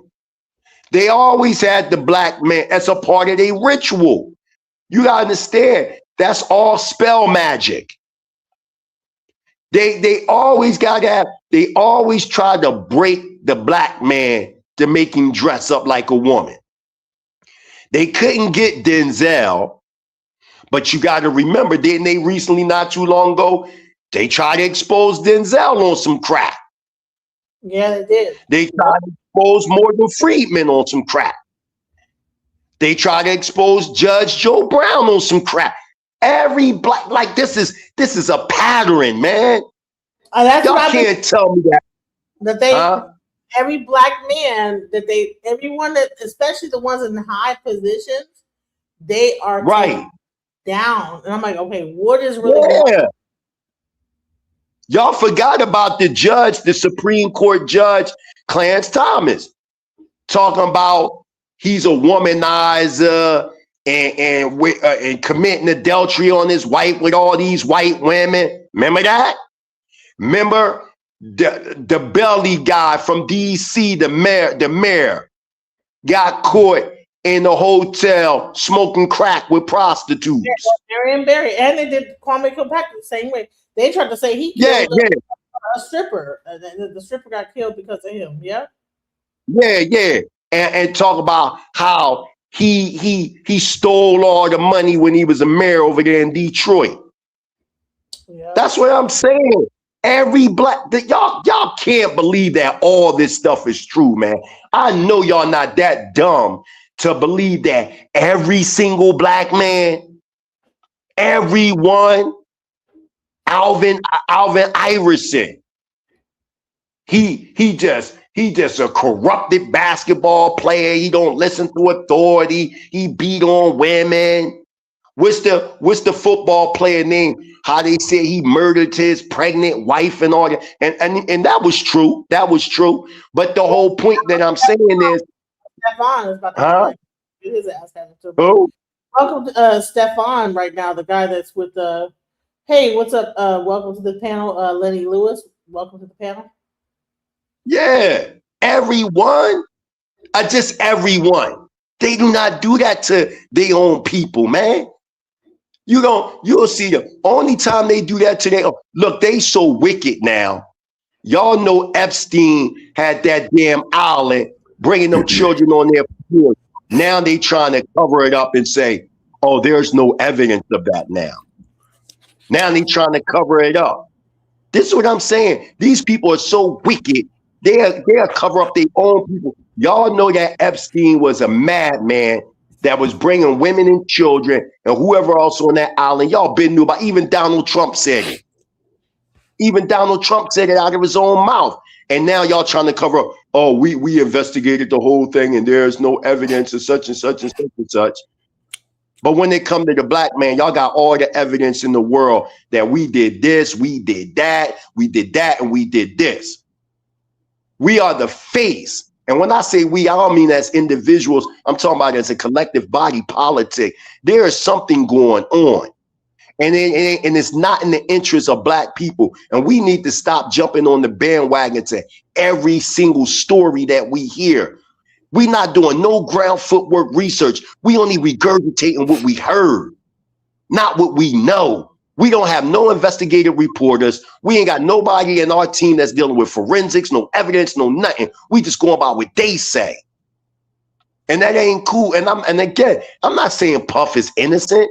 I'm not saying L.A. Reid is innocent. I'm not saying any of these guys is innocent. What I'm saying is we were not there. We not doing no research ourselves. We only going by what we heard. Oh, somebody put some information. Hold on. Go ahead, Jensen. Lenny Lewis is on the panel. Did you want to say something? Yeah. Hey, how y'all doing? Peace to the panel, peace to the chat. These are already established institutions. People like L.A. Reid and Puff Daddy and anybody else you name who starts a label. Jay-Z, Dame Dash and them with Rockefeller.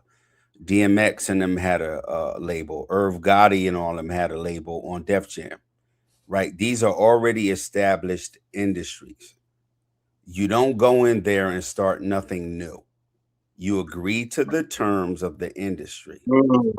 Right? That's right. You go, they give you a place in their industry.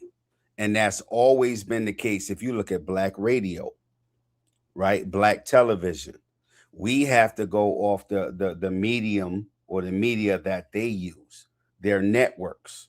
Right now, we're dealing on what? YouTube, Facebook, Instagram, LinkedIn, TikTok.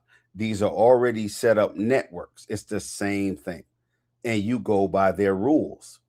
So when we see them get there and they show us that this thing is so great and we all want to be that, and they market it to young people, somebody my age in my 50s or somebody in their 40s or 30s, we're not falling for that. But young people back in the 70s, 80s, 90s, they want to go to Hollywood. They want to be movie stars, young white girls, young white men.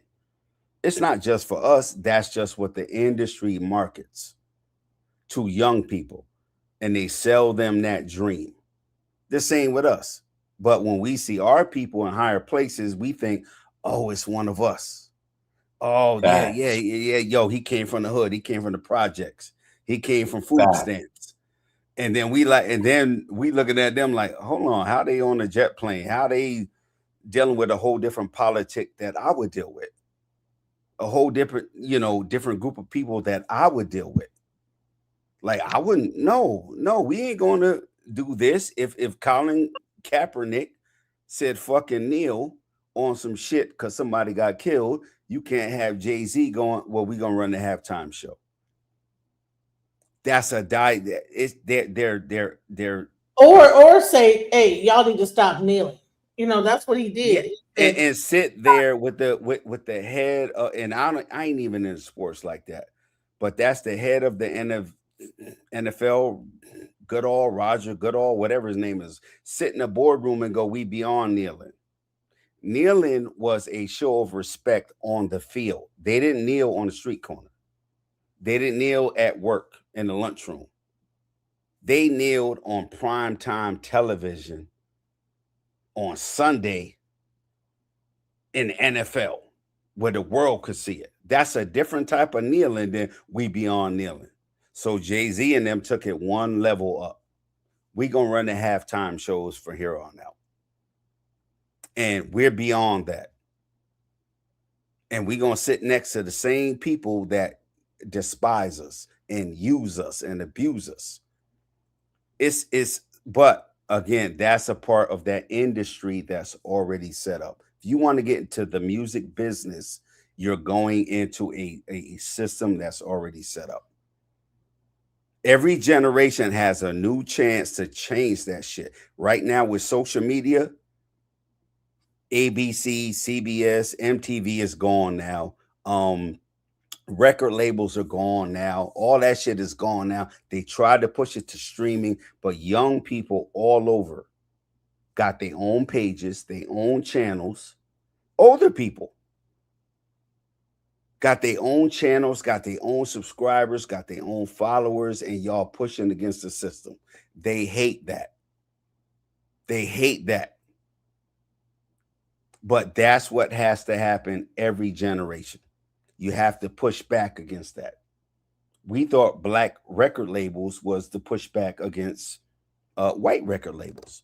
They did that in the 40s and 50s with Motown and Philadelphia and Detroit and house music and club music. We can go on and on.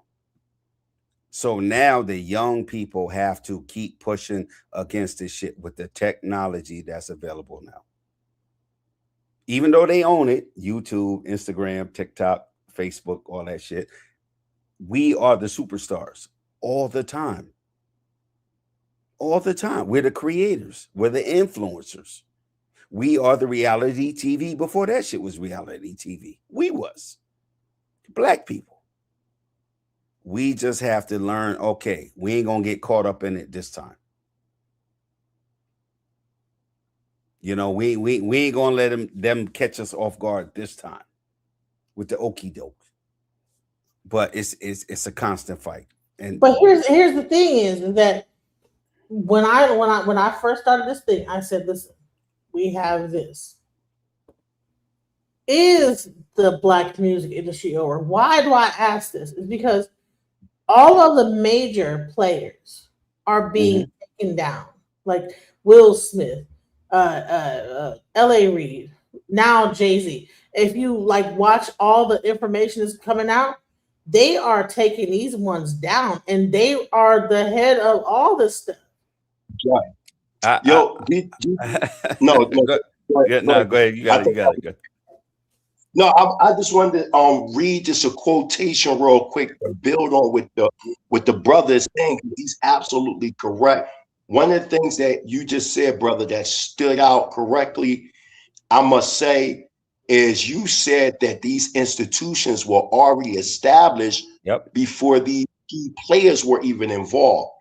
There's a book I have in my hand. It's called The Resurrection from Judgment to Post-Judgment by the late Ben Ami. And on page 16, he says this about institutions that I found very interesting. He said this. He said, thus, the message being conveyed is that the earth's institutions are out or off course and misleading. Then he jumps down and says the buildings are immaculate, campuses are extensive, the equipment is state of the art, instructors are plentiful, and salaries are rewarded. These are the lures to attract innocent souls to enter within her walls. They are called institutes of higher learning. They are the heartbeat in the pulse of the European or Euro-Gentile anti-God social system. Institute or institution.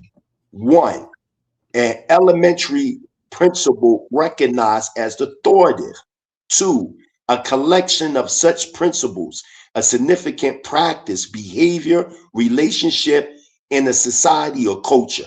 2, institutionalized. 1, to make or give the character of an institution.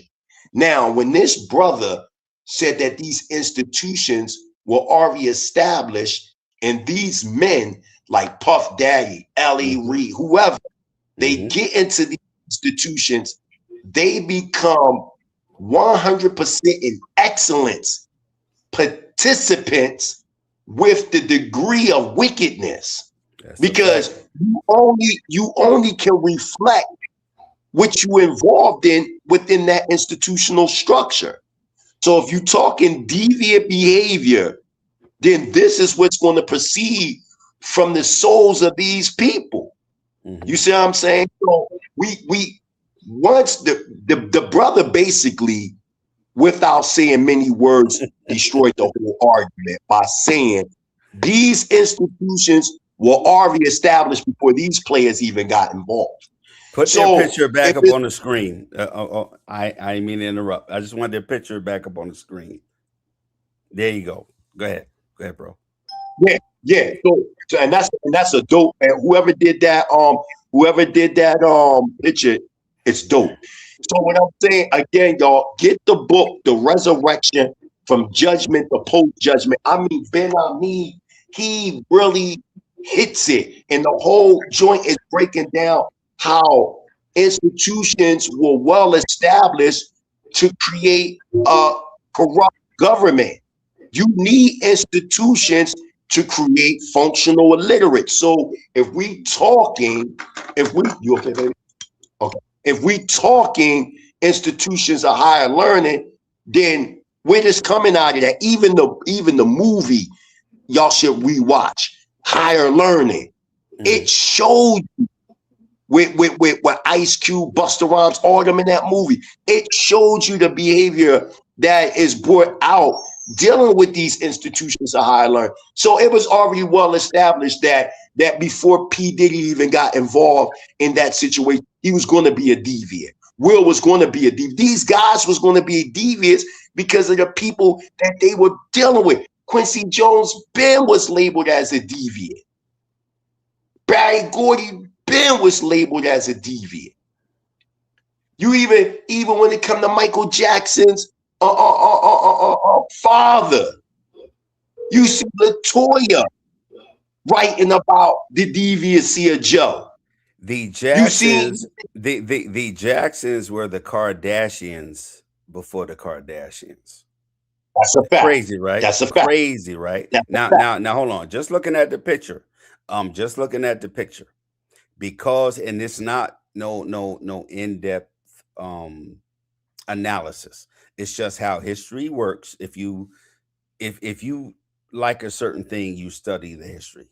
I'm a DJ. I like music. I study music history, technology, shit like that, right? I look at the picture. Black music industry over. Is the black music industry over? Stop at black music. That's separate than industry. Those are two separate things. Black music is black music. Once you enter industry, it's a whole different realm. You got Will Smith out of Philly, DJ Jazzy Jeff, and and the Fresh Prince.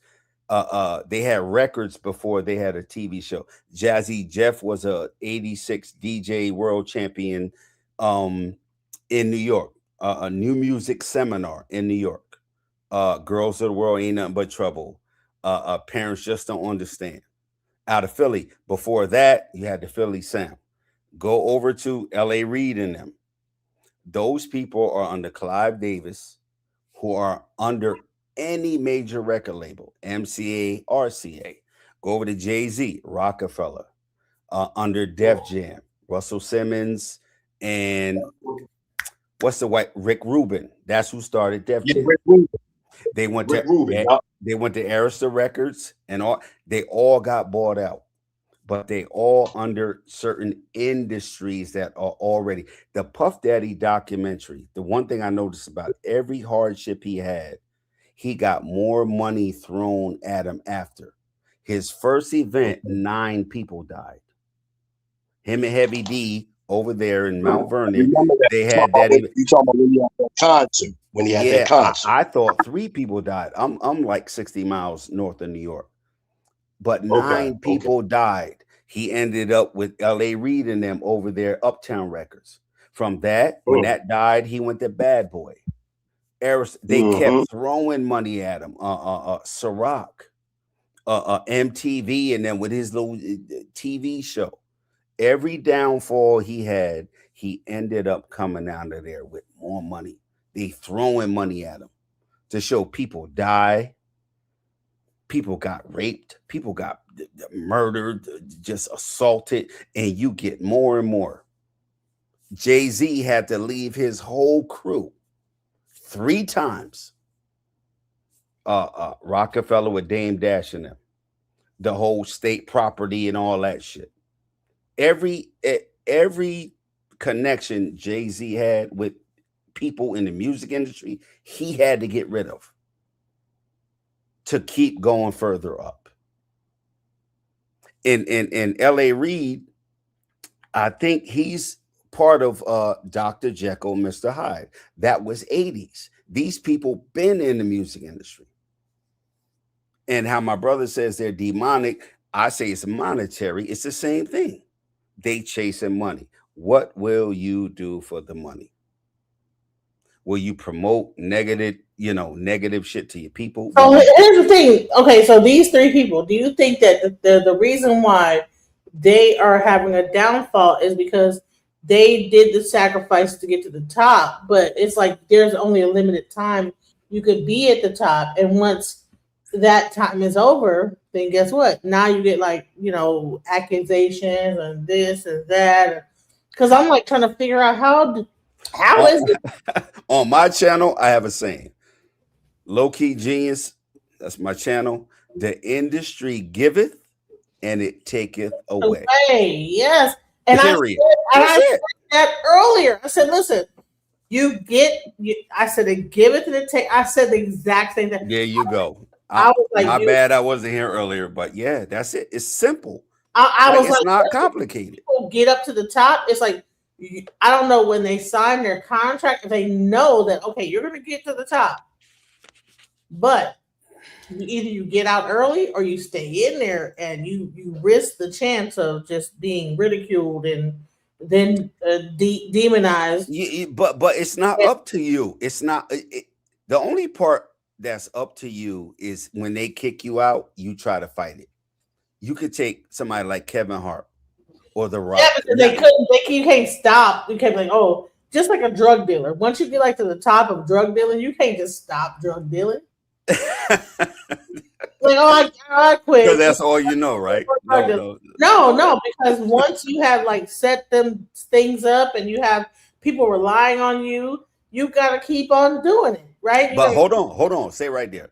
If you are a top drug dealer, you're working with the police so you can stay there. Right? Right. You not going to be no top drug dealer no fucking where, and not, pardon my language, and not be working with law enforcement that they cut. But the difference is they're on the right side of it. You're on the wrong side of it. They're on the right side of it. So when they decide to go, yeah, we can't do this no more. It's looking bad for us.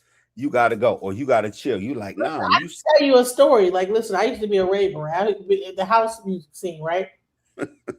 Listen, you go to the clubs, you'll see one drug dealer and when they get to a certain point, they get busted. Then another person comes up, they get to a perk, busted, boom, and you'll see the whole thing. It's like a cycle that they keep pushing through the club. And I think that's what it is. I think this is what's happening, is that they get pumped and dumped. And so what's happening, you're seeing a pump and dump happen. Okay, y'all, that's it. That's enough, y'all. Yeah, all right, that's it. And so society stays your earnings and just went on somewhere, But instead, you kept trying to still siphon money out the thing. You should have left when you had a chance, but now you get now it's a thing where you have this. Watch it.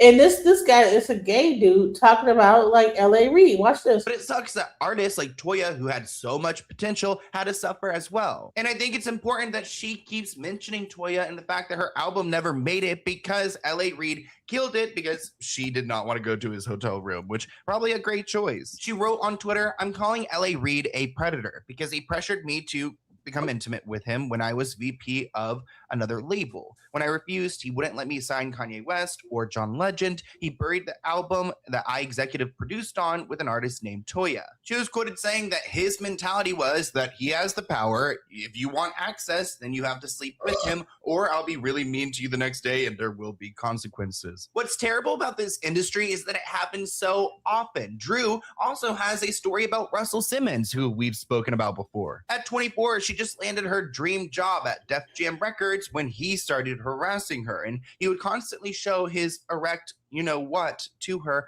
without her wanting it. At a restaurant, he allegedly pushed her into a closet and attempted to kiss her. And at one staff meeting, he even asked her to come and sit on his lap. Ugh. She said that she was too scared to confront him because he was so powerful. She actually told one of her male coworkers, dude, what do you think about this? Do you think these guys are so weird and awkward? They don't even know how to like approach a woman versus like throw her into a closet and try to kiss them. Like, what is going on here? Like a man like a Russell Simmons that could probably get any woman in the world that he wants because he got the money to get it.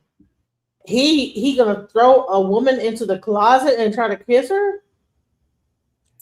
What kind of like incel? This is incel level. Like you just are a weirdo. But there's probably like three things going on. Like one, he got a whole lot of money. Two, he got power. Three, he's in a exclusive place where people are just used to doing weird shit. Like it's not just one thing. Like I couldn't do that. If I walked down the street, grabbed a woman, threw her in the closet, I'm going to jail, or she gonna scratch my eyes out, or whatever. And why are we just hearing about this now? Exactly. That's a good point. Like, you know what? It must have been a certain type of place where they just throw women in the closet and do that. You know, why would that be a thing where it'd be like, oh, and I just keep that to myself? Like, and then now 20 years later, you're like, oh, back when I was 15, he threw me in the closet and did it. Well, honey, it's like we're in 2026 now. Well, I think he got enough new problems. I don't think, I think that's why he don't live in America or in the Western Hemisphere no more. It's because he got issues. And these things, I think when you get to that tier, that shit is like almost built in. That if you ain't doing it, you're around people who do that shit. So do you think these? I want to ask. Do you think these guys are like kind of like incel type of dudes, like really awkward and weird? That's Run DMC's Run. His younger brother is Run from Run DMC. He was their manager, so he's an industry person. And Run DMC wasn't signed to Russell's label, Def Jam.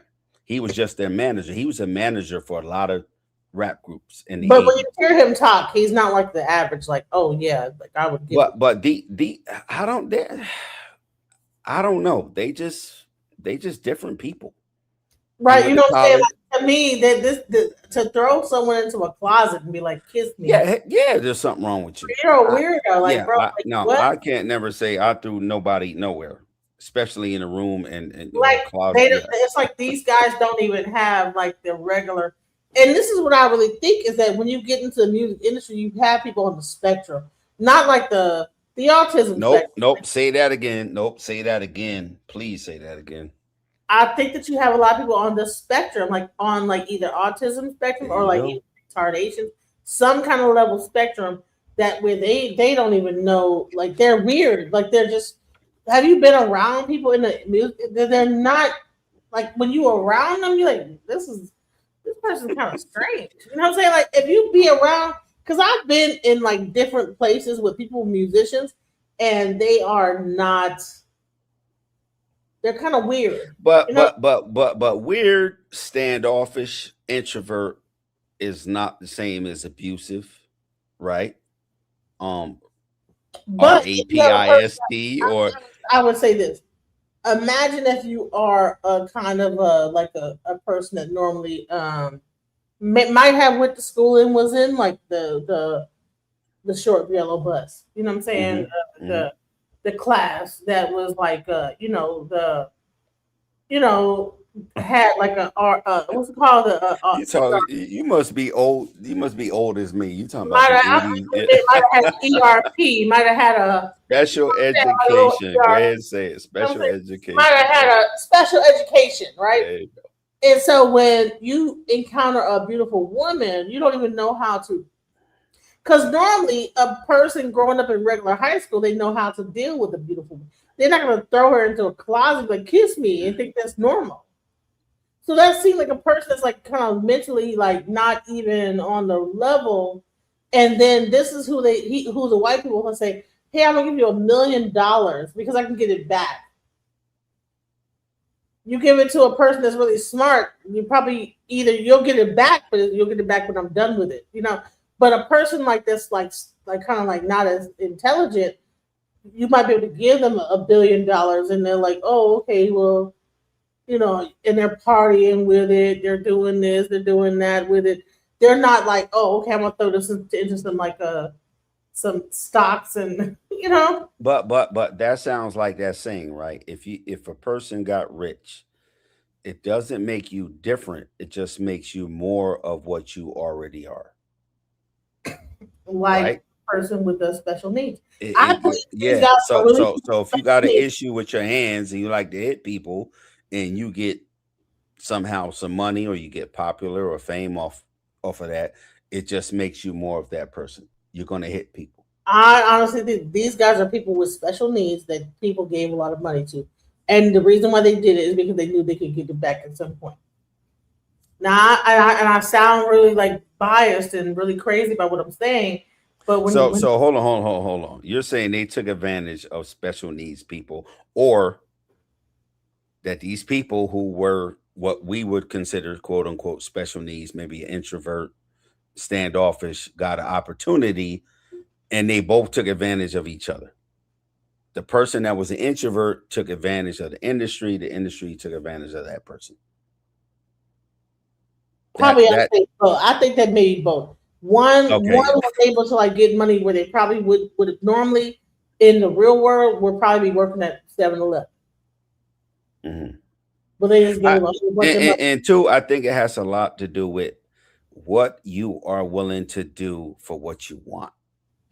Right. Most of these people, I don't think they're like most of them. And anybody famous and now then they fall on hard times or it's some weird shit in their past or they weird now. It's what are you willing to? It's damn near like joining the military. You take an oath. I take this oath to do whatever to get where I want to get, and it's insane. What like person in their right mind would be like, oh yeah, you know, yeah, I could lose a son, I could lose a daughter, I could like whatever, and then not think it's really gonna happen. A person that is not thinking like that, like people. I think that these people are really and very talented, genius, savant level. And I said this earlier. I said that these people are genius level in music, but savant level in thought. You know. But if you're genius level, right? I'm not, but I know how industry works. There are books on it. You could read like tons of books on how publishing works, how record contract works, how performances work, how royalties work, how all of the instruments in a certain industry, just say music, not film or dance or art, just say music. They have lawyers. They have accountants. Those are all parts of a system. So if you're genius level and you disregard all of the knowledge that goes with that, you're not genius. You're not. There's something to it because how do people be like? How do groups like what's called like TLC go through a whole record label contract and then go back and say, well, we didn't make any money. If your contract is 35 pages, right? Even if you read 35 pages, the wording is so difficult, you need a lawyer, right? It's a contract, should have a lawyer. Right. So how do they sign a contract? They're just so excited about because they want to be stars. They are teenagers. These are young people. They want to be stars. But it's not on them to understand that. It's on the industry that exploit these people. Just like they called it the casting couch. If you went to Right. So Hollywood, they're exploiting people that don't know any better. yeah, they exploiting them. Think about Now, this. Beyonce, I don't even think she graduated high school. I don't know. No, I don't think she did. She didn't. You know what I'm saying? She didn't go to prom. Her father started her off at 8 years old. And then Destiny Child, she was about 13, 14. Then they just kept it going. Chris Brown, all these artists, right, started off at a young age, like the ones that are really at the top, started off young, like either out of high school or whatever, left high school. A lot of them, like that are really like big, and they just have a team around them that is trying to shield them from anyone knowing that they have no idea what the hell is going on. Mm-hmm. But they're all trying to do the same thing. Get into the what? Industry. Think They're about this. trying to get Beyonce into is the worth industry. billions of dollars right now. Do you think she knows how to like balance a check? I don't think she got $1 billion. She might be worth. Oh no, she don't have it physically, but she's Yeah. worth, right? She's worth $1 billion. That means her catalog is worth $1 billion. No, I get it. Yeah. But bottom line, she probably could not tell you How she got it. Yeah, that's a fact. All she knows is that, on Tuesday I have a show and I sing my song. Because she's a And human. that's just crazy to me. Michael Jackson dead off of what? Drugs, trying to go to sleep. Prince dead off of what? Drugs, trying to go to sleep, trying to stay up. Many rock and rollers, many disco stars dead off of these are human beings. They travel the globe. I wanted to do a whole documentary about the majority of people that are signed to these labels in some either ADHD or some level of mental thing, where they're not 100% on point, whether it be, ADHD could be considered like a superpower if you really know how to use it, but if you don't know what you're doing, people could take advantage of you. But that would have to be their general state from birth, youth, teenager, 20s, 30s. Look at it this way. If Fox TV called you up right now and said, hey, we want to take your show and make it national, put it all over the globe, but you have to broadcast, you have to do 4 lives a day, but we'll pay you all this money. You would either become a different person physically, which we can, or you would take something, or you would do something. You probably eat better, more caffeine. You would sleep, no distractions, just to fulfill that contract. Right. So I don't think they're that way from early on. It's just the further you go up this ladder, the more demand that is on you. And somehow you got to do it. Somehow you got to go from New York to LA, from LA to Hawaii, from Hawaii to the Philippines, from the Philippines to China. And sleep and eat and try to still be a regular person. It's and they will use you until you're gone and get another one of you. That's what they'll do. Period. So it's like a 60-40. 40 on your side, 60 on the industry side. The industry is going to chew you up and spit you out. 40% on you. Is that what you want? Is that what you're willing to do? Is it going to get you generational wealth? Is it going to be beneficial to you? Is it going to help your ego? I don't know. But it's an agreement there somewhere. So in this situation, do you think that these people outlived their contract and they? No, I don't think they killed nobody. No. Because I'm saying okay. I thought you was going. Do you think they just kept they probably should have got out of the industry before it ate them up? They got burnt out. again, Michael Jackson and Prince both died from like drug overdoses. Drug overdoses. Michael Jackson, I'm not sure, but to the point where to get sleep, he was taking a drug that they give people, you know, when you get in surgery. It's like anesthesia. Right. But I understand if you traveling around the globe and people it's just constant, you need to sleep at some point. Tylenol PM ain't gonna do it. Yeah, Benadryl ain't gonna do it. Right. And I think but the industry will burn you out. Most people don't get to that level. Beyonce right now, 50. And she could be risking her life right now as we speak. We don't even know. They got kids. Like and now we in the social media age. It's a whole different type of burnout.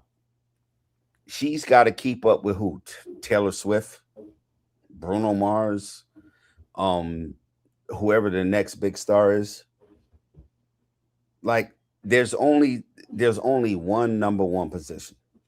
You could be top 10, but there's only one number one. Everybody can't be number one. So do you think this whole thing with Nicki Minaj is her like saying, you know what, I don't even need to make music no more? Who knocked her out? Cardi B. They gonna move on to the next one. Yeah. Sexy Red went to who? Glorilla. And I don't even follow like that new music like that, but I know that Dirk is gone. Lil Dirk is what? Solitary confinement. Yeah. They gonna move on. Who they got now? NBA YoungBoy and 21 Savage. They'll be gone. Yep. 6ix9ine proud to go to jail. I'm gonna be next to Maduro and whoever. What? It's crazy. Nah, it's. So I want you to tell me what you think about the rest of this. Let's go. That if she ever buzzes him and doesn't pick up, then don't call her back. Just come and open the door, because that means Russell's in there and he's whipping out his private parts. So she even made a code with the other employees to try to protect herself from when these men would prey on her. Other people have spoken out about L.A. Reid because it's hard to ignore this behavior. Joe Budden shared that L.A. Reid liked to call 18-year-olds into his office and ask for intimate favors. He says that this speaks to the issue of powerful men and how they're able to come and go as they please. And I'm glad he is speaking out against this, because we rarely hear other men, in the industry calling out this behavior and talking about how gross it is. I mean, imagine being in an office space and seeing young 18-year-olds going to his office and just knowing what's going on in there. I'm just going to say it. L.A. Reid is a predator. These rumors were circulating at Def Jam.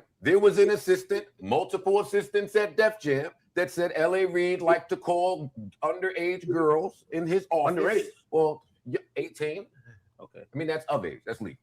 So, but you calling 18, 19-year-old girls in your office and soliciting sexual favors? Yes, that was happening.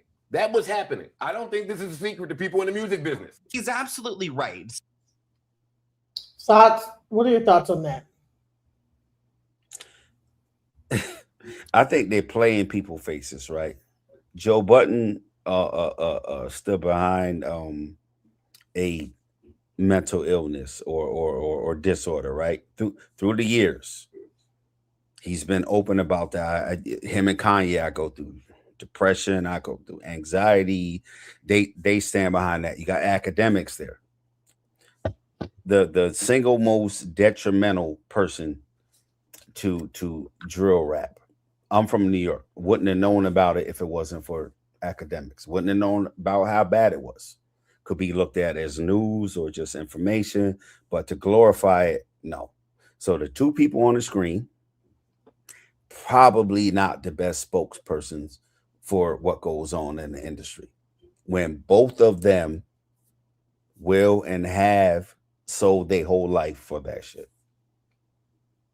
Not to say what they're saying is wrong, but it's the people in it telling you about it, and they're still in it. You don't have to be in it to tell people about it.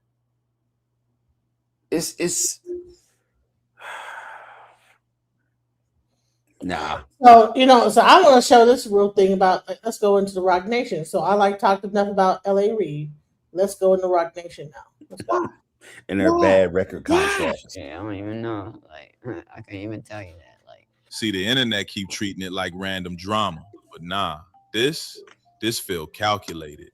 From Diddy's fall to LVMH stepping back to that $110 million copyright hit, there's a whole chain reaction going on that nobody's talking about. So we gonna dig deep, not just into the lawsuits, but the why. Why Jay's empire keep catching bullets from every angle, and who's actually loading the gun. Let's talk about it. So first off, this new lawsuit, wild. A dude named Royale Sharif K. Bush, stage name Royal, just sued Rock Nation, Atlantic Records, and Lil Uzi Vert for $110 million. Yeah, million. Apparently he dropped a song called Pain and Pleasure in August 2022. Then a month later, Uzi drops Just Wanna Rock. Same bounce, same hook, same vibe. You don't find that suspicious? Now Royal's like, hey yo, that's mine. He got musicologists saying the songs matched 93 to 97%, and the man came with receipts. He ain't just yelling they stole my flow. Nah, he broke down his losses like a Wall Street accountant. Today your ass is gonna die, bitch. Say goodnight, motherfucker. 8 million from streams, 12 million from sync deals, 25 million from brand endorsements, liquor, fashion, auto, then 25 million for reputation harm, and 40 million for future losses. Bruh even threw in AI catalog exploitation. That's how modern this beef is. AI catalog. You hear me, DJ Genesis? What are you gonna say? Go ahead. Can you hear me? Yeah, I can hear you. Can you hear me? I can hear you. Okay, good. I just had to come on my computer because my phone died out. What did I miss? We talked about a lot about the L.A. Reid. We're moving on to Rock Nation now. Okay, y'all on Jay-Z now. Okay. Yeah, we'll talk about. Yeah, and two, Rock Nation, right? They pretty much control the major venues in the 50 states. I don't know about across the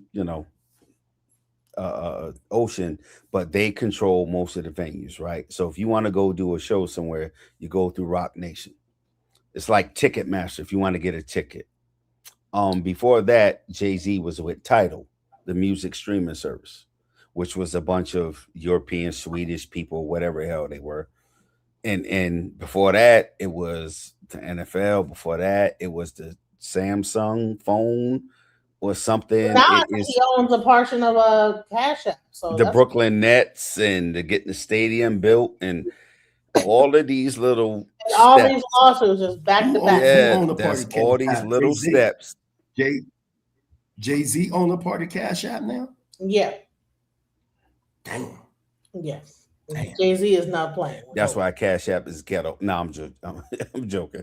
But you off the hook, man. Again, you see an individual being able to maneuver, a black individual who was so prominent in the 90s about their drug selling and how they came from this and that and move into right. How does that happen? Go into a billionaire status, but now everybody is suing him, and I heard that he's broke though. I heard that he can't even get a loan right now. I think that's a debt to income ratio and an asset problem. Jay-Z, I heard he can't even get $100,000 loan anymore. That's why they try to. Jay-Z ain't broke. Who told you that lie? Yeah, I don't think he broke. He's a billionaire on paper, like most billionaires, though. Right? On paper, again, it's if the opportunity is presented, you have a choice. And all his choices, if you look at his past, there's a lot of gravestones and a lot of broken hearts and fucked up friendships and relationships just so he could be good. I don't know if most of us would do that. I wouldn't. Yeah, you gotta be willing to just sacrifice it all. Let's go. That oath, it's an oath somewhere that you got. Yeah, I'm gonna keep going. Let's go. Here we go. Behind it. See, this ain't just one lawsuit. Rock Nation's been fighting more cases than a UFC card. You got the Busby situation where Jay tried to swing back and lost every round. The Desiree Perez heat her charges moving forward next year, and Ramir's paternity case lurking in the background. Add all that up, plus lawyer fees from Quinn Emanuel, and you see why people whispering that Rock Nation bleeding cash. I ain't saying they broke. Nah, Jay's too strategic for that. But even billionaires hate losing money, especially when it's going to lawyers instead of yachts. And here's the catch. Even when you win in court, you lose time, focus, and brand heat. Sponsors start ghosting, deals freeze, artists get nervous. It's a slow bleed. That's why you see them doing weird collabs overseas or pushing products that feel random. They trying to refill the tank. But when that many lawsuits hit the same company, same year, same leadership, it stops looking like bad luck and starts looking like karma on a schedule. Listen, and I said this about, like, how is it hidden? L.A. Reid, Jay-Z, P. Diddy, Right. that person. Irv Gotti. Go ahead, keep going. TikTok. They're hitting everybody. They're hitting all the black people that was in charge at one point. Hey, I can't wait till they get 50. I hope y'all don't like 50. To cut y'all off. Not to cut y'all. I just looked up Jay-Z's net worth. They saying 2026 he's worth 2.6 billion.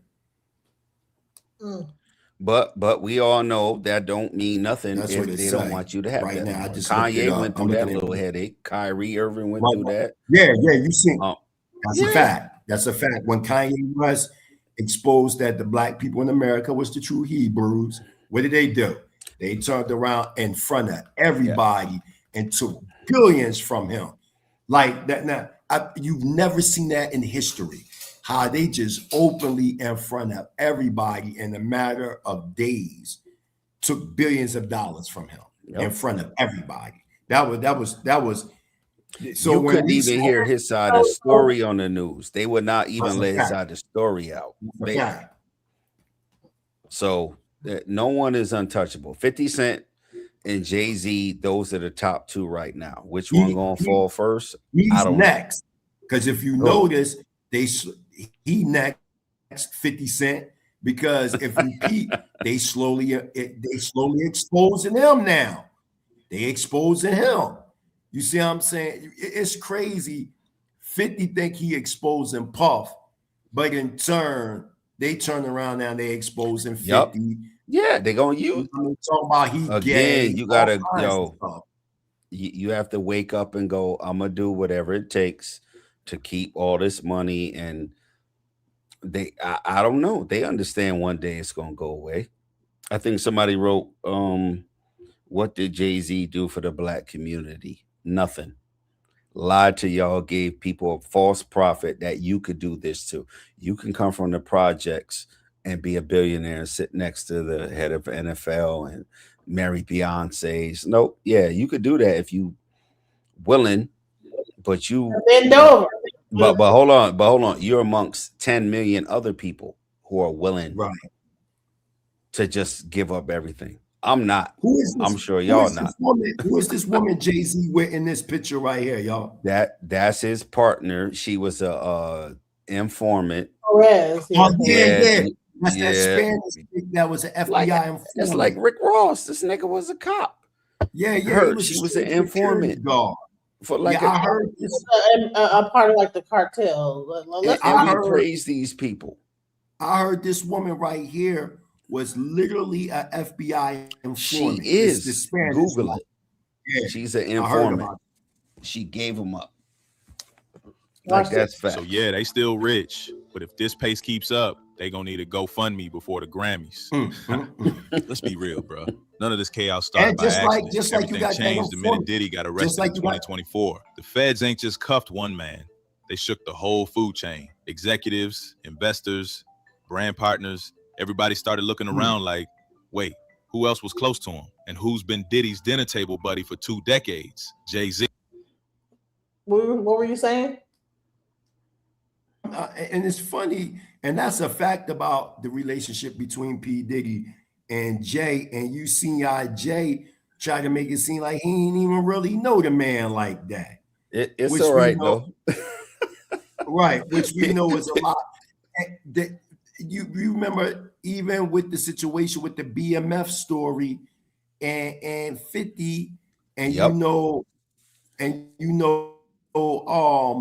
the boy, he just come home from jail. Big Meech. And come to find out the person 50 working with, Big Meech just come on, but the person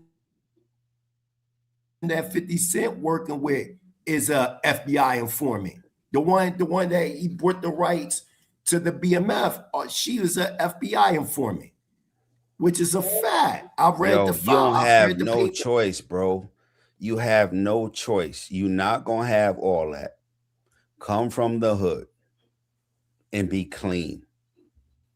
This ain't the 50s and the 60s with the mafia. One thing that's different between black people and industry and the mafia had it baked in. They didn't give a fuck.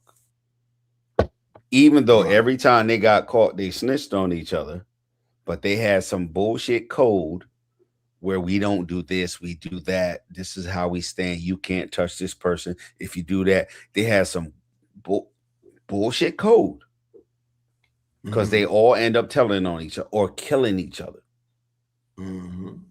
We a little bit different. Like just looking at the picture with Jay-Z with her. Google her. Right. They was running the same brunch circuit, same private jets, same power circle. So when Diddy fell, every ally he had started feeling the tremor. That's the domino effect. Not just guilt by association, it's risk by association. When the first mogul goes down, That's a fact. the others That get out of it. statement is a fact. Banks start That calling, statement- stop sponsors that. hit pause, Stop that. That press starts statement right digging. there is a It ain't fact. about guilt. Hit pause at DJ Genesis. That's a fact right there, because if you notice, when Puff went down, you ain't hear a peep out of nobody. One thing I can say about Puff, thus far that we know, Puff ain't tell on nobody as of yet. I mean, I haven't seen the paperwork. I haven't seen anything. He could have ain't told tell- on everybody and been on a jet ski right now. But he knew he gonna get what? Say that 3 one or more 4 time. years. Good. Yeah, he ain't tell on nobody. Nope. He keeping it like, and watch, I'm gonna tell y'all something.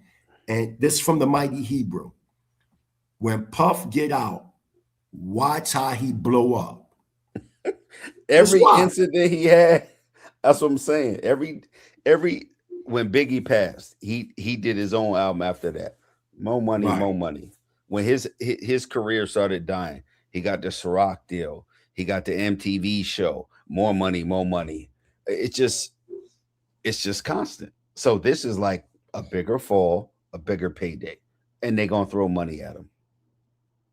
It's about proximity. And trust me, these big execs in Europe, Asia, the Middle East, they ain't playing with scandal. You 1 degree from a predator case, they pulling funding faster than Spotify removes a diss track. That's why you see Jay popping up in quiet Middle East deals, Kushner projects, new business fronts. Man's trying to move his money out of the storm cloud. But no matter how high you climb, when one domino falls, the vibration gonna reach your table too. So when people ask why Jay-Z catching strays, it's because the industry's cleaning house and the universe moving in slow motion, collecting dues. You don't always need bullets. Sometimes reputation do the shooting. Now here's where it gets deja vu. Remember Bad Boy Records? Contracts nobody could read, artists vanishing, hits recycled like old mixtapes. That whole era of shiny suits and shady paperwork. Tell me this don't sound familiar. You got lawsuits from artists saying Rock Nation stole sound, stole credit, underpaid talent. Bruh, the parallels are uncanny. Different decade, same hustle. The only difference is the lighting's better. And think about it. Both labels started with the same formula. Get the streets on your side, get the business suits to believe in you, and then start owning the pipelines. But when you own too much, you attract the same thing every empire attracts. Rebellion from the bottom, lawsuits from the middle, and investigations from the top. Wow. Industry. Bro, he broke that Industry. down, bro. He broke that down real nice. And again, he said what I was saying earlier, right? It is a new game, same hustle. It's an industry. Right. You're not going to recreate the formula of selling, creating, publishing, distribution of music. It's been that way since the 20s, since the 1920s and 1930s. Look it up. Radio, record distribution, artist performances. It's an industry. So Only thing about us though is it just seemed like we fall harder than like everybody else. Than everybody else. Let's go. Like Day, Elvis Diddy was died in killing what piss and shit. He was the biggest, the rock and roll star, quote unquote. But you never know that. Most people think Elvis is just Elvis. He's Elvis. Nope. We know how DMX died, or Gotti and them going down, and Diddy's in jail, and you name it. Sly and the Family Stone. We just Michael Jackson, right. Prince. Right. We just keep going down hard. You see how they just exposed Michael Jackson, talking about he was a heroin addict. It's that go to sleep medicine. I mean, they showed like autopsy how he had all these tracks in his veins and all kinds of shit. Said Mike was shooting that stuff up. Bro, gotta go to sleep. But no, didn't like years. And nobody knew. Propofol. Dr. He said that he was on. He tried to go through Dr. Yeah, the doctor did. You said Dr. Sabi what? Tried to say that he was trying to get him off of everything and like get his like thing to reset, but he wouldn't. Oh do yeah, it. yeah, I heard about that. Yeah, Yo, that's a good word in the comment. The industry.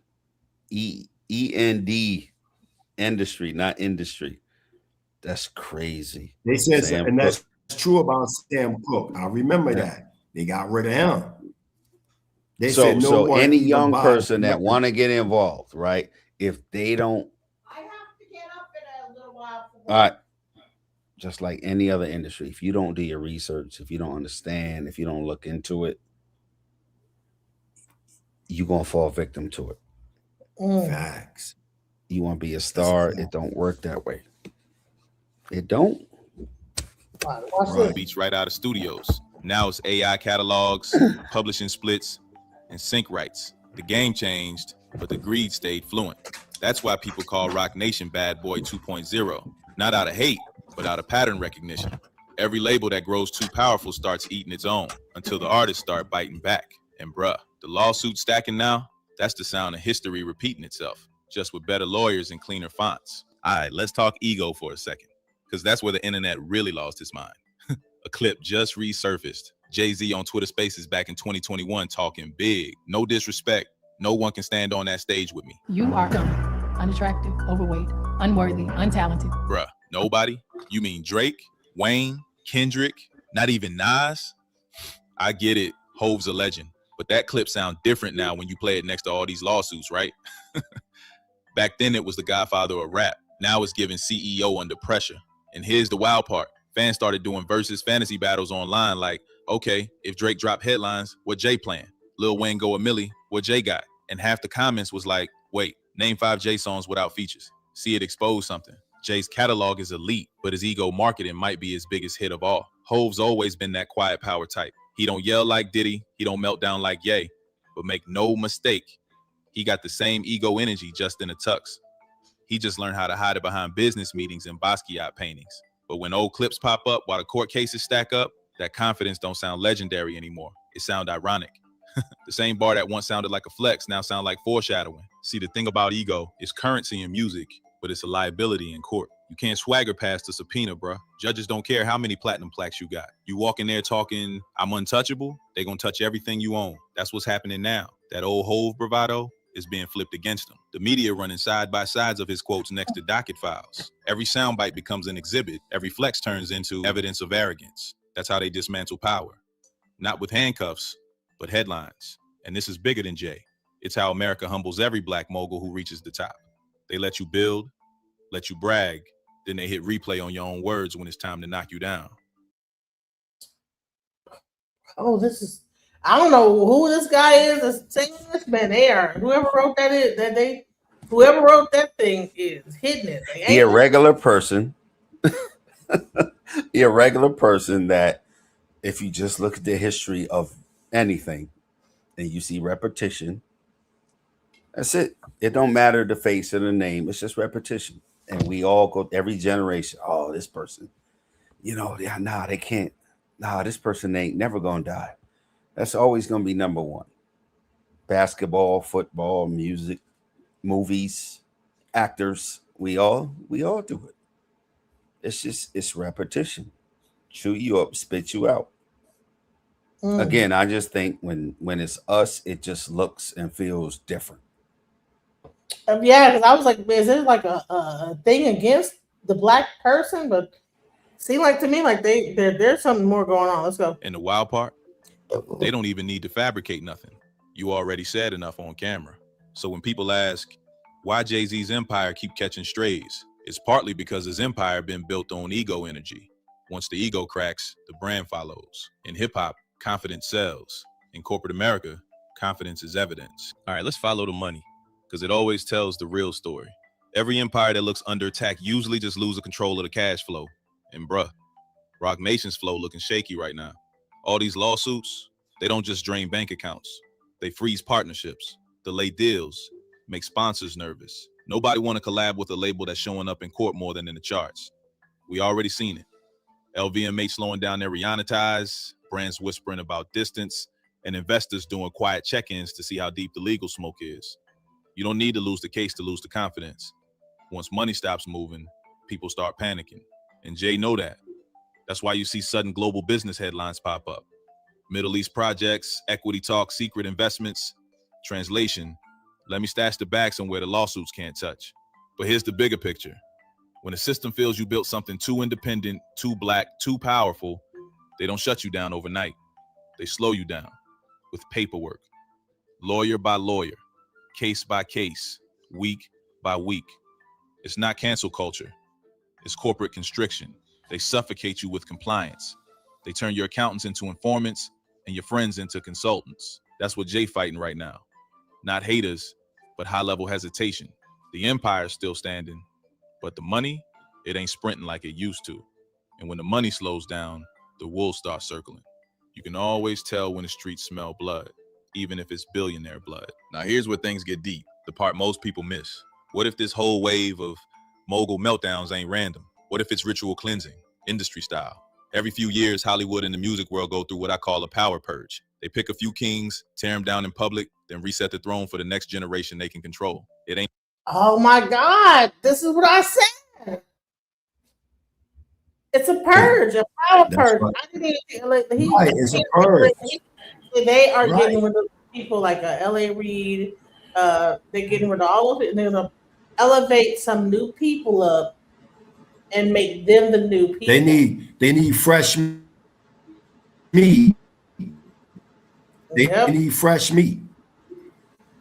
But again, that is the They need fresh industry. meat, man. They gotta get rid These of all these people old. understand. I don't think any of them think that I'm going to be number one forever. They know that. I just think they don't know, okay, what is going to be my demise? What's going to get me out of here? Is it going to be public? Is it going to be horrendous? Is it going to be a car accident? Is it going to be, my divorce? It like that's the part I think they don't know. Ain't no easy exit because you can get money and leave the public eye. Why is it only the black people that are right now that are like having this demise? Like, what is? Because we influential on both sides. Metallica. We super influential. It's just like you can't be super influential and not detrimental at the same time. That it comes with it. It's just us. It's what we do. So it's Hip-hop. build that, what they say on, the movie Shaka Zulu, like they say they let the person build up enough steam to make the speech on the mountaintop, and then when they get up there to make the speech, they shoot them down and they destroy the hope of the people. So is that what it is that's going on here? Is that you're seeing like a bunch of our leaders getting shot down on the mountaintop? Not leaders, but like the leaders in the music industry being built up and then shot down in front of everybody. Like, yeah, you thought that was somebody. It ain't nobody. L.A. Reid ain't nobody. Will Smith ain't nobody. Anything in the industry is a cycle. If we talk in the music industry, you could look back at black music historically. That's how it goes. They exploit it. They make you a superstar, but they own everything. They own the means of distribution. They own the network, and they own every part of it. They own the rights to your music. Only thing you ever were was a star. Once that star is done, on to the next one. About justice, to the it's next about one. balance. When one gets too powerful, the gatekeepers remind them who really own the gate. You think Diddy, Kanye, Jay-Z all falling around the same time is coincidence? Nah, that's choreography. Different charges, different scandals, but the timing always hit the same rhythm. They don't hang you from trees no more. They hang you on timelines. They drag your name till the brand value drops, then the same machine that crowns you sells your downfall as content. And that's why you keep seeing these new faces pop up. Younger artists, cleaner image, safer energy. The industry constantly resets, replacing rebels with robots. It's the oldest trick in capitalism. Destroy the icons before they get too independent. So when folks say Jay-Z catching strays, I see it different. He's a warning shot, a reminder to every future mogul what happens when you get too big to manage. That's the real reason behind the lawsuits, the leaks, the sudden distance from allies. This ain't karma, it's a cleanse. The question is, who's next on the list? So what can Jay really do now? He's at that part of the movie where every move matters. One wrong deal, one wrong quote, one wrong exclusive interview, and it could snowball fast. First option, settle quietly. Pay the people, take the L, and disappear for 6 months. That's the industry detox. You don't fix the truth, you just fade till folks forget. Second option, restructure Rock Nation. Cut ties, clean house, bring in new management, make it look like reform. Translation, same game, new jerseys. He's done it before. Remember when Def Jam started looking dusty? He jumped ship, flipped the narrative, came back richer. Third option, go rogue, go independent again. Shift to legacy building, books, documentaries, ownership plays. But that move comes with risk. Less protection, more exposure. When you're not under the system's wing, you're flying solo. And that's when the Hawks come out. I think the smartest thing Hove can do right now, lay low, clean up optics, and move with silence. No interviews, no flexes, no brunch photos. Just make chess moves, quiet ones. Because the next misstep, it won't just be another lawsuit. It might be legacy damage. We've seen this movie before. Kanye, Diddy, Tory, even Will Smith. The higher the climb, the steeper the karma. And if Jay want to survive the purge, he gonna have to evolve again. You know what this whole story really show, bruh? It don't matter how many billions you stack. You can't outrun what you ain't ready to face inside. Jay spent decades building the perfect empire. Clean suits, art galleries, reform speeches, but even the cleanest glass house crack under pressure. And lately, them cracks loud as hell. Maybe that's the point though. Maybe every empire gotta break a little. So the man behind it remember he human again. Because at the end of the day, the goal ain't just to win court cases or drop hits. It's to stay real enough that when the world come for you, truth still protect you. So whether you love Jay-Z, hate him, or just watching from the sidelines, understand this: power ain't bad, but power without soul, that's just a slow death with a penthouse view. All right, that's enough truth for one night. Now I want to hear from y'all. Do you think Jay-Z is just catching random strays, or is this part of a bigger cleanup? A message to every black billionaire out here getting too free. Drop your thoughts below. You know, What do you think about that? Is it a message of, like, listen, because I said that everybody's going through it right at the same time. L.A. Reid, Jay-Z, this person. I'm glad that played that, because everything that video said, it applies to L.A. Reid. It applies to everybody that's on this picture right here. Diddy, Russell Simmons, Irv Gotti. Who's left? Jay-Z and 50 Cent. And 50 Cent is trying to wipe out everybody. I don't know. Well, just give it some time, and like no one can beat time. Fight too. Well. No one beat the industry. I don't even know who. You know, if they did, we don't know them. Right. Like this is crazy. So I want to just I've been here for 5 hours talking. So I want to give some last and final thoughts. Let's go with you first. Hits. What are your final thoughts about the show? The industry giveth, and it taketh away. No one has beat time yet, and we have more lost people than we do have prominent people. It's a cycle.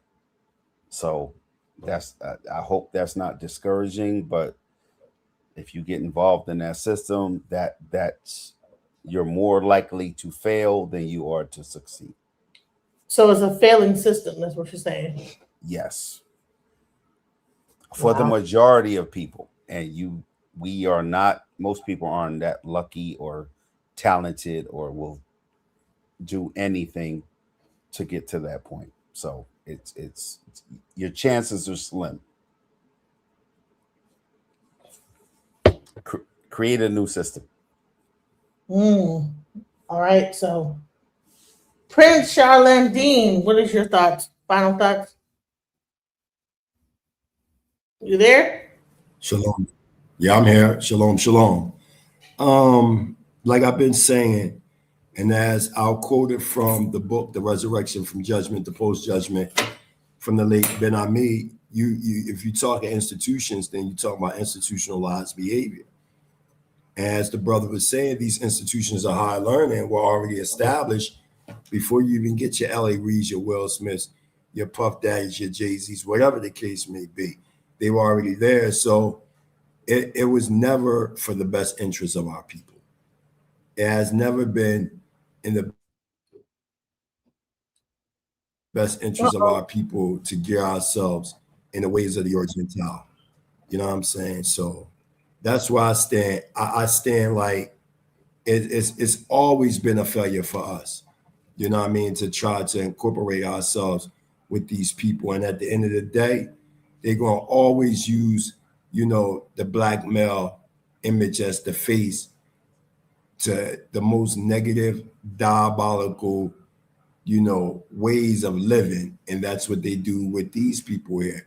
That's why, like we was already talking about, you're not going to see your Guns N' Roses, your Metallicas, your Iron Maidens, etc. on there, because they're not going to expose their own backyard. But just realize and recognize that it's never going to work for the interests of our people, because our people don't really understand the magnitude of why they're here on this planet. And I'm saying they're here on this planet to be the best example to the world. And until we come to the grips of that, then we're always going to be the fall guy for these wicked, social, Eurocentric, democratic, liberal democracy ways of thinking. So that's all I wanted to say to the family. And may Yahweh continue to bless us as we redeem ourselves from this diabolical system now known as the United States of America. Hallelujah. Shalom Aleichem. Shalom. Listen, have you guys? I know that Prince is subscribed. Are you subscribed, Hits? Yep. That's why I'm here. Tomorrow, we're going to talk about, man, I don't know if you guys realize that, okay, if you have any children, tomorrow we're going to get into Roblox and also found out that even Minecraft is doing weird stuff with our children. So I hope that you can come tomorrow and give some knowledge on that. Yeah, one of my sons loved that game too. Well, they're saying that you should not allow your child to be on Minecraft. Wow. My kids are in their 30s. I got a nephew, he's 18, 19, so he's a little bit past that. But that falls into the technology realm, gaming, propaganda, all of that. Yeah, definitely interesting. So, well, yeah, what they're saying right now is Minecraft is really, really bad for young kids, and that we need to be very careful letting our kids be on these games with this Minecraft. Let me play a little bit of what I saw so you guys can be ready for that. Tomorrow I'm gonna do that. All right, let me just show this real quick. Why is Minecraft so addictive? But why do y'all think Minecraft is so addicting to kids? Because it allows them to control. My kids make a pillow fort. And when they make a pillow fort, I tell them, okay, it's fine. Y'all made a pillow fort. Now clean it up. And think about it. When you're a child who's making a pillow fort at home, you have to break all of your work down at the end of every time you play. But in Minecraft, you get to build more and more and more. You get to create. Human beings love to create. We reward people who create. We reward people who build buildings. We reward people who write books. We reward all these things. So our brain is wired to reinforce creative behavior. But why do y'all think Minecraft is so addicting to kids? Because it allows. So there's even something more even deeper that's going on with Minecraft is that there's also the same way that there are people on Roblox and this, that, the other, like the pedophiles and all the weird stuff, they're on Minecraft the same way. So we have to be very careful about letting our kids play these games, and then because there's a chat aspect of it and like a whole communication thing, and we have to be really careful about letting our kids play these games. And it's adults, weirdos that are like talking to kids, and so yeah, we're gonna get into like all that tomorrow. I'm gonna have my daughter, who is a Minecraft. You know, she's 18. But you know, she grew up on Minecraft and she's seen it like change over time. And so yeah, tomorrow we're gonna like get into like Minecraft. What is wrong with Minecraft, right? Because I'm like, okay, Minecraft is messed up. Now I knew that Roblox was crazy, but Minecraft? Social media is messed up. Interconnectedness on the internet is messed up, especially for young people. So I'll be there. Yeah. I'll be there. So I would definitely want y'all to come up here. I'm gonna play one more video, and because Today I'm answering a question I get all the time. Is Minecraft safe for my kids? The short answer is yes, but with some very important caveats that make a big difference. Hi, I'm Ben. I'm the family IT guy. I'm a dad and I'm a cybersecurity expert with 30 years of experience. My mission is to help parents keep their families safe online. watch In this. evaluating any game, watch for two major red flags. First, anonymous online chat. This is the primary channel that predators use for sextortion. And second, anonymous user-generated content. This can expose kids to sexual and violent material. Minecraft was designed with child safety in mind. The default settings for a young child's account have chat and multiplayer automatically disabled. There are two different versions of Minecraft you need to know about. Java, the original version, which is not integrated into Microsoft's safety ecosystem and is inherently riskier, and Bedrock, the modern version that is integrated with Microsoft's family controls, making it much safer. Most systems, gaming consoles, phones, tablets, Windows computers, support the safer Bedrock edition. Mac only supports Java, which I recommend limiting to single-player offline mode for young kids. The most critical step is setting up your child's account properly. Create both a Microsoft account for yourself and a child account that you manage. This prevents your child from creating their own account with a fake birth date. The default Microsoft child account for kids under 13 automatically has multiplayer games and chat turned off. For extra security, go to account.xbox.com/settings, review the privacy tab, and change the others can communicate with voice, text, or invites setting, and the others can see if you're online setting from friends to blocked. When your child wants to play with friends, consider Minecraft Realms, Microsoft's controlled multiplayer experience. Realms are private, subscription-based servers where strangers cannot randomly join. Players can only join if specifically invited by the Realm owner. As your child gets older, there are family-friendly public servers like the Sandlot that was created by a parent, or CubeCraft, which has strong moderation. To summarize, Minecraft can be safe for kids when you choose the right version, set up proper accounts, use appropriate the bottom line is don't just let your kid jump on Minecraft and get to playing it and don't even realize that your kid could be like, they could be talking to adults. It's weird. Why are adults on Minecraft talking to kids? It's weird. Every new technology is it's a new avenue for good and bad. So tomorrow everything new. we're gonna go into Minecraft. Any of y'all people that have kids, We're gonna go into how to make the settings up because listen, Minecraft and Roblox. I did a show with my daughter about Roblox. She told me some stuff. I'm like, what? Like it is ridiculous on Roblox. I mean, when she broke down how they have rooms that kids are going on, and you'll see people having sex and all type of stuff. Like it gets real. People are dumb. Why are grown-ups on these things doing this weird ass shit?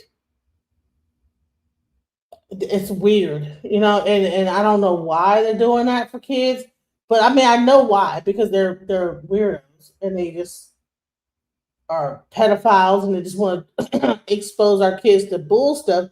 But my daughter broke the whole thing down. Like, when it really comes down to it, like you gotta be very careful having your kids playing these games because you never know like who's on there, what they'll be bringing to the table. They'll be like, there's like different things on Roblox where like they have like kids going into rooms, and the rooms will have people having sex in them and all type of stuff. Yeah, my daughter broke it down. So I want to bring more of that because I know y'all have kids and you probably like, you'll be like, oh, okay, yeah, go play Minecraft. And have no idea that your child be watching porn on their little devices. There's some weirdo like that are showing people just getting it in, so I want to like really bring that whole thing to like the forefront.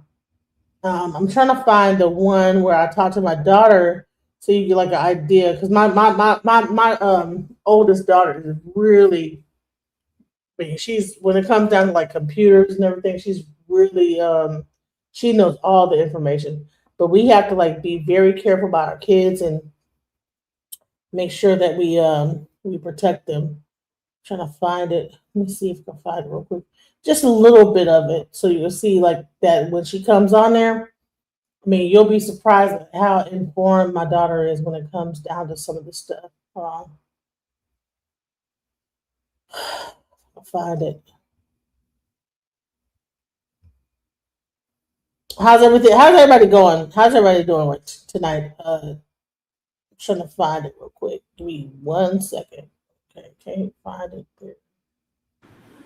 Everybody doing well, DJ Genesis.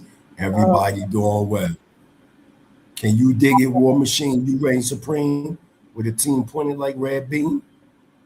Can I do what? Do a what to the red beam? What? You reign supreme with a team pointed like Red Beam? Red beam? Yes. Yes. I said red beam like the beam on the dot. You know I be fucking with you, DJ Genesis. Listen. All right, I think this is it. I'm telling you, do you reign supreme with a team pointed like Red Beam? Yes, I do. Yes, I do. Hold on. I found it. Okay. Hold on. I'm messing with you. All right. So my daughter, like, I actually did a whole show with her where she was breaking it down. Let's go into it. My daughter's personal experiences of some of the things that she's experienced on Roblox. So, and then tomorrow I'm gonna have her go into Minecraft. But let's go into this real quick. I think it's important for people that have kids to know about this type of stuff because it's one thing to just have your kid, just like put your kids in front of an iPad and it is what it is. But no, this is not cool. So let's go. So children, how many? So is this like is there like a difference between what the kids are playing versus what is happening on regular Roblox, like the Hitler Roblox, and where they're doing this weird stuff? Is there a difference, or is this happening just? It's usually in most of the social. Oh, okay. I'm sorry. There was a whole Roblox that was for like people like with Hitler and stuff. Let's go. Evidence or proof, but like they essentially like carve like the Roblox spawn star into their palm for initiation. Yeah. Like real, like in their real palm, or like on in the real palm. and they think they can like respawn. I'm sorry. I gotta go back because so there's kids that like are carving like stuff into their palm and all type of stuff. Let's go. I mean, I don't know why I named you guys all with the same kind of like A sounding name. I should have always like changed it, but it's my daughter Aura. So she is going to join me today. Welcome to the podcast, Aura. How are you? I'm doing good. I've just like got out of the shower and I have a little cold, so I'm sorry if my voice sounds like all nasally and stuff, but like I'm happy to be here. All right, cool. So I really wanted to like talk to you about like some of the things that are happening in the gaming world, because I think that when it really comes down to things like Roblox and stuff like that and all the gaming and things, you have iShow Speed. One thing I did find about him, he gets a lot of like racial things. I want to find out, is Roblox racist? A lot, tons and tons of games have racism. Dude, there's just like one game, it's like a booth game, and like people bypass their avatars and dress up as Ku Klux Klan members. And it's so crazy. It's constant. It's like so constant. So there's like a whole like thing of racism on the Roblox. So kids might be actually like experiencing racism on these games. Is that what you're saying? Yeah.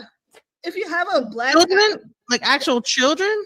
Yeah, if you have a black avatar, they say you're a road gangster. They call it road gangsters.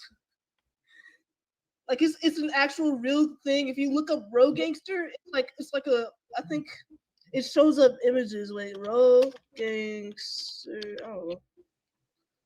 So yeah, it's like so there's children playing Roblox. And if you are a child playing Roblox, there are racist people that are going and calling them road gangsters.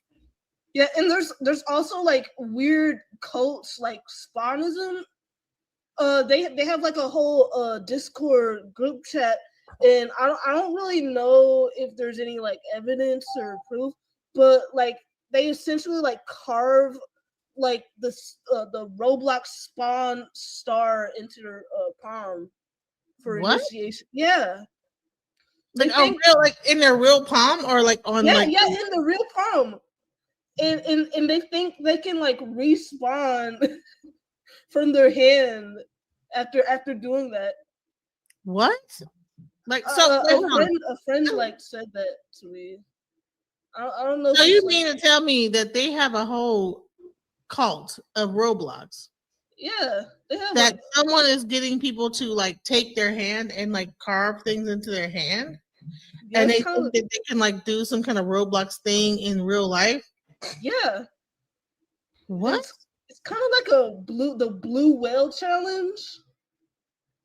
If anyone has ever heard of that, like there was this thing called the blue whale challenge. It was like in 2020, 2021. And you had to carve a whale into your arm. I think it's a rumor. I think it's a whole rumor. I don't think it's real, but there's been like real images of the blue whale challenge, so I'm like worried that Spawnism is like an actual real thing. But people are saying like people are gullible and saying it's real. So I hope Roblox has racism on there. It has cults on it. What other weird things does Roblox have on it? That's really Nazis, Hitler. They have Hitler avatars. They have Hitler on Roblox. Yeah, they be bypassing like mustaches and stuff. They take like anything and make Hitler out of it. There was this like wolf roleplay game, and like I saw like a Hitler avatar, like wolf form. It was like super crazy. So they're actually making Hitler avatars on the Roblox game. So children, so how many? So is this like is there like a difference between what the kids are playing versus what is happening on regular Roblox, like the Hitler Roblox, and where they're doing this weird stuff? Is there a difference, or is this happening just? It's usually in most of the social type of hangout games. where you can like usually like upload images and stuff like that. And there's like some building games where you can like put your own decals and like PNGs and stuff onto like blocks. I've joined this one game and there was just like this massive image like as soon as I joined, and it was just porn. It was just straight up porn. What? Yeah. It wasn't like real porn, it was like hentai. It was like 2D hentai. What is 2D hentai? What is that? I don't even know what the It's hell. just animated porn. It's like anime porn. What? And there's like so you're on Roblox, and then they have like these 2D characters, like actually getting it in on the thing, and like a porn. Is it like a video or just a picture of like hentai porn? Like in like games where you're not supposed to do that, they like use this thing called decals, and they like I think they do something different now, but like they encode the images to like look like something else on the website. But like when you join the game, it's like actually like crazy porn and weird swastikas and flags and Nazi stuff. What? So listen, I just wanted to make people aware of the things that are happening on Roblox, guys. Like, so Roblox is wild, y'all. Now, so the kids, so even like little baby kids, can they see this, or is it only on a certain like level? It's only if they get into like really deep into like social hangouts and like stuff where you can like pull up signs and stuff. Like tell your kids not to go on those booth games and those rate my avatar games. Rate my avatar. So there's a thing called rate my avatar. Rate your avatar. And see, the rate your avatar, that's where you get like the Nazi symbols and like the wow. And there's also like stuff like pedophilia rings on Roblox, which is like actually super crazy. There's like this guy called Slep, and he has this he has a whole series where he just like catches Roblox predators. It's kind of like Roblox to catch a predator, and he's like doing a collab with Chris Hansen himself. He's doing a collab, dude. They got Chris Hansen on Roblox, and he's doing a documentary. Really? Yeah. I think I can pull up a video. I'm trying to find it. So yeah, so please watch that video. I'm gonna put it in my link so you guys can see the whole thing.